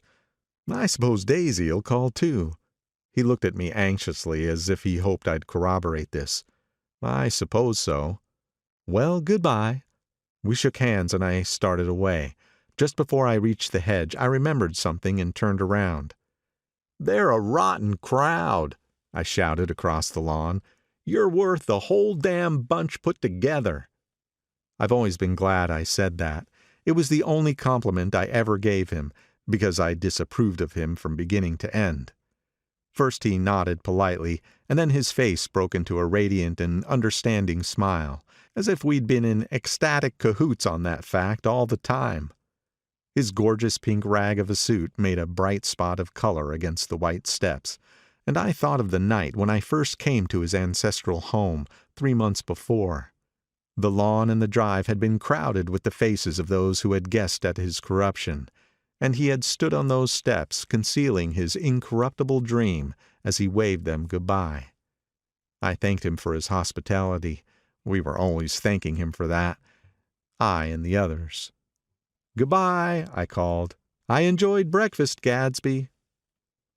Up in the city, I tried for a while to list the quotations on an interminable amount of stock. Then I fell asleep in my swivel chair. Just before noon the phone woke me, and I started up with sweat breaking out on my forehead. It was Jordan Baker. She often called me up at this hour because the uncertainty of her own movements between hotels and clubs and private houses made her hard to find in any other way. Usually her voice came over the wire as something fresh and cool, as if a divot from a green golf links had come sailing in at the office window. But this morning it seemed harsh and dry. "I've left Daisy's house," she said. "I'm at Hempstead, and I'm going down to Southampton this afternoon." Probably it had been tactful to leave Daisy's house, but the act annoyed me, and her next remark made me rigid. "You weren't so nice to me last night." How could it have mattered then? Silence for a moment, then, "However, I want to see you." "I want to see you too." "Suppose I don't go to Southampton and come into town this afternoon?" "No, I don't think this afternoon." "Very well. It's impossible this afternoon. Various—" We talked like that for a while, and then abruptly we weren't talking any longer. I don't know which of us hung up with a sharp click, but I know I didn't care. I couldn't have talked to her across a tea table that day if I never talked to her again in this world. I called Gatsby's house a few minutes later, but the line was busy. I tried 4 times. Finally, an exasperated Central told me the wire was being kept open for a long distance from Detroit. Taking out my timetable, I drew a small circle around the 3:50 train. Then I leaned back in my chair and tried to think. It was just noon. When I passed the ash heaps on the train that morning, I had crossed deliberately to the other side of the car. I supposed there would be a curious crowd around there all day, with little boys searching for dark spots in the dust, and some garrulous man telling over and over what had happened, until it became less and less real, even to him, and he could tell it no longer, and Myrtle Wilson's tragic achievement was forgotten. Now I want to go back a little and tell what happened at the garage after we left there the night before. They had difficulty in locating the sister, Catherine. She must have broken her rule against drinking that night, for when she arrived she was stupid with liquor and unable to understand that the ambulance had already gone to Flushing. When they convinced her of this, she immediately fainted, as if that was the intolerable part of the affair. Someone, kind or curious, took her in his car and drove her in the wake of her sister's body. Until long after midnight, a changing crowd lapped up against the front of the garage, while George Wilson rocked himself back and forth on the couch inside. For a while, the door of the office was open, and everyone who came into the garage glanced irresistibly through it. Finally, someone said it was a shame, and closed the door. Michaelis and several other men were with him, first 4 or 5 men, later 2 or 3 men. Still later, Michaelis had to ask the last stranger to wait there 15 minutes longer, while he went back to his own place and made a pot of coffee. After that, he stayed there alone with Wilson until dawn. About 3 o'clock, the quality of Wilson's incoherent muttering changed. He grew quieter and began to talk about the yellow car. He announced that he had a way of finding out whom the yellow car belonged to. And then he blurted out that a couple of months ago his wife had come from the city with her face bruised and her nose swollen. But when he heard himself say this, he flinched and began to cry, "Oh, my God!" again in this groaning voice. Michaelis made a clumsy attempt to distract him. "How long have you been married, George? Come on there and try to sit a minute and answer my question. How long have you been married?" 12 years. "Ever had any children? Come on, George, sit still. I asked you a question. Did you ever have any children?" The hard brown beetles kept thudding against the dull light, and whenever Michaelis heard a car go tearing along the road outside, it sounded to him like the car that hadn't stopped a few hours before. He didn't like to go into the garage, because the workbench was stained where the body had been lying, so he moved uncomfortably around the office. He knew every object in it before morning, and from time to time sat down beside Wilson, trying to keep him more quiet. "Have you got a church you go to sometimes, George? Maybe even if you haven't been there for a long time. Maybe I could call up the church and get a priest to come over and he could talk to you, see?" "Don't belong to any." "You ought to have a church, George, for times like this. You must have gone to church once. Didn't you get married in a church? Listen, George, listen to me. Didn't you get married in a church?" "That was a long time ago." The effort of answering broke the rhythm of his rocking. For a moment he was silent. Then the same half-knowing, half-bewildered look came back into his faded eyes. "Look in the drawer there," he said, pointing at the desk. "Which drawer?" "That drawer, that one." Michaelis opened the drawer nearest his hand. There was nothing in it but a small, expensive dog leash, made of leather and braided silver. It was apparently new. "This?" he inquired, holding it up. Wilson stared and nodded. "I found it yesterday afternoon. She tried to tell me about it, but I knew it was something funny." "You mean your wife bought it?" "She had it wrapped in tissue paper on her bureau." Michaelis didn't see anything odd in that, and he gave Wilson a dozen reasons why his wife might have bought the dog leash. But conceivably Wilson had heard some of these same explanations before, from Myrtle, because he began saying, "Oh, my God!" again in a whisper. His comforter left several explanations in the air. "Then he killed her," said Wilson. His mouth dropped open suddenly. "Who did?" "I have a way of finding out." "You're morbid, George," said his friend. "This has been a strain to you, and you don't know what you're saying. You better try and sit quiet till morning." "He murdered her." "It was an accident, George." Wilson shook his head. His eyes narrowed and his mouth widened slightly with the ghost of a superior. "I know," he said definitely. "I'm one of these trusting fellas, and I don't think any harm to nobody. But when I get to know a thing, I know it. It was the man in that car. She ran out to speak to him, and he wouldn't stop." Michaelis had seen this too, but it hadn't occurred to him that there was any special significance in it. He believed that Mrs. Wilson had been running away from her husband, rather than trying to stop any particular car. How could she have been like that? "She's a deep one," said Wilson, as if that answered the question. "Ah." He began to rock again, and Michaelis stood twisting the leash in his hand. "Maybe you got some friend that I could telephone for, George." This was a forlorn hope. He was almost sure that Wilson had no friend. There was not enough of him for his wife. He was glad a little later when he noticed a change in the room, a blue quickening by the window, and realized that dawn wasn't far off. About 5 o'clock, it was blue enough outside to snap off the light.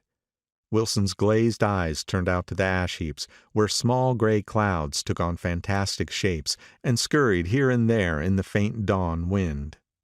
"I spoke to her," he muttered, after a long silence. "I told her she might fool me, but she couldn't fool God. I took her to the window."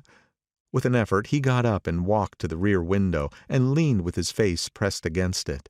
"And I said, 'God knows what you've been doing, everything you've been doing. You may fool me, but you can't fool God.'" Standing behind him, Michaelis saw with a shock that he was looking at the eyes of Dr. T.J. Eckelberg, which had just emerged pale and enormous from the dissolving night.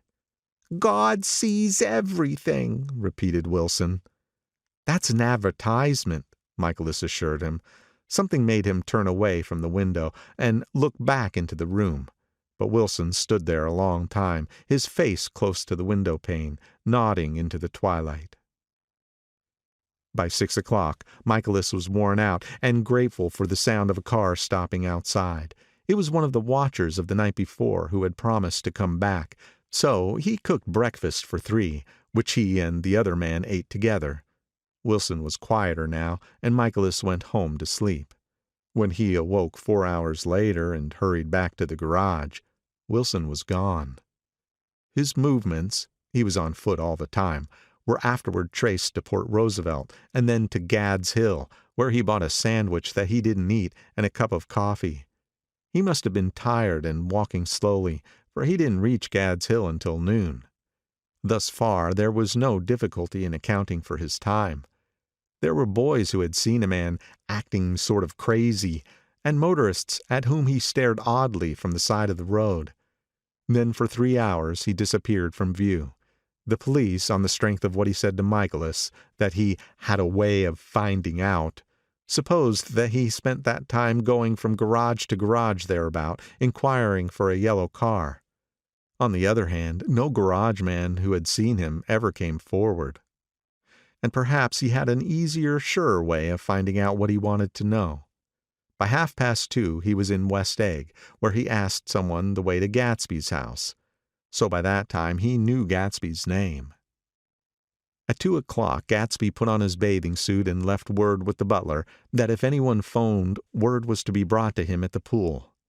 He stopped at the garage for a pneumatic mattress that had amused his guests during the summer, and the chauffeur helped him to pump it up.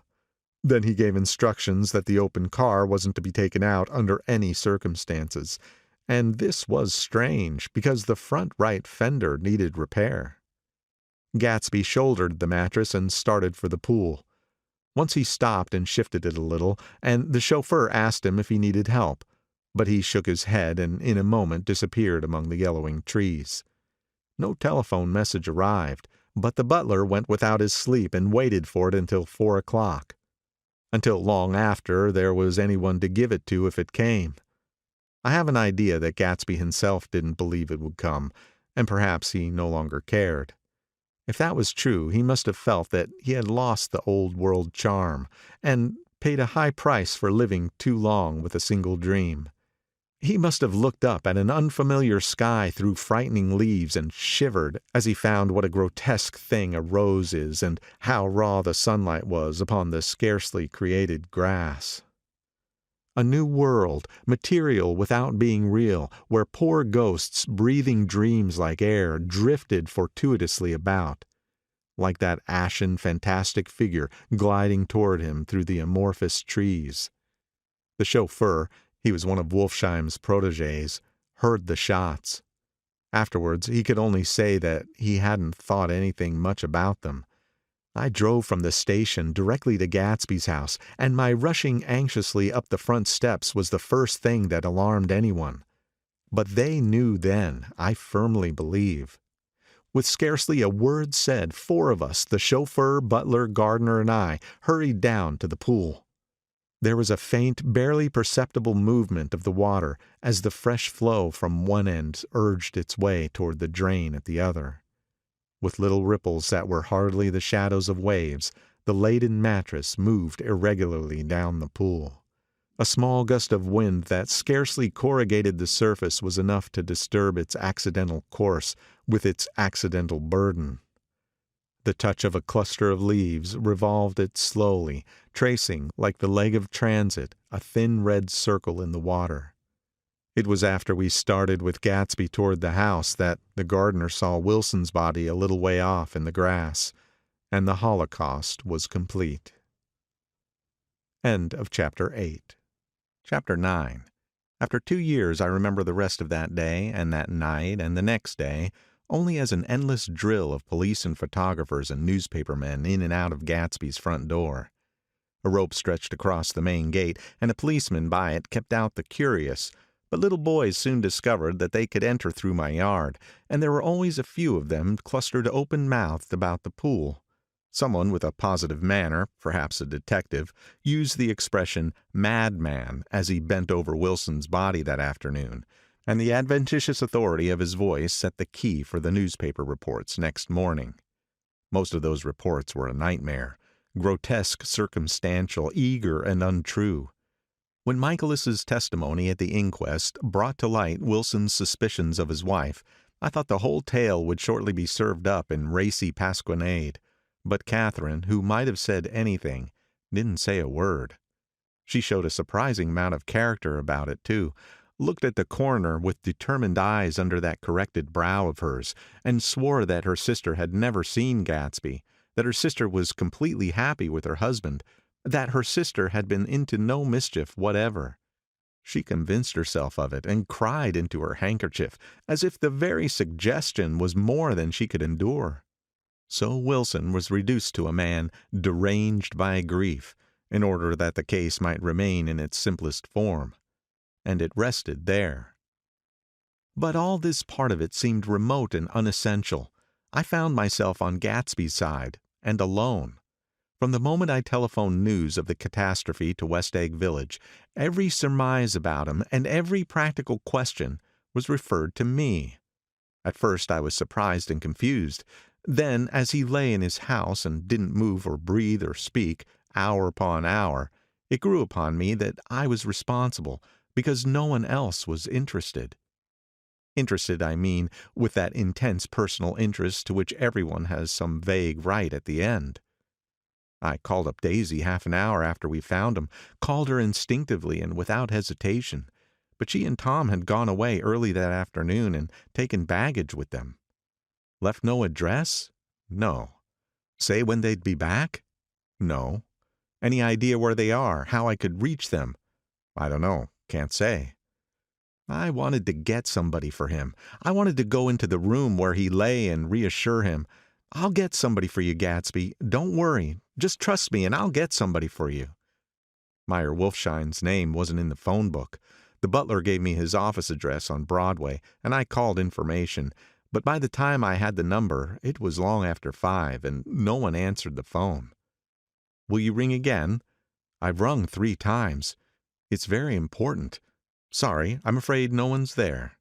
I went back to the drawing room and thought for an instant that they were chance visitors, all these official people who suddenly filled it. But though they drew back the sheet and looked at Gatsby with shocked eyes, his protest continued in my brain. "Look here, old sport, you've got to get somebody for me. You've got to try hard. I can't go through this alone."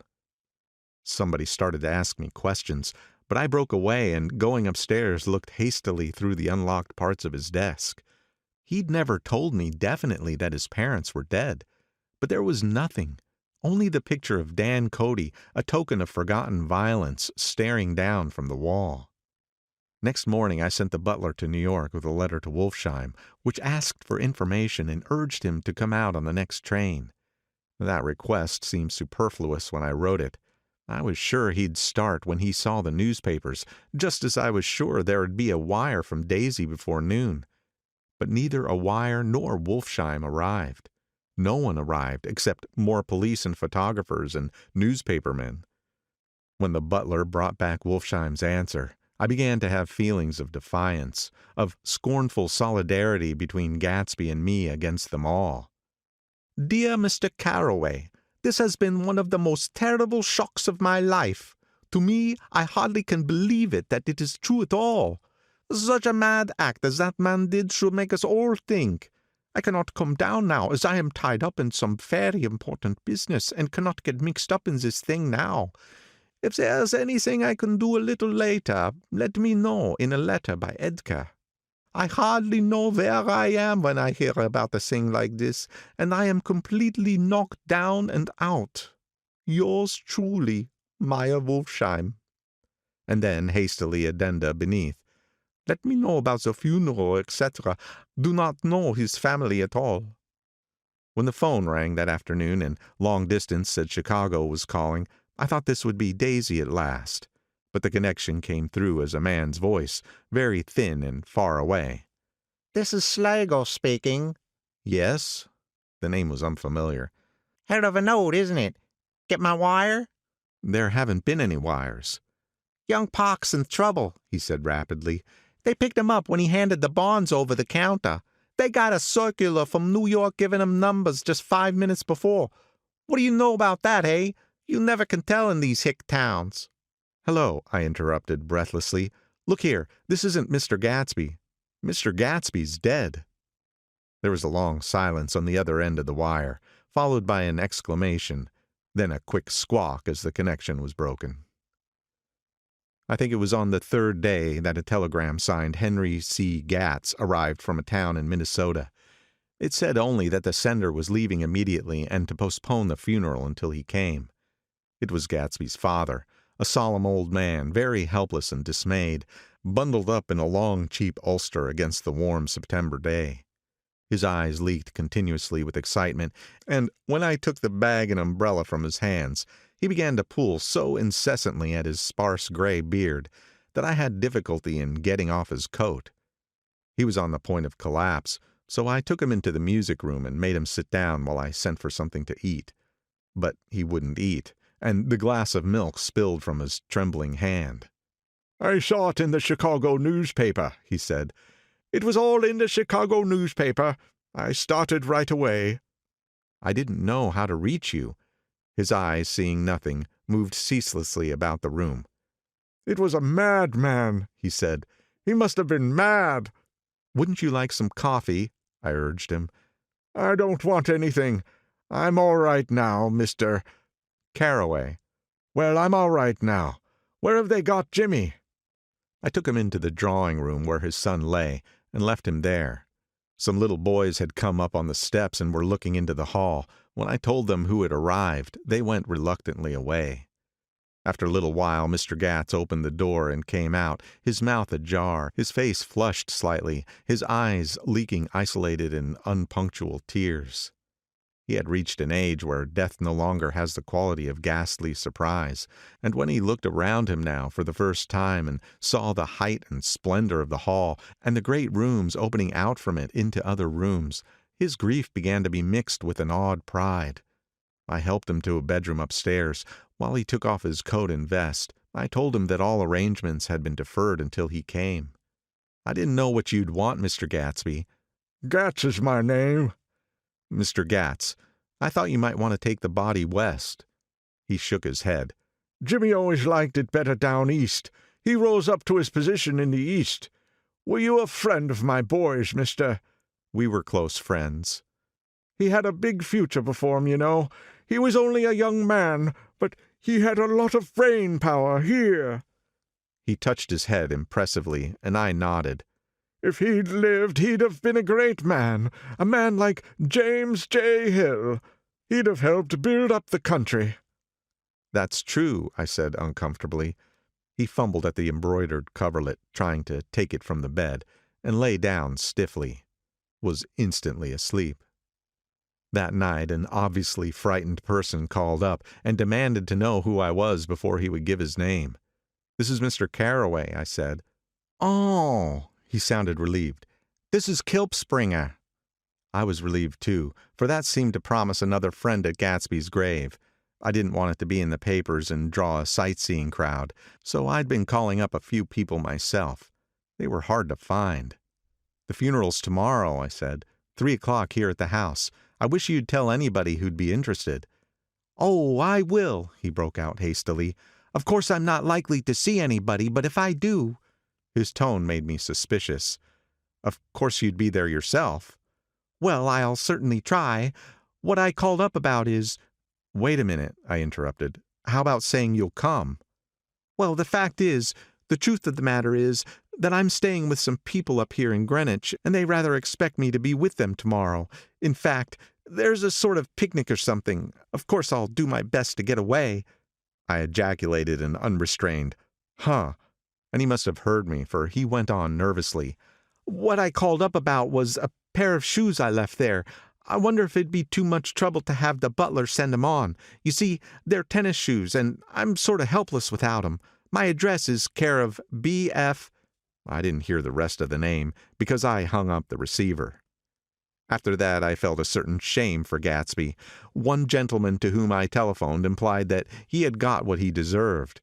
However, that was my fault, for he was one of those who used to sneer most bitterly at Gatsby on the courage of Gatsby's liquor, and I should have known better than to call him. The morning of the funeral, I went up to New York to see Meyer Wolfsheim. I couldn't seem to reach him any other way. The door that I pushed open on the advice of an elevator boy was marked The Swastika Holding Company, and at first there didn't seem to be anyone inside. But when I'd shouted hello several times in vain, an argument broke out behind a partition, and presently a lovely Jewess appeared at an interior door and scrutinized me with black, hostile eyes. "Nobody's in," she said. "Mr. Wolfsheim's gone to Chicago." The first part of this was obviously untrue, for someone had begun to whistle The Rosary tunelessly inside. Please say that Mr. Carroway wants to see him. I can't get him back from Chicago, can I? At this moment a voice, unmistakably Wolfsheim's, called, "Stella!" from the other side of the door. "Leave your name on the desk," she said quickly. "I'll give it to him when he gets back." "But I know he's there." She took a step toward me and began to slide her hand indignantly up and down her hips. "You young men think you could force your way in here any time," she scolded. "We're getting sick and tired of it. When I say he's in Chicago, he's in Chicago." I mentioned Gatsby. "Oh!" She looked at me over again. "Will you what was your name?" She vanished. In a moment Meyer Wolfsheim stood solemnly in the doorway, holding out both hands. He drew me into his office, remarking in a reverent voice that it was a sad time for all of us, and offered me a cigar. "My memory goes back to when I first met him," he said. "A young major just out of the army and covered over with medals he got in the war. He was so hard up he had to keep on wearing his uniform because he couldn't buy some regular clothes. First time I saw him was when he came into Weinbrenner's pool room at 43rd Street and asked for a job. He hadn't eat anything for a couple of days. 'Come on, have some lunch with me,' I said. He ate more than $4 worth of food in half an hour." "Did you start him in business?" I inquired. "Start him? I made him." "Oh." I raised him up out of nothing, right out of the gutter. I saw right away that he was a fine-appearing, gentlemanly young man, and when he told me he was at Oxford, I knew I could use him good. I got him to join the American Legion, and he used to stand high there. Right off, he did some work for a client of mine up to Albany. We were so thick like that in everything." He held up two bulbous fingers. "Always together." I wondered if this partnership had included the World Series transaction in 1919. "Now he's dead," I said after a moment. "You were his closest friend, so I know you want to come to his funeral this afternoon." "I'd like to come." "Well, come then." The hair in his nostrils quivered slightly, and as he shook his head, his eyes filled with tears. "I can't do it. I can't get mixed up in it," he said. "There's nothing to get mixed up in. It's all over now." "When a man gets killed, I never like to get mixed up in it in any way. I keep out. When I was a young man, it was different. If a friend of mine died, no matter how, I stuck with him to the end. You may think that's sentimental, but I mean it. To the bitter end." I saw that for some reason of his own, he was determined not to come. So I stood up. "Are you a college man?" he inquired suddenly. For a moment I thought he was going to suggest a connection, but he only nodded and shook my hand. "Let us learn to show our friendship for a man when he is alive, and not after he is dead," he suggested. "After that, my own rule is to let everything alone." When I left his office, the sky had turned dark, and I got back to West Egg in a drizzle. After changing my clothes, I went next door and found Mr. Gatz walking up and down excitedly in the hall. His pride in his son and in his son's possessions was continually increasing, and now he had something to show me. "Jimmy sent me this picture." He took out his wallet with trembling fingers. "Look there." It was a photograph of the house, cracked in the corners and dirty with many hands. He pointed out every detail to me eagerly. "Look there." And then he sought admiration from my eyes. He had shown it so often that I think it was more real to him now than the house itself. "Jimmy sent it to me. I think it's a very pretty picture. It shows up well." "Very well. Had you seen him lately?" "He come out to see me 2 years ago and bought me the house I live in now. Of course we was broke when he run off from home, but I see now there was reason for it. He knew he had a big future in front of him. And ever since he made a success, he was very generous with me." He seemed reluctant to put away the picture, held it for another minute, gingerly, before my eyes. Then he returned the wallet and pulled from his pocket a ragged old copy of a book called Hopalong Cassidy.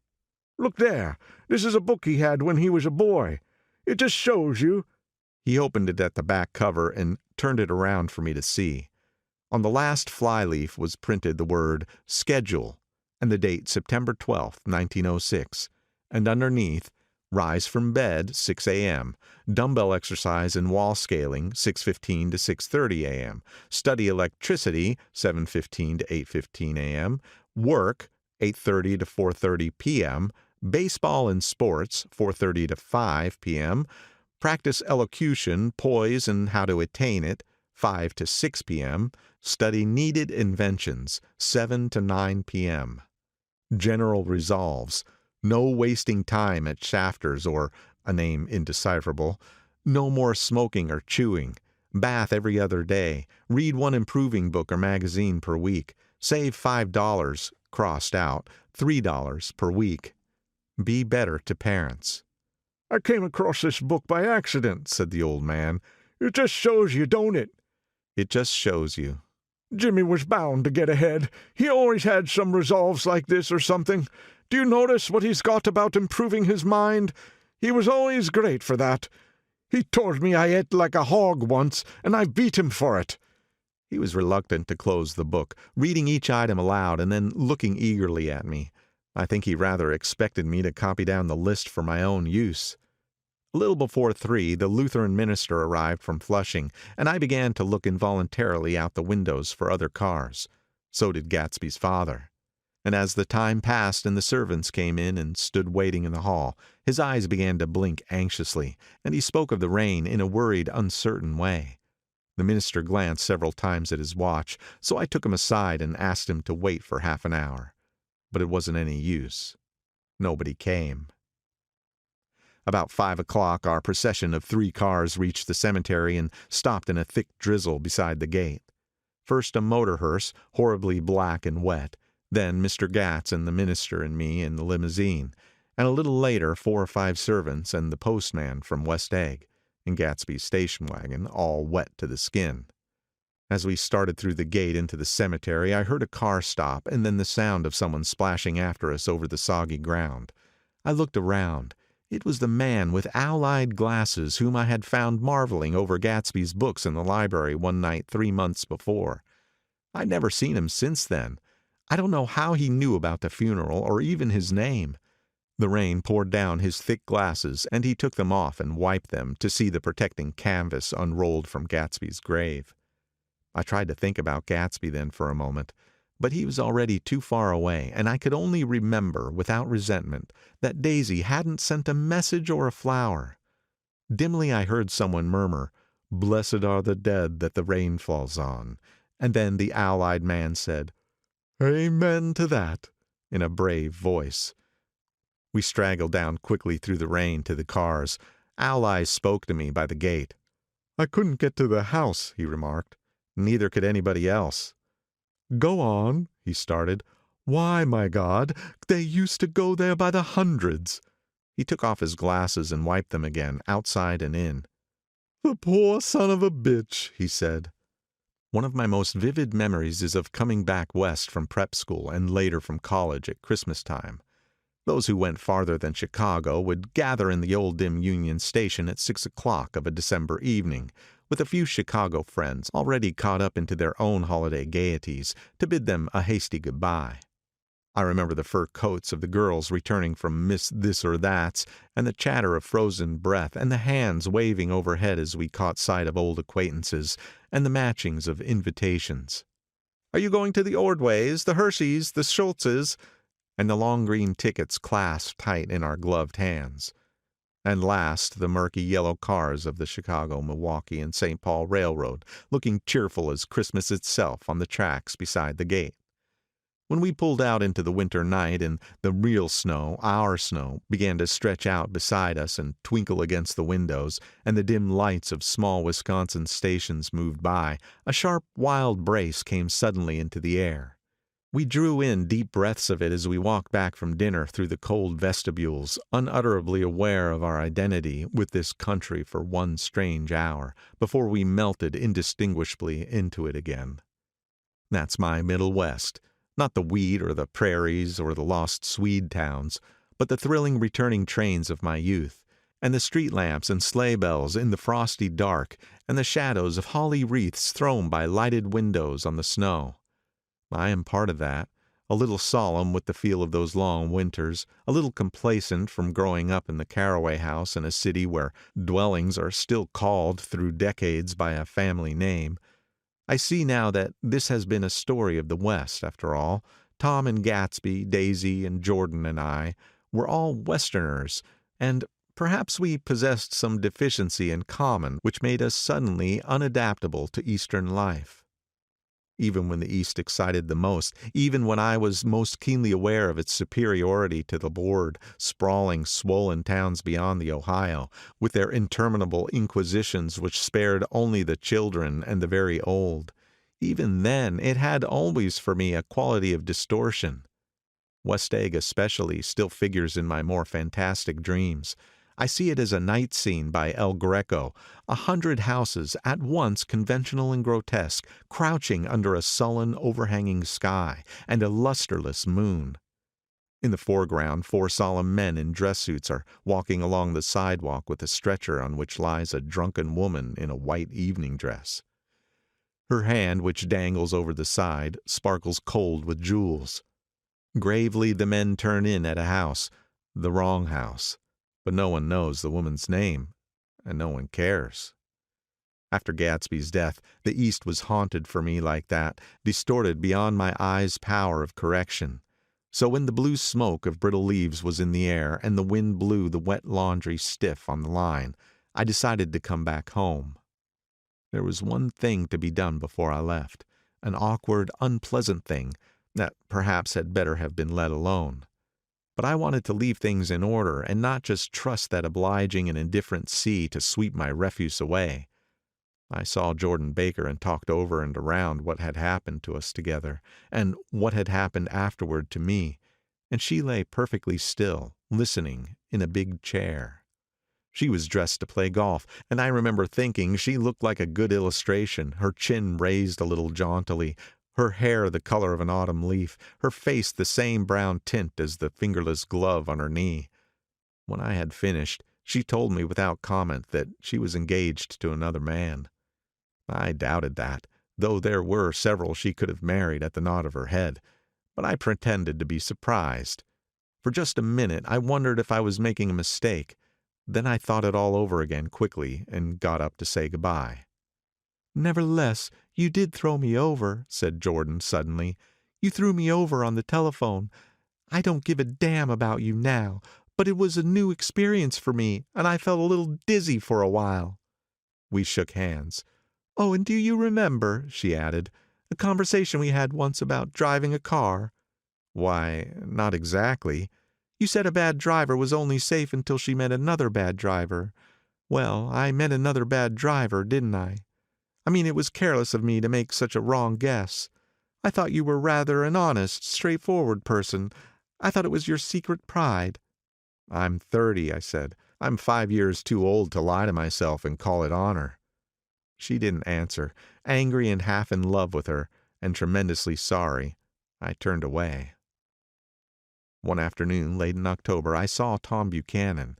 He was walking ahead of me along Fifth Avenue in his alert, aggressive way, his hands out a little from his body as if to fight off interference, his head moving sharply here and there, adapting itself to his restless eyes.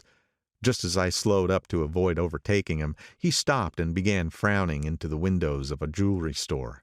Suddenly he saw me and walked back, holding out his hand. "What's the matter, Nick? Do you object to shaking hands with me?" "Yes. You know what I think of you." "You're crazy, Nick," he said quickly. "Crazy as hell. I don't know what's the matter with you." "Tom," I inquired, "what did you say to Wilson that afternoon?" He stared at me without a word, and I knew I had guessed right about those missing hours. I started to turn away, but he took a step after me and grabbed my arm. "I told him the truth," he said. "He came to the door while we were getting ready to leave, and when I sent down word that we weren't in, he tried to force his way upstairs. He was crazy enough to kill me if I hadn't told him who owned the car. His hand was on a revolver in his pocket every minute he was in the house." He broke off defiantly. "What if I did tell him? That fellow had it coming to him. He threw dust into your eyes like he did in Daisy's, but he was a tough one. He ran over Myrtle like you'd run over a dog and never even stopped his car." There was nothing I could say except the one unutterable fact that it wasn't true. "And if you think I didn't have my share of suffering, look here. When I went to give up that flat and saw that damn box of dog biscuits sitting there on the sideboard, I sat down and cried like a baby. By God, it was awful." I couldn't forgive him or like him, but I saw that what he had done was, to him, entirely justified. It was all very careless and confused. They were careless people, Tom and Daisy. They smashed up things and creatures and then retreated back into their money or their vast carelessness or whatever it was that kept them together, and let other people clean up the mess they had made. I shook hands with him. It seemed silly not to, for I felt suddenly as though I were talking to a child. Then he went into the jewelry store to buy a pearl necklace, or perhaps only a pair of cuff buttons, rid of my provincial squeamishness forever. Gatsby's house was still empty when I left. The grass on his lawn had grown as long as mine. One of the taxi drivers in the village never took a fare past the entrance gate without stopping for a minute and pointing inside. Perhaps it was he who drove Daisy and Gatsby over to East Egg the night of the accident, and perhaps he had made a story about it all his own. I didn't want to hear it, and I avoided him when I got off the train. I spent my Saturday nights in New York because those gleaming, dazzling parties of his were with me so vividly that I could still hear the music and the laughter, faint and incessant, from his garden, and the cars going up and down his drive. One night I did hear a material car there, and saw its lights stop at his front steps. But I didn't investigate. Probably it was some final guest who had been away at the ends of the earth and didn't know that the party was over. On the last night, with my trunk packed and my car sold to the grocer, I went over and looked at the huge incoherent failure of a house once more. On the white steps an obscene word, scrawled by some boy with a piece of brick, stood out clearly in the moonlight, and I erased it, drawing my shoe raspingly along the stone. Then I wandered down to the beach and sprawled out on the sand. Most of the big shore places were closed now, and there were hardly any lights except the shadowy moving glow of a ferryboat across the sound. And as the moon rose higher, the inessential houses began to melt away until gradually I became aware of the old island here that flowered once for Dutch sailors' eyes, a fresh green breast of the New World. Its vanished trees, the trees that had made way for Gatsby's house, had once pondered in whispers to the last and greatest of all human dreams. For a transitory enchanted moment man must have held his breath in the presence of this continent, compelled into an aesthetic contemplation he neither understood nor desired, face to face for the last time in history with something commensurate to his capacity for wonder. And as I sat there brooding on the old unknown world, I thought of Gatsby's wonder when he first picked out the green light at the end of Daisy's dock. He had come a long way to this blue lawn, and his dream must have seemed so close that he could hardly fail to grasp it. He did not know that it was already behind him, somewhere back in that vast obscurity beyond the city, where the dark fields of the Republic rolled on under the night. Gatsby believed in the green light, the orgastic future that year by year recedes before us. It eluded us then, but that's no matter. Tomorrow we will run faster, stretch out our arms further, and one fine morning. So we beat on, boats against the current, borne back ceaselessly into the past. End of chapter 9. End of The Great Gatsby by F. Scott Fitzgerald.